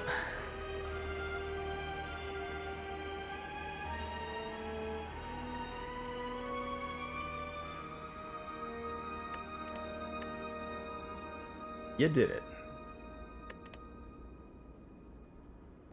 Hot dang. Hot dang. Well, I think that's a great time to, take a moment to focus on the positive things in life. Who's got some good news that they'd like to share? Who's feeling excited or happy or grateful about something that happened today, even if it was only a very brief thing? I'm grateful for that run we just had together. What a way to finish. What a way to finish. Flirt Freak just finished their last day of classes. Very, very nice. Imziggle's also done with uni. Redurum buying a bike on Thursday. Very nice. Get some exercise, get outside. Watsibu is eating a bowl of pretty incredible ice cream right now. What flavor? Sugi eating some chili. I love making chili. One of my favorite things to make. I add a little bit of lime juice to it when it's done, which I like, gives it a little citrusy kick. Friend just find out that she's having her first kid. That's awesome, Dirt Liquor. Congrats to her. Your Valve Index arrives tomorrow. Isn't that... what is a Valve Index? The Steam thingy. Oh, that's the virtual reality. That's right. Somebody made a joke about Valve Index sounding like something in the stock market, and that's exactly what my brain was like. Stocks? Cleverwing got to A15, congrats, that's pretty high up there. Nobi finally allowed to work from home, hey, that's good. Having a paycheck is definitely something to be grateful for these days. 64 Ninja, your move went well, working from home is going well, you've got a cat and it came from under the bed all the way to your office for cuddles. Amazing. That sounds adorable. That sounds adorable. Is there a picture of this cat in the Discord? That is the question. That is the question. I looked at the pets channel a little bit. SRF's sister made cake and it was delicious even though you dislike lemon. I'm in the same boat. Both that I don't like lemon, but a really well-made lemon meringue or a lemon cake can be very good.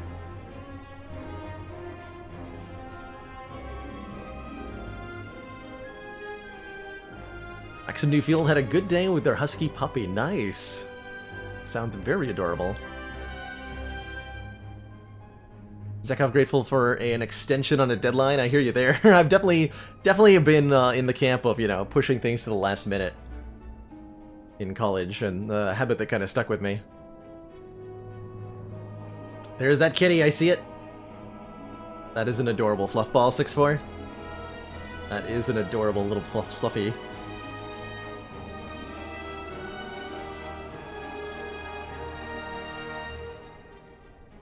Acidic taste makes food. Yeah, that's exactly right, Heligonian. A little bit of acidity, a little bit of it like brightens up the whole experience. Just makes it sharper, more vibrant. 2 dungeon maps finished for the game you're working on. Nice, Delit. Very, very nice. And JDK still excited about that game you made for the Game Jam. I hope it goes over well. Have you showed it off yet? To has the jam done the thing? I'm not sure how these work actually. Did the thing happen?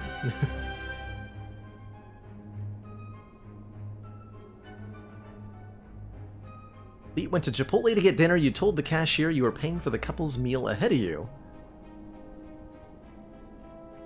And the customer behind you as well, and then Chipotle said it's on the house, and everybody got free meals. That's amazing. Paying it forward and backwards at the same time. That's quite something. That's quite something. Done with Spire today? Nope. I'm thinking we'll do Spire for the whole stream today. So we got a couple more runs left in us. But figured out I wanted to hear about everybody's exciting news, share some positivity, spread those smiles around. Ooh, nice, Harry Tom. Dark Souls 3 race. I did some Dark Souls 1 races with a friend a long time ago, but it's been a very, very long time. Racing games is fun. Really enjoyed Spire races back when we did those. Alright, Defect Ascension 18. This goes well some of the time.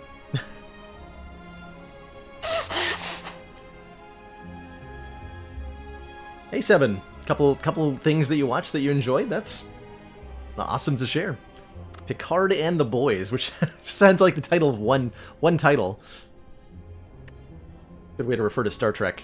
How many ladders has Defect walked under? Not as many as he's going to be walking over, I think.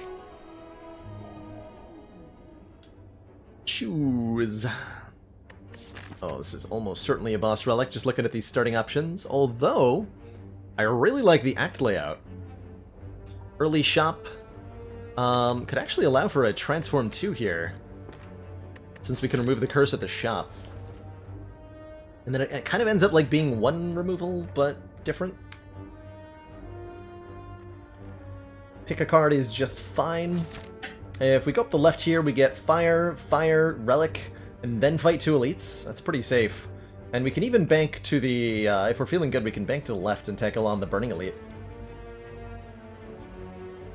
Otherwise, we can do Fire, Elite, Fire, 3 elites, Act 1. We could do that from here, too, actually. That's just better? That's just better. That's just better. So normally I'm against curse starts, but I think this could be a reasonable one. Star Trek Picard and the show The Boys, an Amazon original based on a new comic.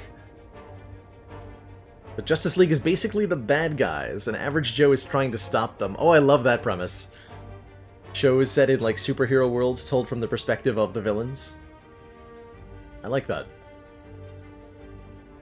If I want to take on this elite, 3 random potions is pretty good too, but you know what? I'm going to try this Curse for Transform too. We're going to see how this goes for me. 1 strike, 1 defend, giving me Blizzard stack. Oh dear. Uh-oh. Oh no. Well, that's just all gone wrong. Okay, let's not try to fight this elite. We're going to go up this way now. Thanks. We'll see what we can do, but... I don't know. I got 3 curses as my starting bonus.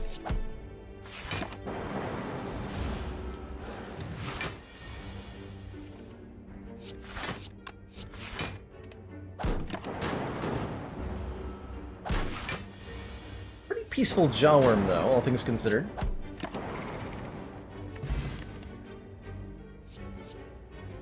Guys, Compulver. Both are good. Fighting Hexaghost. Let's take a go for the eyes for the moment. Give us some weaken. Cool-Headed's gonna be good with his unremovable... Well, we have to remove this, right? Means we can't take the Cool-Headed. But I can take the Barrage. Which is not actually good yet, but will hopefully be good later. We're just gonna hope that it is.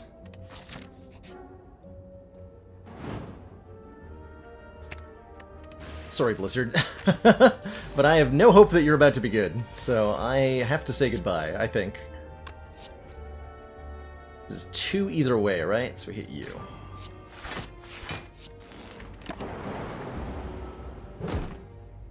We did see orange pellets in that shop, which are no longer of access to us.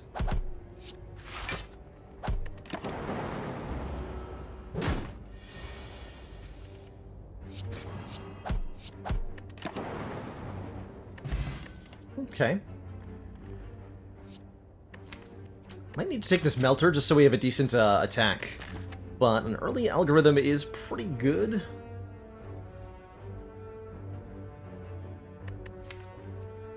We've actually kind of like almost fixed this already. I think we're gonna need this Melter to do enough damage. And we're also still looking for pretty much any orb generation card we can find.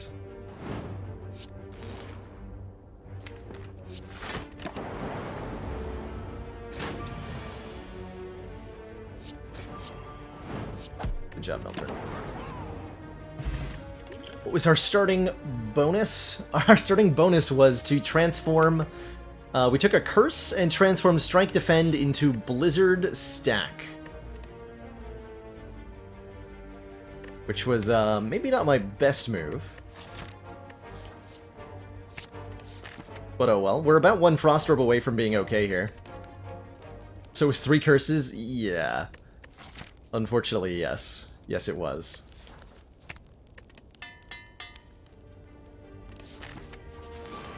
That Melter upgrade. For this nerd.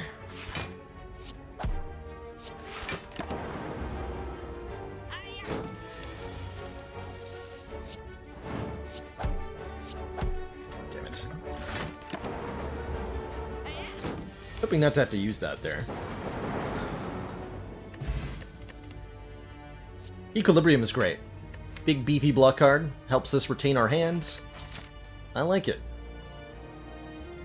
I have trouble against this elite, though. We have no potions. We have, no orb generation. We have a barrage and a defragment to go with our no orb generation. We do have an oddly smooth stone, making our blocks block for 1 more. Let's just dig for this and maybe avoid the elite. Yeah. Oh, hell.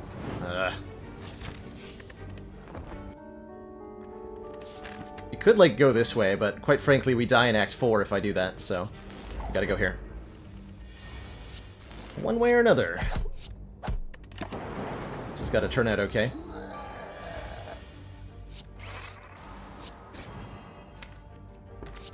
play the Equilibrium in the Melter next turn, and we do live.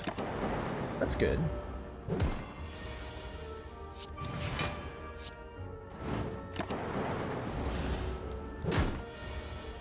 And we even have enough health that I think we survive the Hexaghost battle. Or at least we could upgrade before it.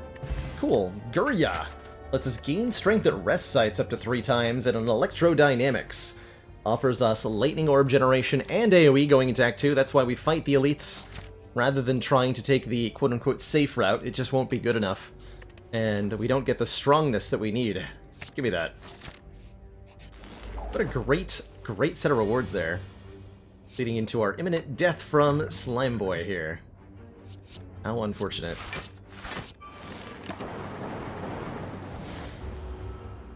The oof. 21 brings you to 39. Split at 30... something. Close enough.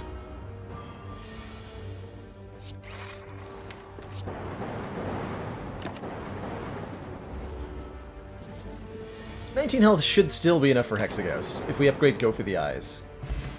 Ooh. Ooh. Especially if we take another Ball Lightning to go with this Electrodynamics. More Orb Generation to make the Barrage hit harder.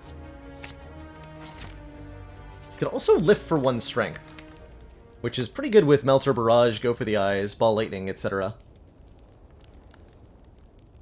Give us a little bit more front-loaded damage next act. Makes our strikes a bit stronger. Alternative is upgrading this card, mainly for the Hexaghost fight.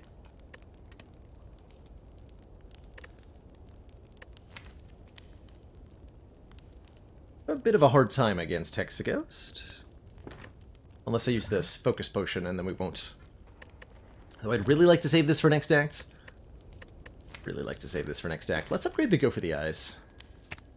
I think that's kind of a must-have for the Hexaghost battle. Hexaghost is often attacking on consecutive turns. Not always, but often.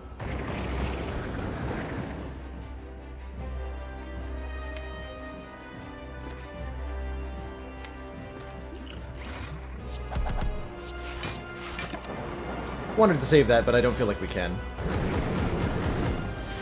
With the way the cards have drawn.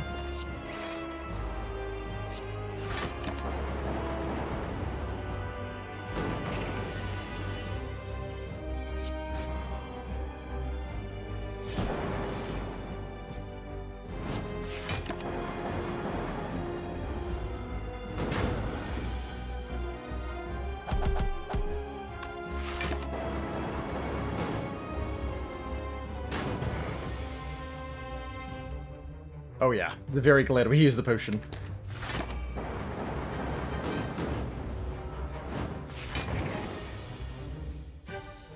Good job, Melter. Being irrelevant and stuff.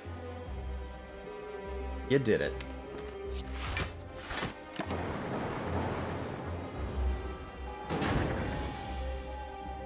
Yeah, Skiller Filler, the damage dealt by Hexaghost on turn 2 is based on your current hit point. Total. For every 12 health you have, it's a 1 times 6, essentially. Focus. Lots of focus. Very focus. Biased Cognition. Will make our Electrodynamics hit so hard. That'll be all the damage we need and more for Act 2. And then all we have to do is find, like, a couple of Frost Orbs. Or even some decent blood cards with the Oddly Smoothstone. And our defenses will be well taken care of. Perfect. Oh, I am so happy with the Velvet Choker. We have no way to play more than... no way to draw more than 6 cards per turn. So gaining an energy at the start of our turn and limiting ourselves to 6 is fine. Completely fine. No pellets, but we might be able to get other ways to keep it, and even if we can't keep the focus, like... it won't be until Act 3 we even care, really, about the downside of this. Just the immediate 4 focus plus Electrodynamics is dead. Dead, dead, dead. Other option is take Fusion Hammer. We can lift instead of upgrading. but I think I would prefer the currently no downside whatsoever energy. And there's directions we could go that would really end up limited by the choker. Like we could find a Snecko Eye, we could find, you know, Turbo and a bunch of card draw, we can find Dead Branch.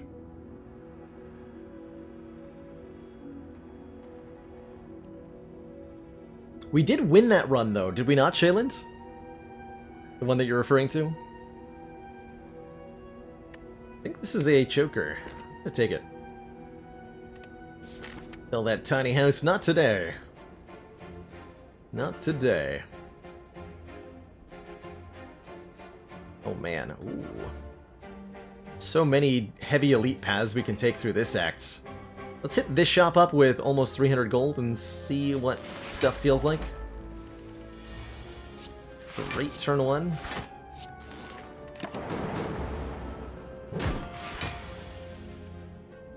About as good as they come anyway. Dunked upon, nerd.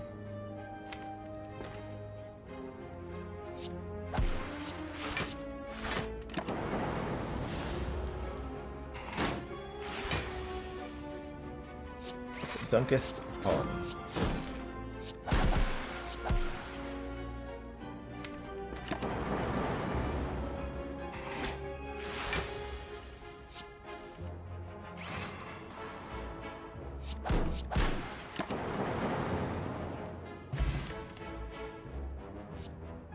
Should really like Charge Battery here for being another good block card with our Oddly Smooth Stone. Want some more front-loaded block. And the extra energy on the following turn is still helpful, given the state of the deck currently. Second ball lightning also potentially useful. But I'm looking for the block right now. Yep, happy we have it. Just gonna draw Electro and win. Easy game. But I was going to the shop. I'm going to this shop, not this shop. Here, here, here. Rude. Ooh, might die. Damn.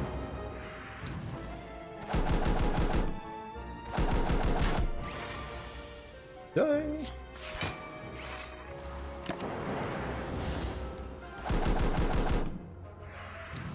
Did I fail the reverse ladder? I did!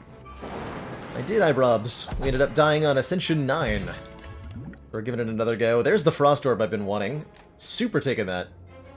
Definitely. 5 bites. Lose a lot of max health. Nah. Nah.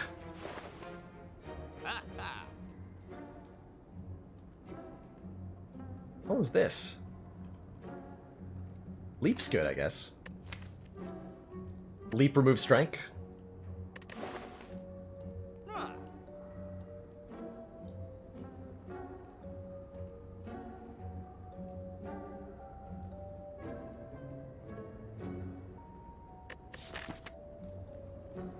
Could try to take the Juzu bracelet and like maybe get apparitions or something weird. Hell if I know. They could just leap card remove. Leave the store. I mean, we have an Omomores, so there's some consideration, but not much. Quite frankly, not much. I'd be more into Discovery if I didn't have the choker.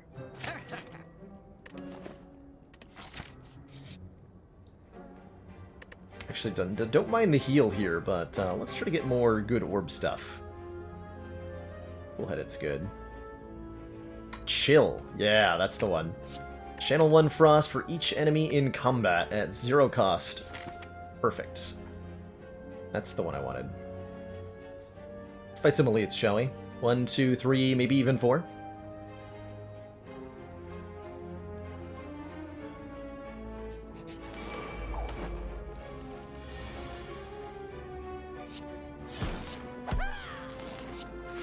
Nice.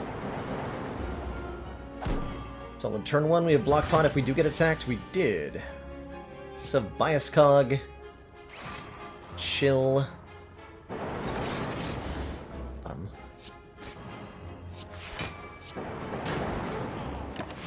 Got him. Dang. That went pretty well.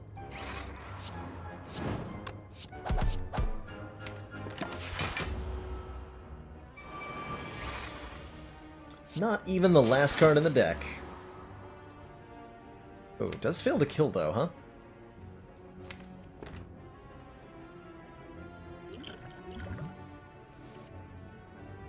It's failed to kill.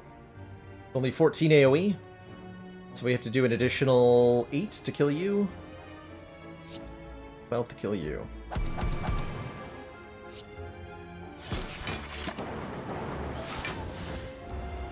Had they both stayed alive, Grim Leader would guaranteed attack me on this turn, and then he did anyway, and we died.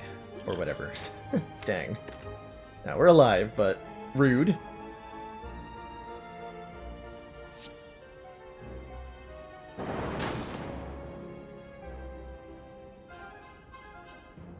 Dang.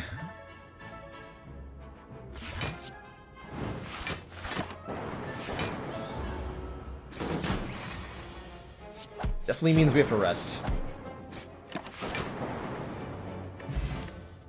Calipers, though, are pretty good. Start of our turn, lose at 15 block rather than all of it. Second copy of Electro, or a Self-Repair, or a Barrage Plus. All are amazing. I think we're going to take the second copy of Electro. That sounds really good. Sounds extremely good.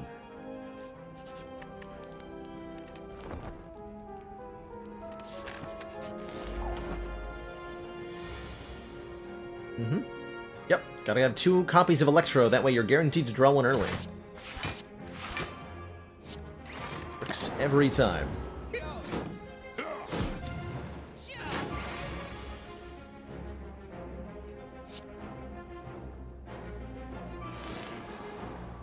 Hope for 11.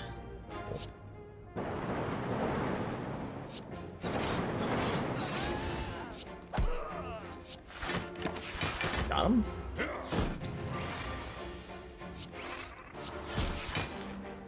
Boop. Symbiotic Virus gives us a Dark Orb at the start of each combat. That's great. More Frost Orbs. I'm interested. I am definitely interested in more Frost Orbs. If we had a bird face turn, I would take this. Otherwise, don't see a lot of reason to. Don't see a lot of reason to.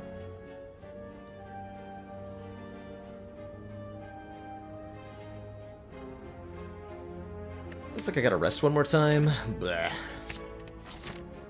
Let's try to not do that. Ekabeko. First attack deals 8 additional. That could make for a pretty sweet barrage. But I'm gonna go ahead and take the Sapphire Key here.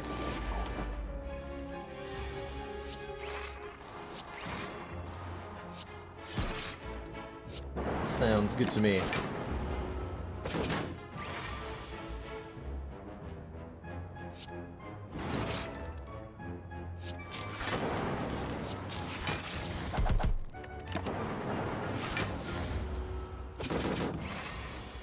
The blippin' and the blappin'.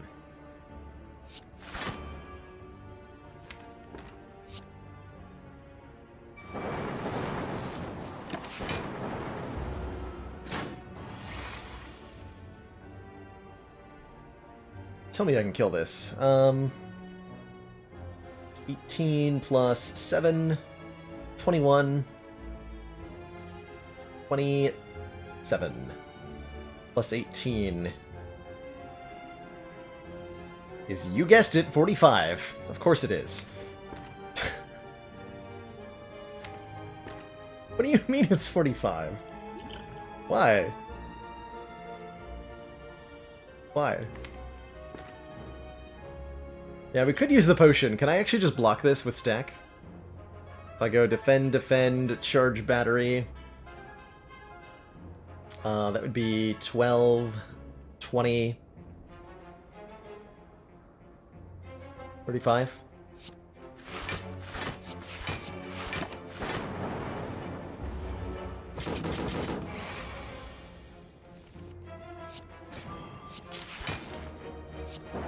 Get exactly there here.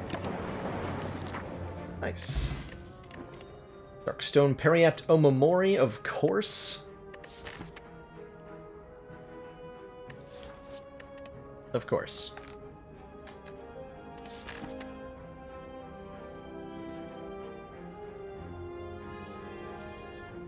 Two fires before the boss. I don't know that I'm in a position to do another elite here. Although it's guaranteed to be somebody who electro dominates. Then we have a shop. Roll Feather would have been so good. Don't mind another defrag, that's for sure. Definitely do not mind another defragment.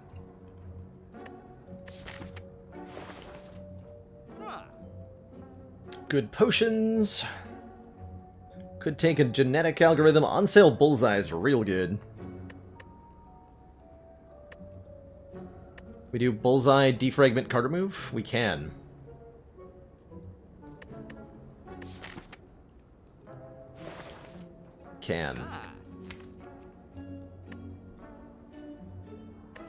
To do that.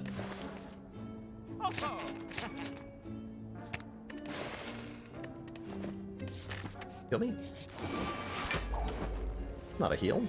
Or is it? Or is it?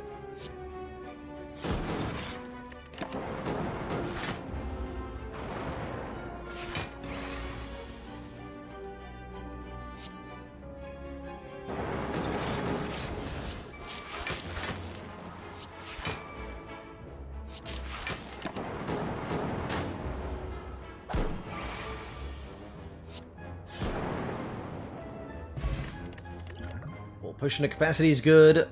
Kind of dig this auto shields for some sweet front-loaded block. We don't have any loop or anything. We do have calipers, though. Storm is, I think, too greedy. It's good. It's really good. We have 1, 2, 3, 4, 5 powers other than Storm, and 2 copies of Electro. So it would be a lot of additional damage, but only if we drew it quickly. This is 12 block. The 12 block card. And we're gonna go for the elite here. I got 2 good potions. And a snake plant. Snake plant is my friend. It would not harm me. I've been betrayed! Said you wouldn't do that. And yet you did.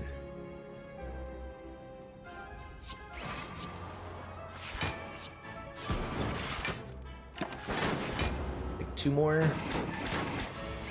It's hopefully the end of it.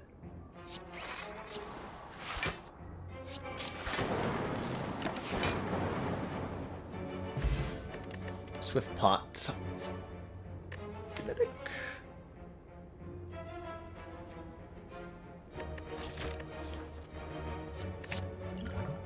We'll take the genetic. Out of sheer hope, mainly.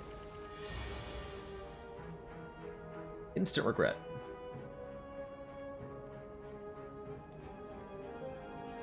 Biased Electro Leap. That's hopefully enough damage. Yes. So we only take 8 here. Could make it 0 with the Liquid Memories. Or try to draw into a Chill. Or they go for the eyes. With the Swift Potion. But I'm going to say no to either of those options. Totally would have drawn the Chill.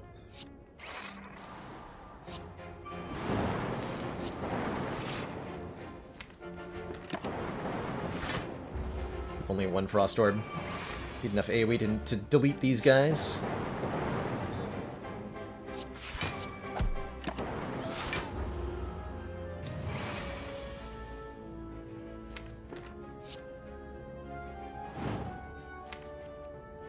So we have a kill next turn if I need it.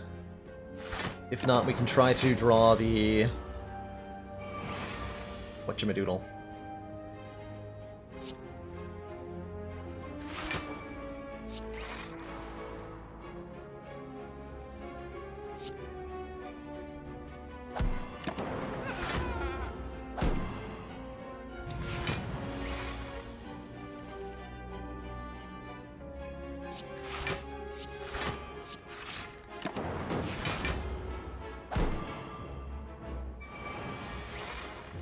Hey, we got it. Easy. See you nerds later.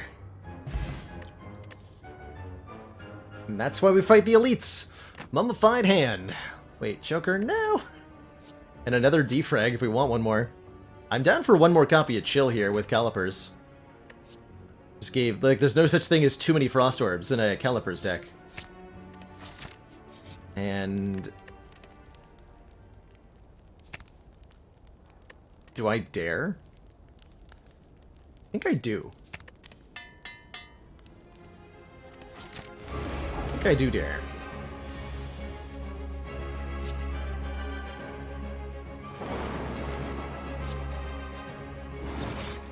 He who dares wins. I almost got Calipers value on that turn.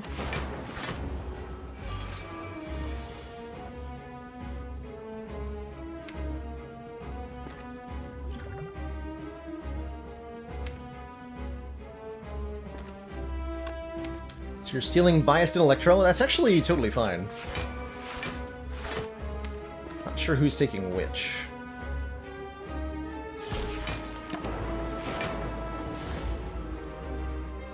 You've got the Biased. You get the Electro.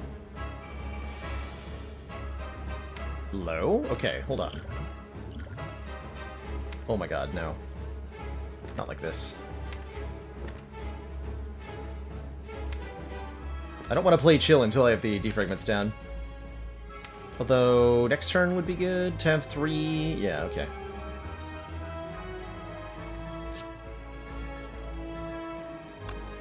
Bit of a yikes.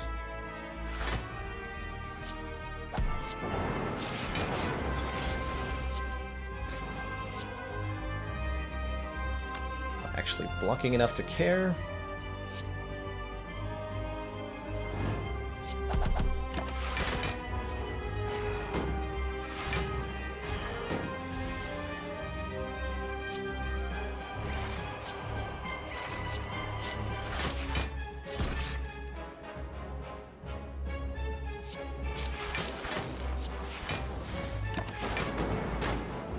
Oh, what? Not realize that was going to work like that.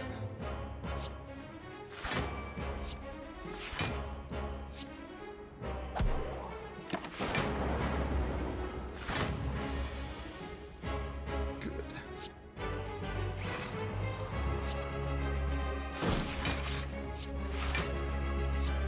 Good. Take 1 damage.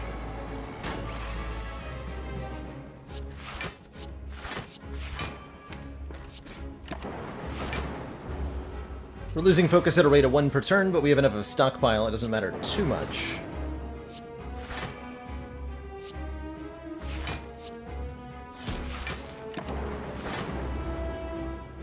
Gotta make sure we can do enough damage here. It's actually increasingly unlikely.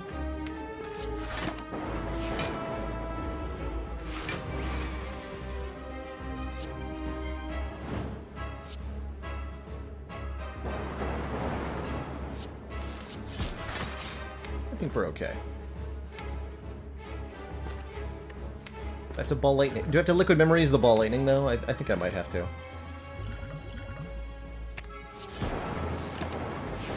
Get that little bit of extra damage in there.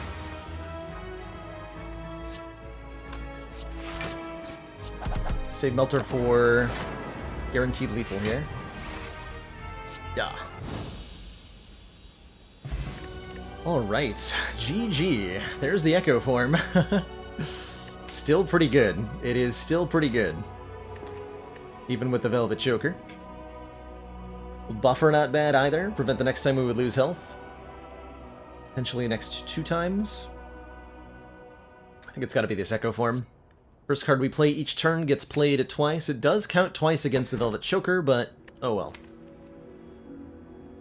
Huh. Interesting. Could take Pandora's Box. It's 4 transforms, 1 strike, and 3 defense. That's okay. We could take Coffee Dripper to give us an energy at the start of our turn, but we can no longer rest at rest sites. With the Mummy Hand, I don't think we need any more energy. Or we can take the Culling Bell, which gives us no curses, but 3 extra relics. 1 common, 1 uncommon, and 1 rare. There's no downside here, just upside. We don't really like the downside of the Coffee Dripper. The upside of the Pandora's Box, just not feeling strong enough. Give me that bell. So Omamori says, denied. We get the Incense Burner. That's a boss relic in and of itself. Every 6 turns, gain 1 intangible. Toy Ornithopter healing us when we use potions, and the blue candle doing absolutely nothing. But looking pretty. Pretty happy with an Incense Burner, that's for sure. We want to go this way? Do Elite Fire Elite? Am I that brazen? Maybe. Or we can do Elite Fire Elite this way, but then no fire here. But we get a shop. Let's see how I feel. Bad, that's how I feel. Aha. I knew it. Good turn 1. Very solid start to our act. Like you do.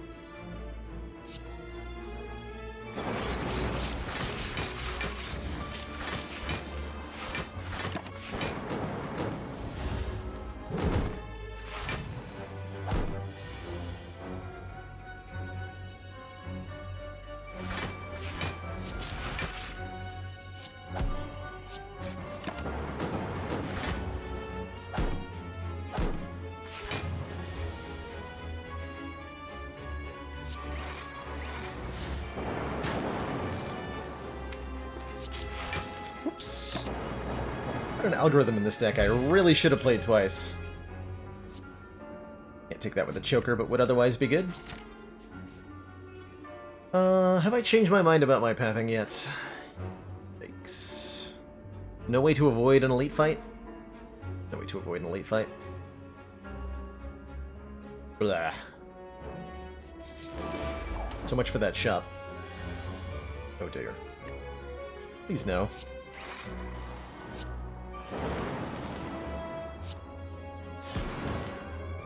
Okay, good. Another missed algorithm, though, looks like. Nope. Good. Good. Very good. Tempest is potentially a good way to get some more lightning orbs down.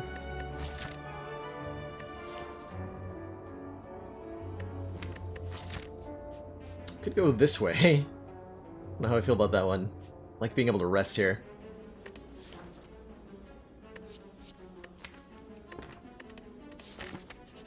Say no. Leap, Electro, or Cold Snap? What? Ew. I guess I'm okay losing a leap. I'm not thrilled by it.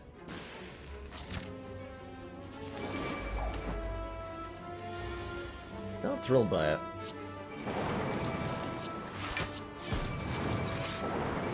Okay, Transient's gonna be a bit of a bully if we don't get, oh, I was gonna say if we don't get Echo Form down quick, but we totally did, so be alright. Mostly alright. We might be alright at some point.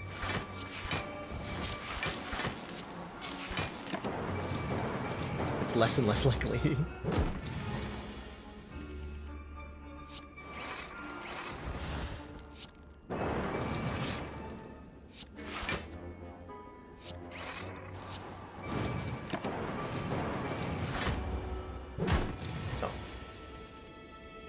Well, ouch. I think we had a way to prevent damage on that turn.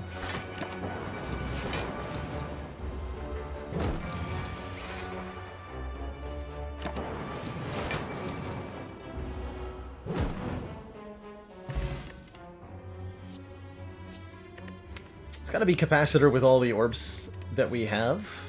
So I am a little bit worried that we're putting ourselves in too slow a position here.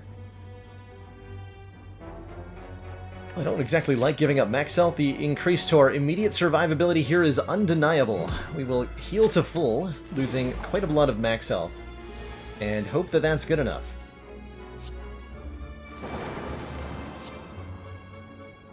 It had better be.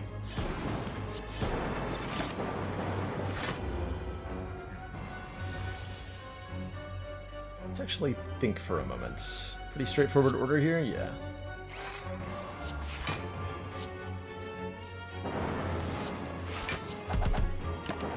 Player cards from least to most physical damage to work with the... Oh, jeez.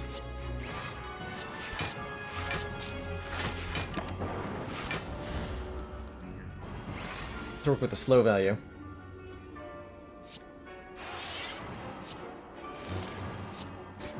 Really good turn to draw a Go for the Eyes on, if nothing else. I'd better play that.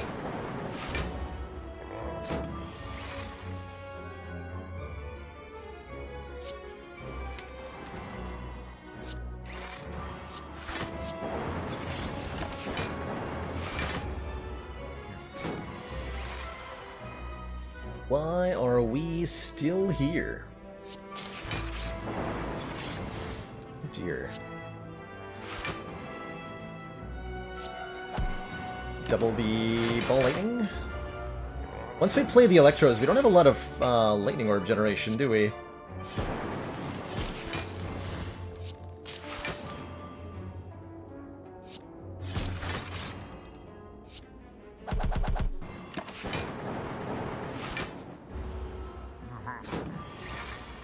Crap.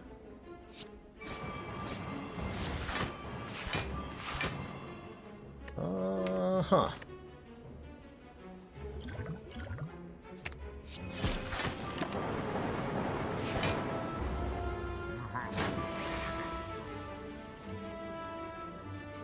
That's not good.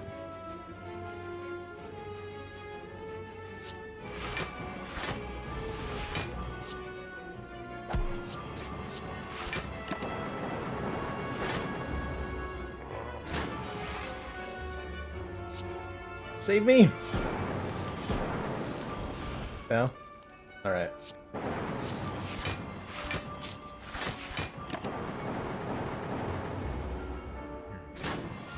Why are you still here?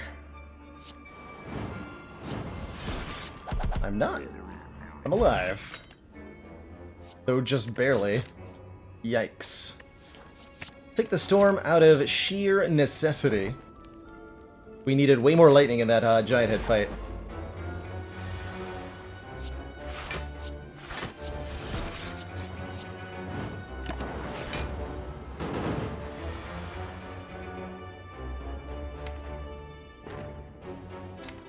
That could have gone so much smoother had we just drawn the Echo Form early, but that's, you know, Echo Form for you.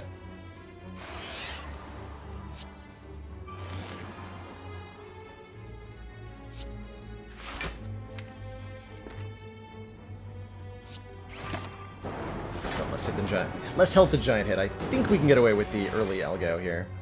Slash kind of have to.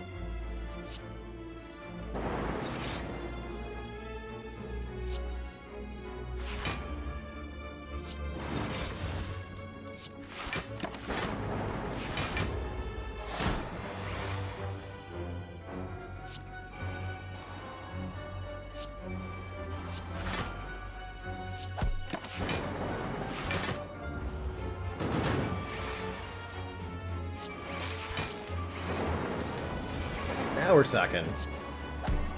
That's more like it. We've been trying to set up towards. Was last Drinks and Legs probably about 2 hours ago? Probably consider taking a break here. But I can actually focus on the last of this run rather than being frustrated by it, which is pretty easy to do currently. Damn it! Well, in for a penny, in for a pound. Our plan to beat Awakened One is don't fight Awakened One.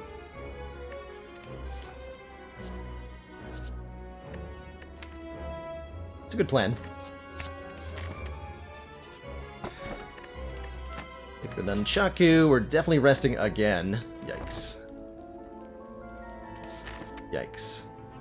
And I'll take a short break right here. Be right back, everybody. I'm gonna refill my water, stretch my legs, grab a quick snack when I return. Can we finish out this struggle bus run? It's been up and down, very powerful, but also very weak at the same time. Can we get there at the end? See you all in just a couple moments.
Alrighty, everybody, we are back. Thank you so much for that moment of patience.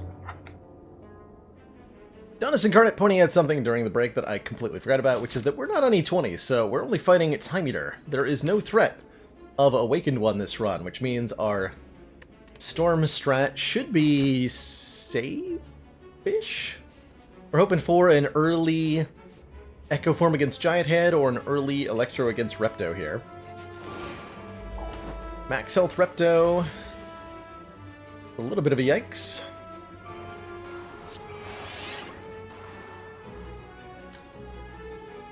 Oh, I did that so wrong. No wait, that... I had to play the zero cost card? I had to play the zero cost card second. Trader Bottle.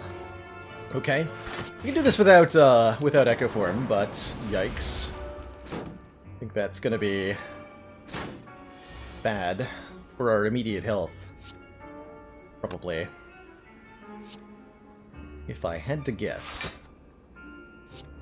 I would say that's gonna go relatively poorly.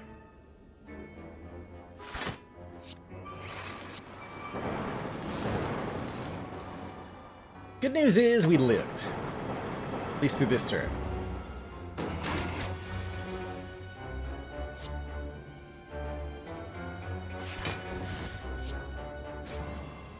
And this turn.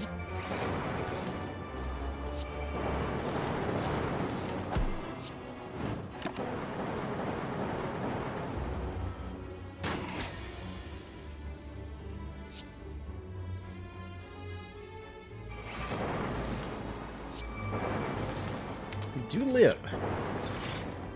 Wishing we had that self-repair I saw a while ago, though. Seek is perfect. Helps us... It works against the choker a little bit, but it does...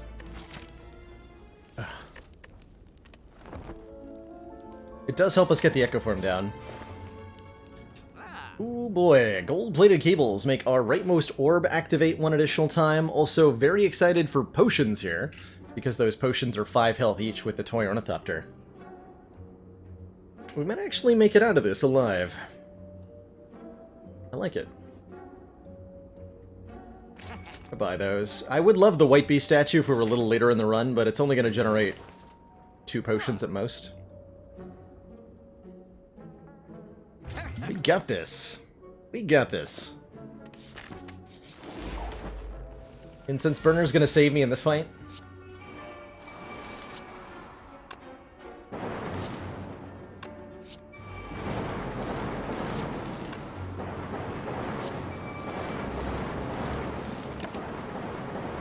A lot of lightning orbs. A lot of lightning orbs.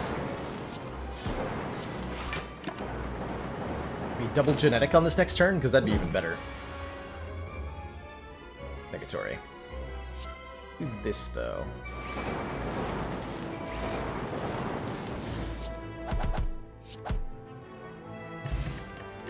Block Pot's really good. I like the Chaos Plus for the orb generation. I think I want to get a Cold Snap, though. A little bit more Frost. A little bit more Frost. Okay, I think we have decent odds here. I think we do.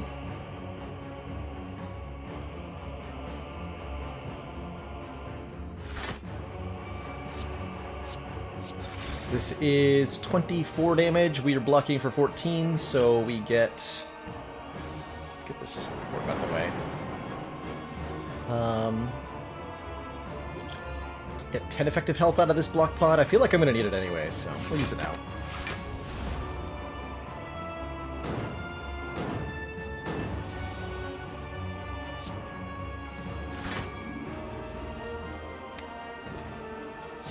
I'd really like to see that get bigger.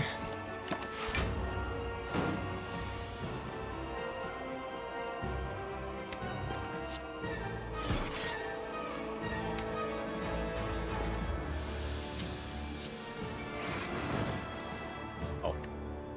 Storm. Kind of forgot about Storm. Not a wise thing to do.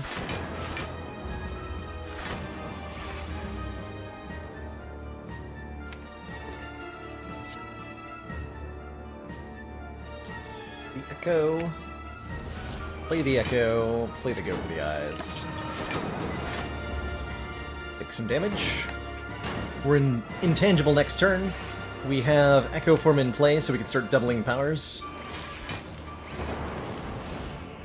That's going to count for quite a lot here. Commander, one of our most valued supporters. Thank you so much for those 20 months of Tier 1 support. Very, very, very appreciated.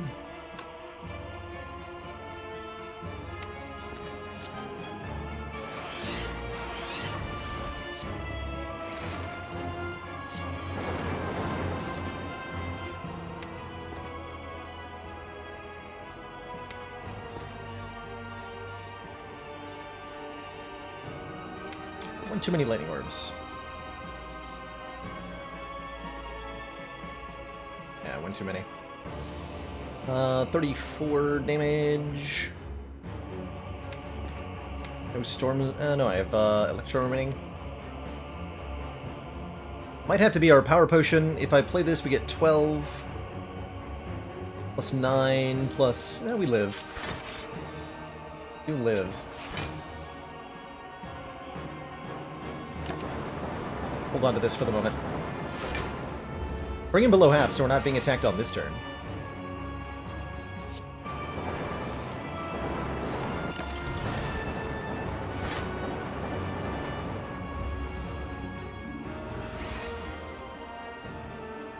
Now this turn, however, looking a little lackluster. 24, 30. No, 28, 34. You live.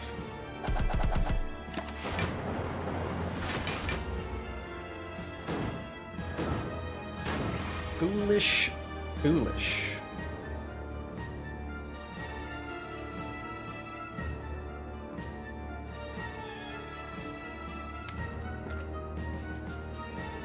Running out of focus pretty rapidly here. We got a Bullseye Electro soon.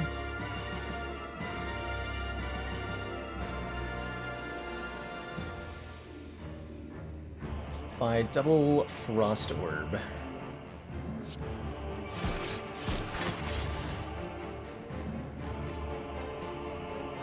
This is 24, 35, take 1. 5 cards next turn. Would have liked to kill this turn because it would have made Incense Burner lineup for the elites.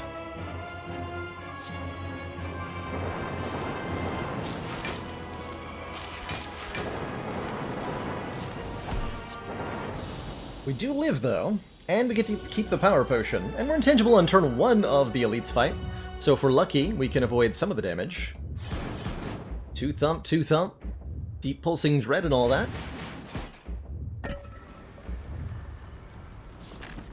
$33? Yeah, whatever. Close enough. Close enough. Guess we're resting one last time here. And probably just gonna buy a potion, whatever we can afford. 3 different options. Take the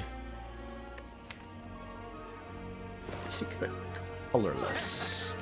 Could be a Dark Shackles or a Panic Button or an Apotheosis. Nice, we lucked out. And we drew Echo Form turn 1. Brilliant. Absolutely brilliant.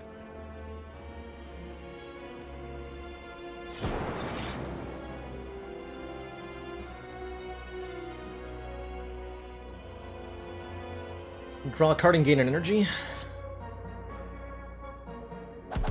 Play these both.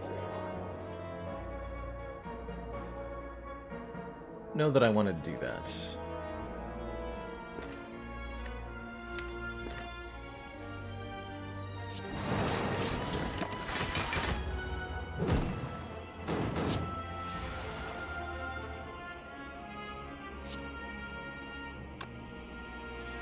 Double Electro next turn, maybe?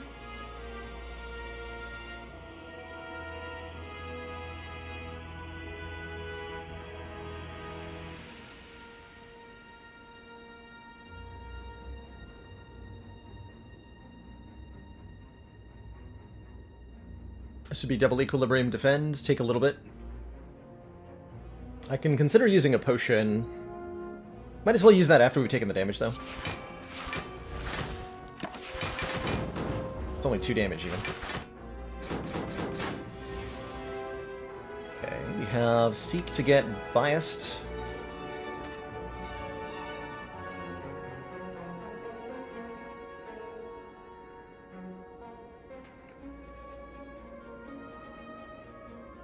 Storm makes this a little awkward.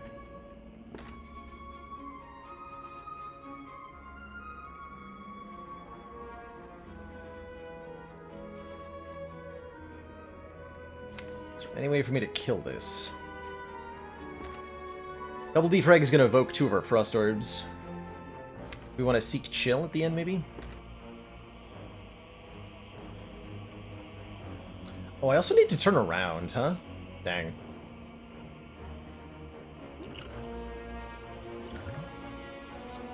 That'll do it.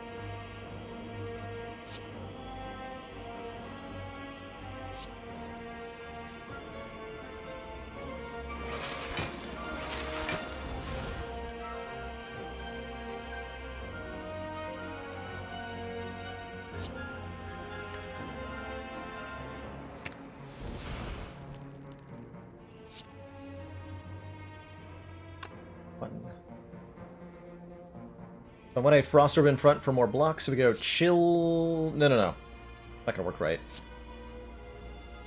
Yeah, let's just do it chill. Electro. Turnarounds. Do unfortunately fail to full block. But... beyond that... you get some stuff done.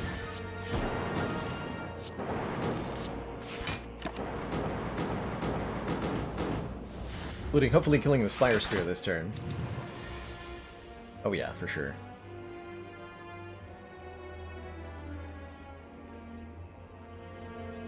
Surezies. This would be a really good turn to kill them both if possible. Not sure if double biased defragment Electro will do that, but it'll come damn close if it doesn't. I can always play the Power Pot, try to get a real kill. Shame this algorithm never got really leveled up. Hoping it would provide a little bit more of a safe haven. But with the Incense Burner lined up, a Data Disc and a Block Potion, and another Echo Form, we might actually have a pretty good odd here. Hey! This run has been a struggle from start to finish. But, hot dang. I lined up the ink bottle, too, totally on purpose. I promise. Smiley face.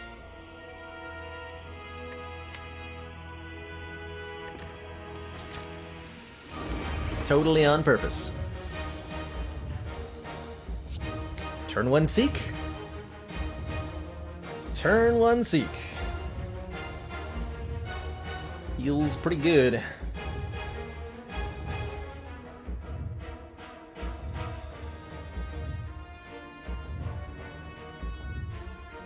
We're also fighting, since we're on Ascension 18, the Heart's got a damage cap of 300. That's going to be really relevant for this fight. And Beat of Death is only 1. Those are both big difference makers.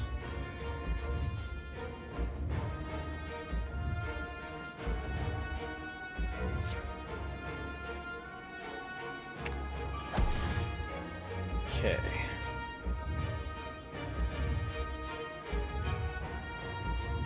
Let's still get to play 5, so I'm not playing one of these cards.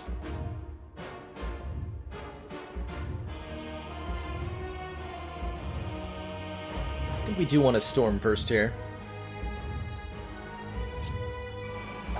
Easy. Want the Frost in front?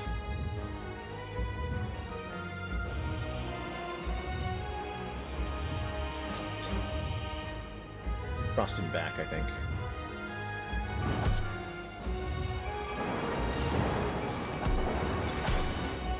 Okay. We're intangible next turn, no matter what. Might drink the Power Potion then. Depends on what we draw. Definitely got the big attack buff. I did the thing. Big attack, please, and thank you. Double defragment, single storm, electrodynamics, looking good.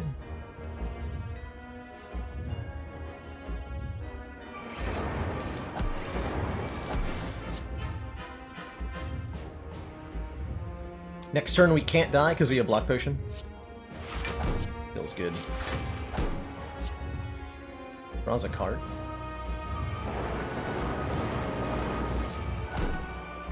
Eat.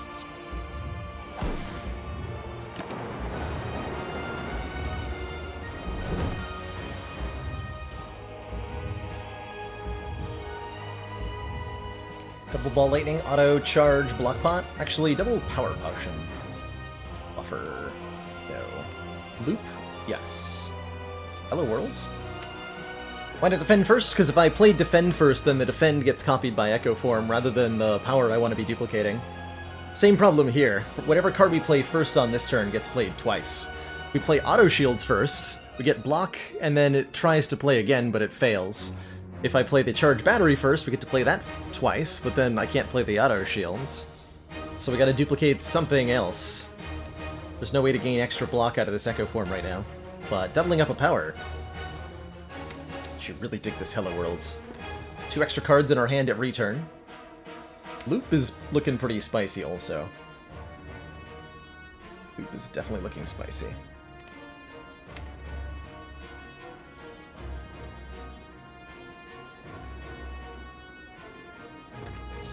Take the loop.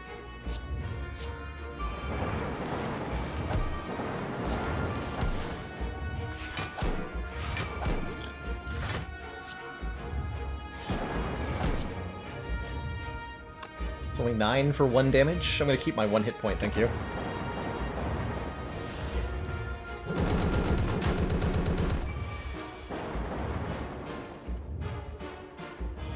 Calipers? I think I like carrying over some of this block more than I like doubling the capacitor here.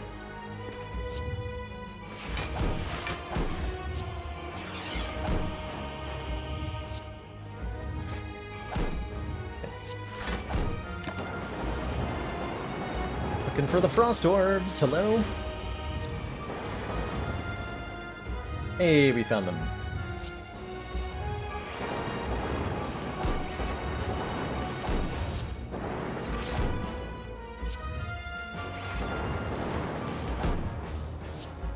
And we'll get even more block if I dual cast this Lightning Orb. So now the gold-plated cables activate on the front Frost Orb. We get to carry some block over till next turn. And the loop activates, too. I think we made it.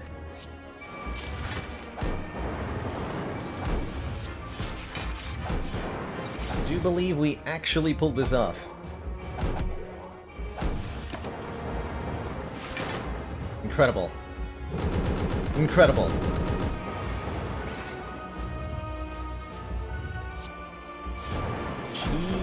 Freaking G.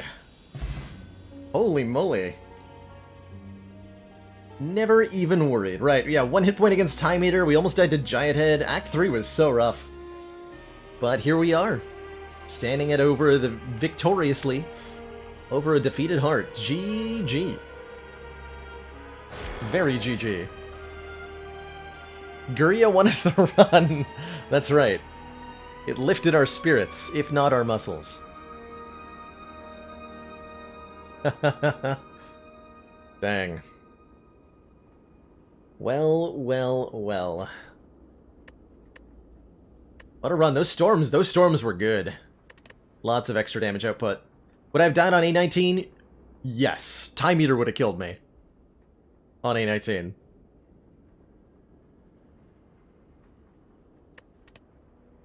GG.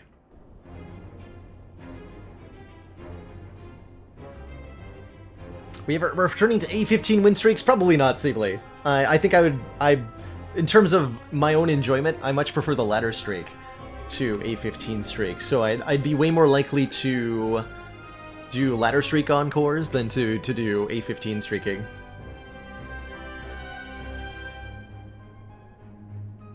But A15 is fun. Might revisit A15 occasionally, just for some fun style runs. But yeah, it's unlikely to be something we streak again. Spire sleeps. And so shall I. Well, well, well. A great series of runs that was. Not wanting to end the stream just yet, but I don't have time for another ladder run. Man, that was a... Man, I played way too fast. That should not have been an hour 3. Should not have been an hour 4. Those are really fast A20 high ascension runs. Daily? What's the daily today? Cursed Diverse Lethality? Oh, that sounds so fun. Yeah, let's do that. Let's do that. That sounds really fun. So much strength. Oh my god. Yeah, okay. Let's swap over to the miscellaneous, and let's do a run on the daily here.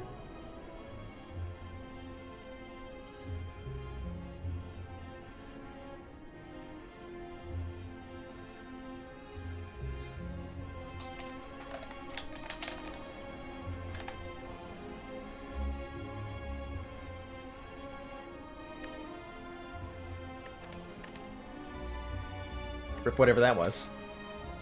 What was that? The defect run. So the daily climb. If you have not played the dailies before, I do recommend checking these out. They're a pretty fun way to play Spire.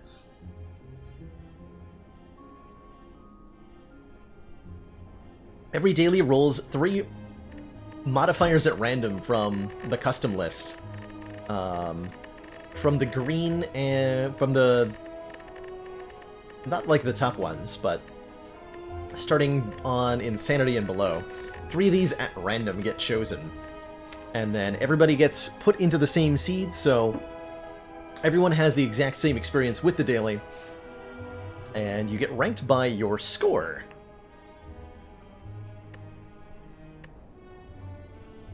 So there's a lot of score optimization. To get a lot of score, we're going to want a few things, which I'll try to talk about as we go through. This has got Cursed Runs, so we start with Cursed Key, Darkstone, Periapt, and Duvutal as our starter relics, which makes us very, very strong. As well as gives us tons of max health as we pick up additional curses. Cards from any color, and Lethality says we have 3 additional strength. So we are very, very, very strong, especially as we start picking up curses. One of the big ways to get points in dailies is to fight elites. You want to fight as many as you can. Looks like the max here is 2. 2 is fine. I think we'll hit up an early shop, try to take a damage card of some kind. One of the big emphases in the daily is perfecting elite combats. You can beat an elite without taking any damage, you gain 25 bonus points. And it's even more for beating bosses without taking any damage. Definitely love an overclock here. Give me some immediate card draw. We're going to be wanting a very, very, very offense-focused deck here. Probably not going to worry about blocking really at all, and just going for raw damage instantaneously. Pretty unimpressed with this. We're fighting Hexa... oh boy. How do I live Hexaghost? Yikes. 3 strength already is coming from Lethality. We have to make sure we can beat Hexaghost. That's gonna be scary. Might actually just, like, buy the weak pot for that purpose. Real talk. I'm gonna do that. We'll take a turbo, too. Lots of energy. I need more card draw to go with the turbo, so we're gonna be upgrading the overclock to try to get that.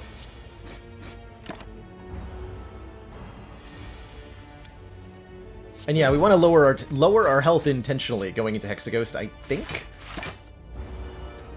Not sure we have any chance of perfecting that fight, but we'll see. We can find a Tantrum, that would really do it.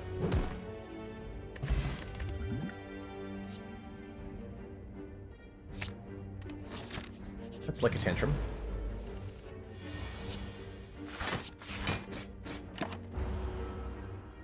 Indignation.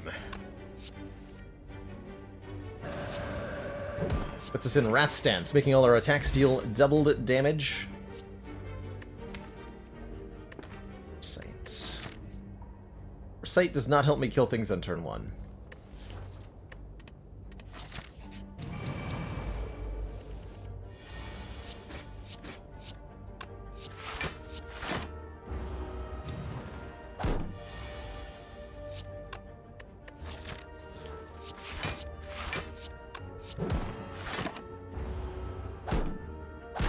Why do we intentionally lower health? The reasoning for that would be because Hexaghost deals damage to you based on your current health on turn 2.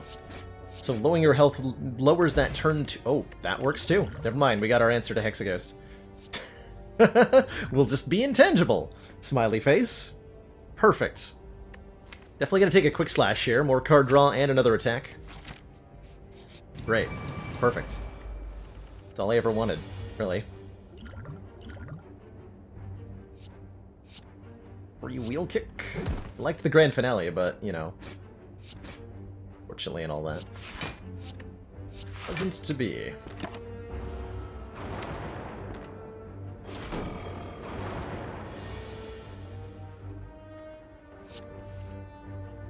As aforementioned, we get bonus points for being able to do perfect elite fights. Use my weak potion to try to perfect this.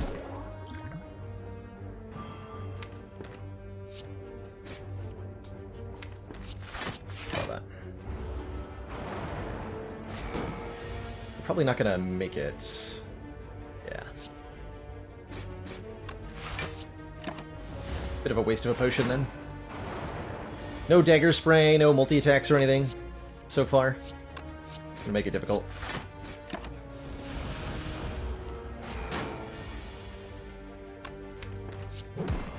That'll be good enough. Boo-boo! Calipers. Hey, sword boomerang. There we go. That's a way to use strength to do lots of damage. I like that one. Like that one a lot.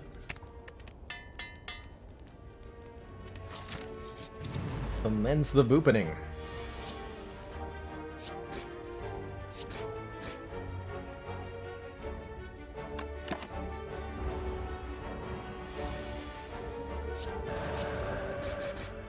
Yes, since it's a seated run, everyone will find that potion. That's right.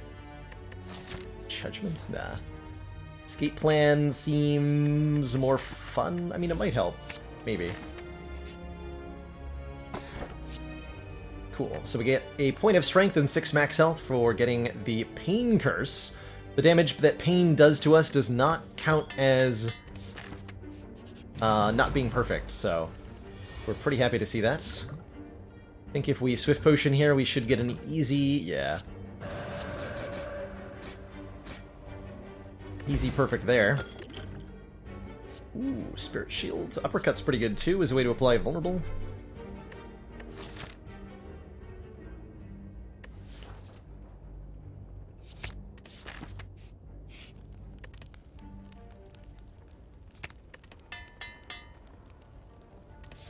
Events or store?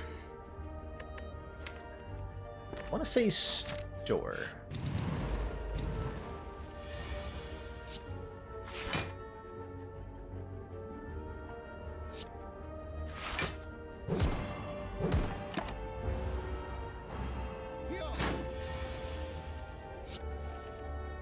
For the modifiers, we're playing with Cursed Run, making our starting relics were Cursed Key, Darkstone Periup Dubudal, Diverse, so we can get cards from any color, and Lethality, so that both us and our opponents have 3 additional strong.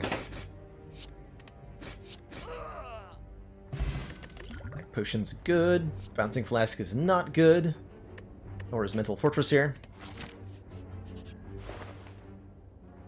Preserved Insect and another Sword Boomerang, although I cannot buy them both. Just barely being short here. Dang. Master Strategy also very good. Clockwork potentially okay. I think it's gotta be this Boomerang, though. It's gotta be the Boomerang. We upgrade the Boomerang?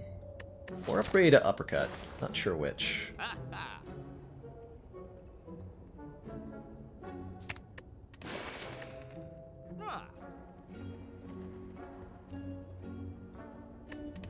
Alright. Definitely take 2 random upgrades. Oh, okay. Well, in that case, I get different choices. Sounds great. That sounds absolutely great. Maybe upgrade Survivor so we have like a half-decent block. 4 more on Quick Slash. All in on the damage strategies here. All in. Nice.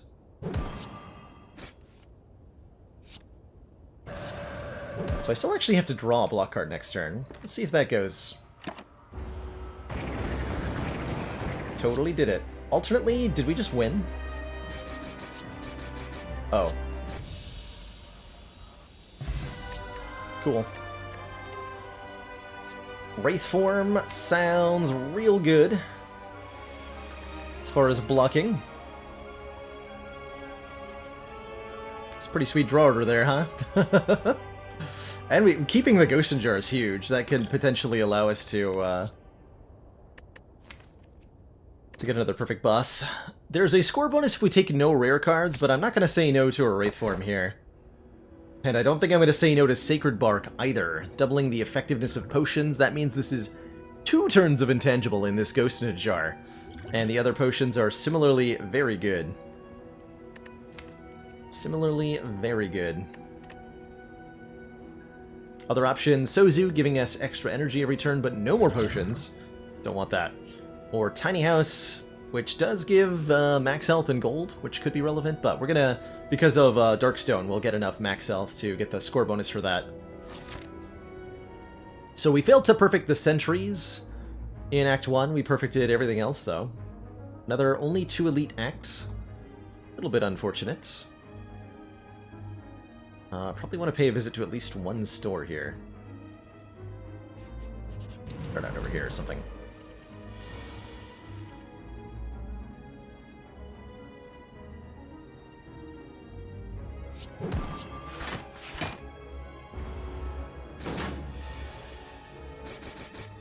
Look at that damage.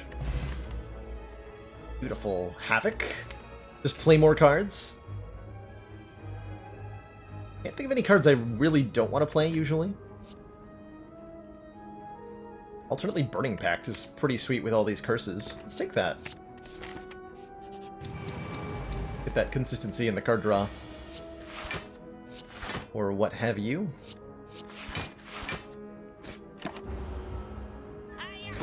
Oh yeah. Not too bad.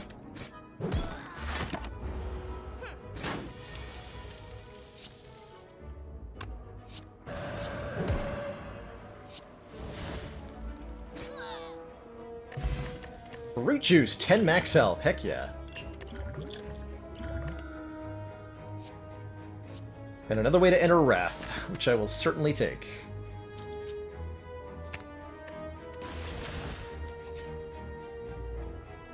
Choose one of 20.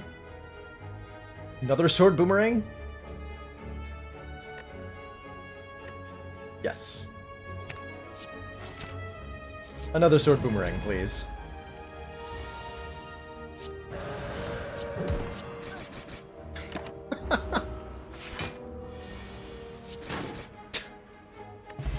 Strength potion. Yes. Excellent.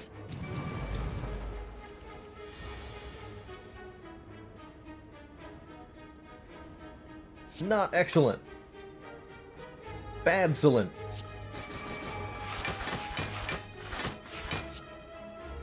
Bad order, too.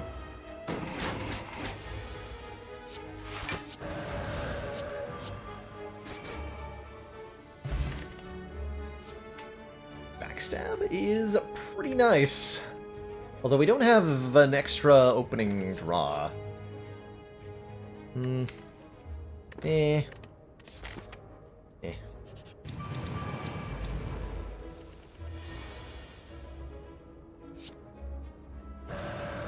Easy.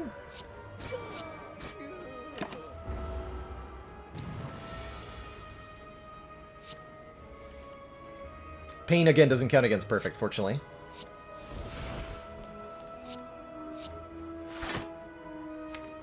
Bad news for you, Gremlin Leader. You're dead.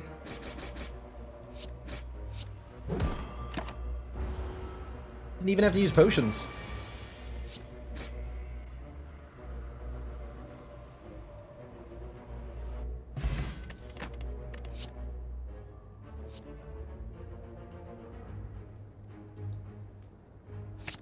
That's a lot of damage. That's a lot of damage. That card right there.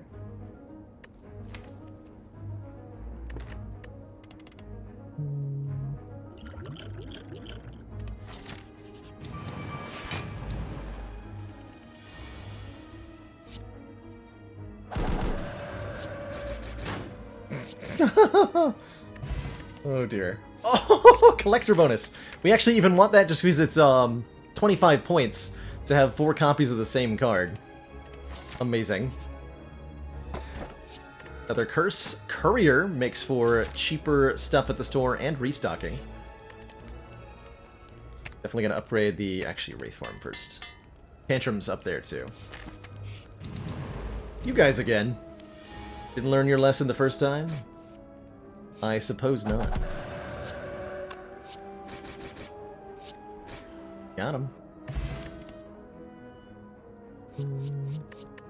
Yeah.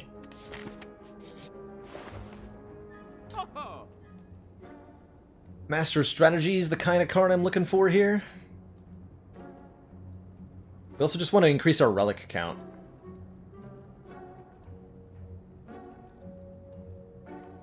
Although I think we're going to have best odds with Master Strategy card removal.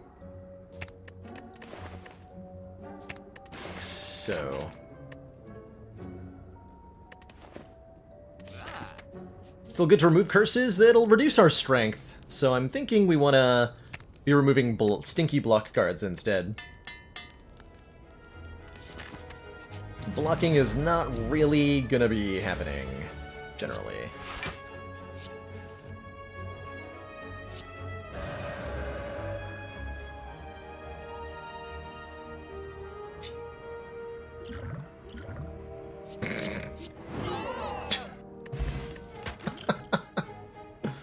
Ooh.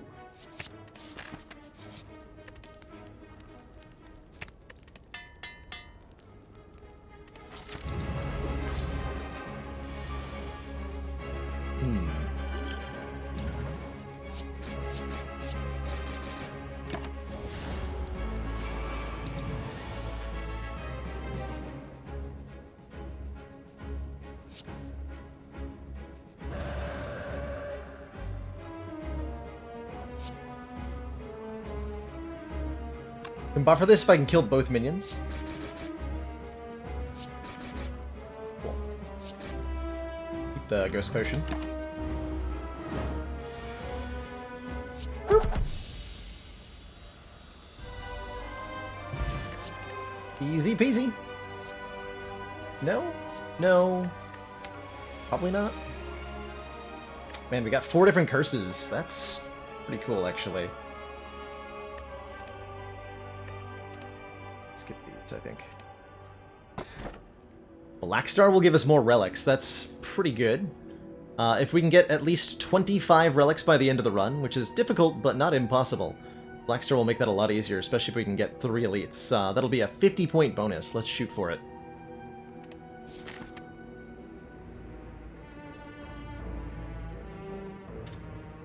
Still only 2. Dang. It's a low elite count act. Or low elite count run. Fortunately.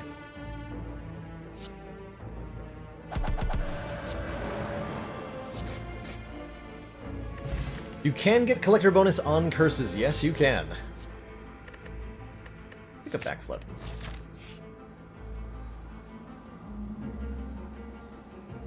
Do I want to writhe? Not particularly. Not particularly. We're already having more than enough max health, so I don't need to get more. Do the thing.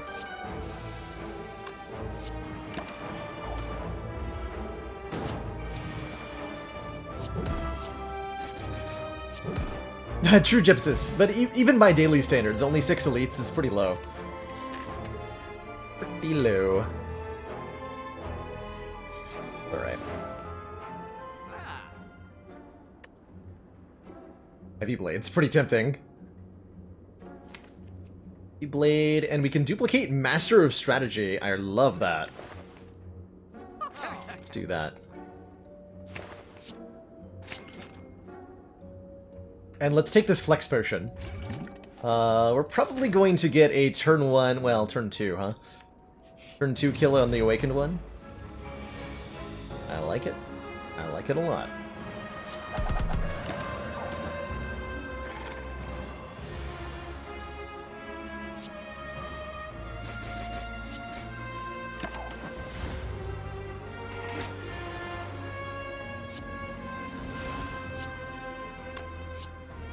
Only 78 damage? Unacceptable.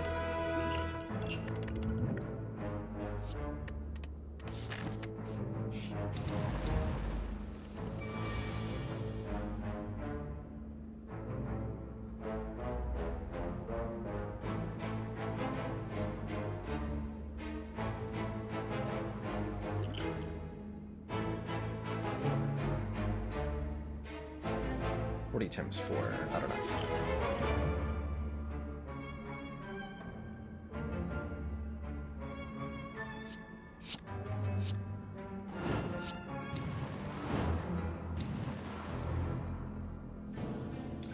Times 4. Okay. Guess we're using it here.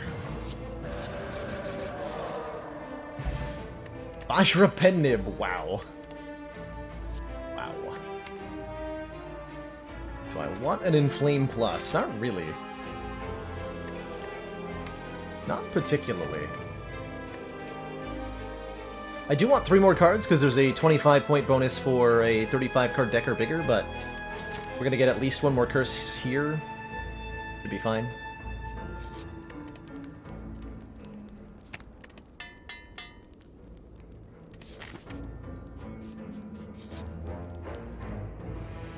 Wait, a boss. Oh god. Uh-oh. Hi, Hexaghost. Long time no see. Hope you're doing well.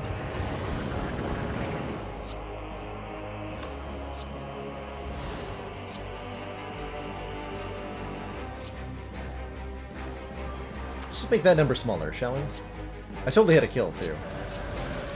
Still do. Peace Pipe allows me to remove cards. Cute. Pick the hologram. Bottled Master of Strategy. Don't mind if I do.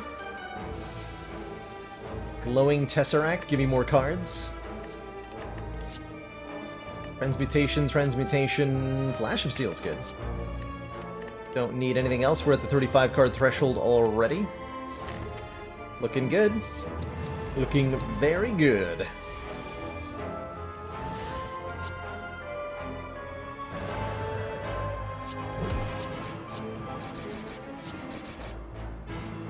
So close.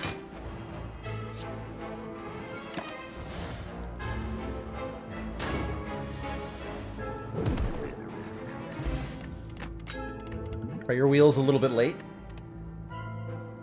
Let's take 1 more Thunderclap. 35 and 50 are the card break points, Elhuxor.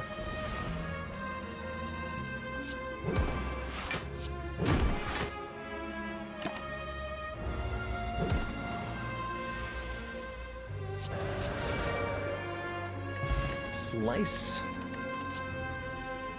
And dice. Keep Toking Defends sounds... Well, we're gonna need some block to not die to Awaken one. So let's toke... Strikes?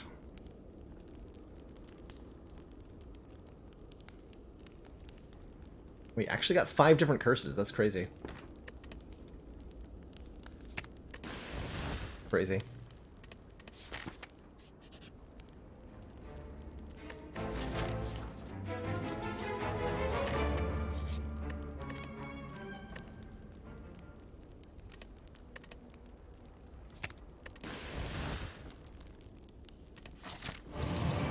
Alright. Nice. 9.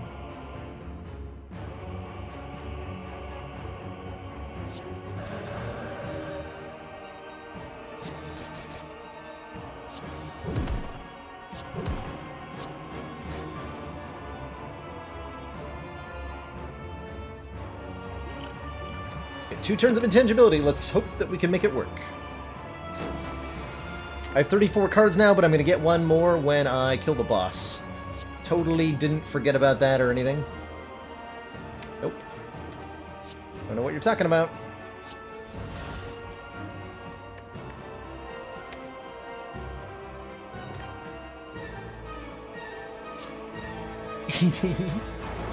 Call.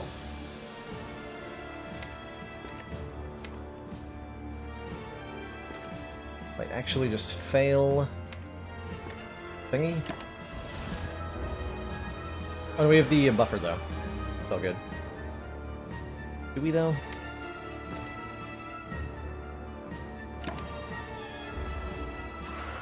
Not if pain's in hand, we don't.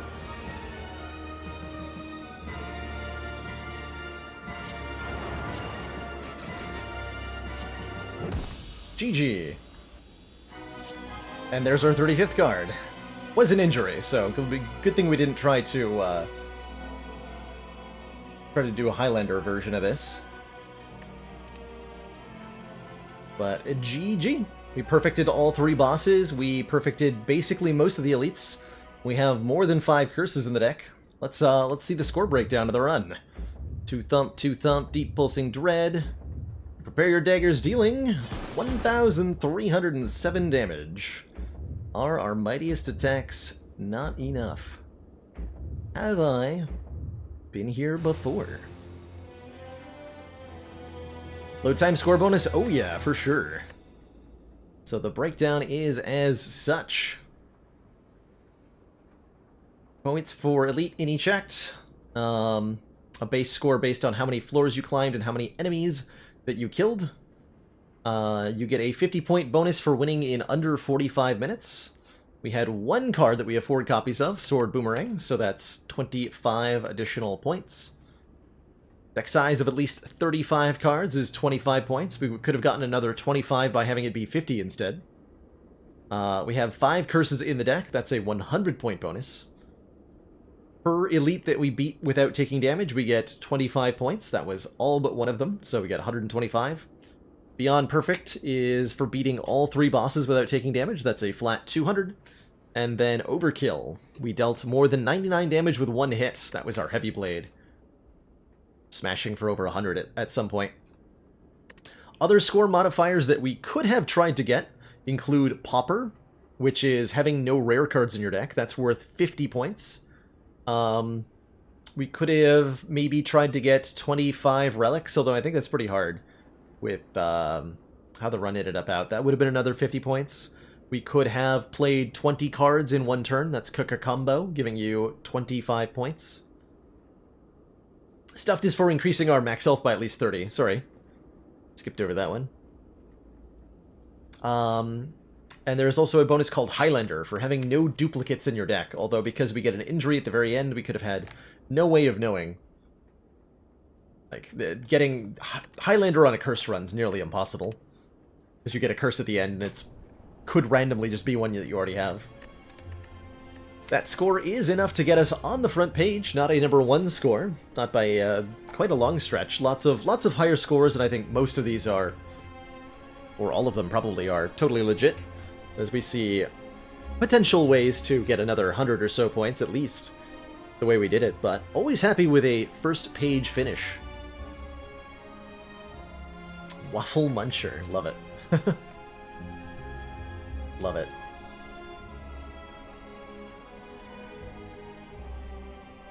Alright, well that was fun. That was a very fun daily. I love when they get out of control and you just like start turn 1 killing everything.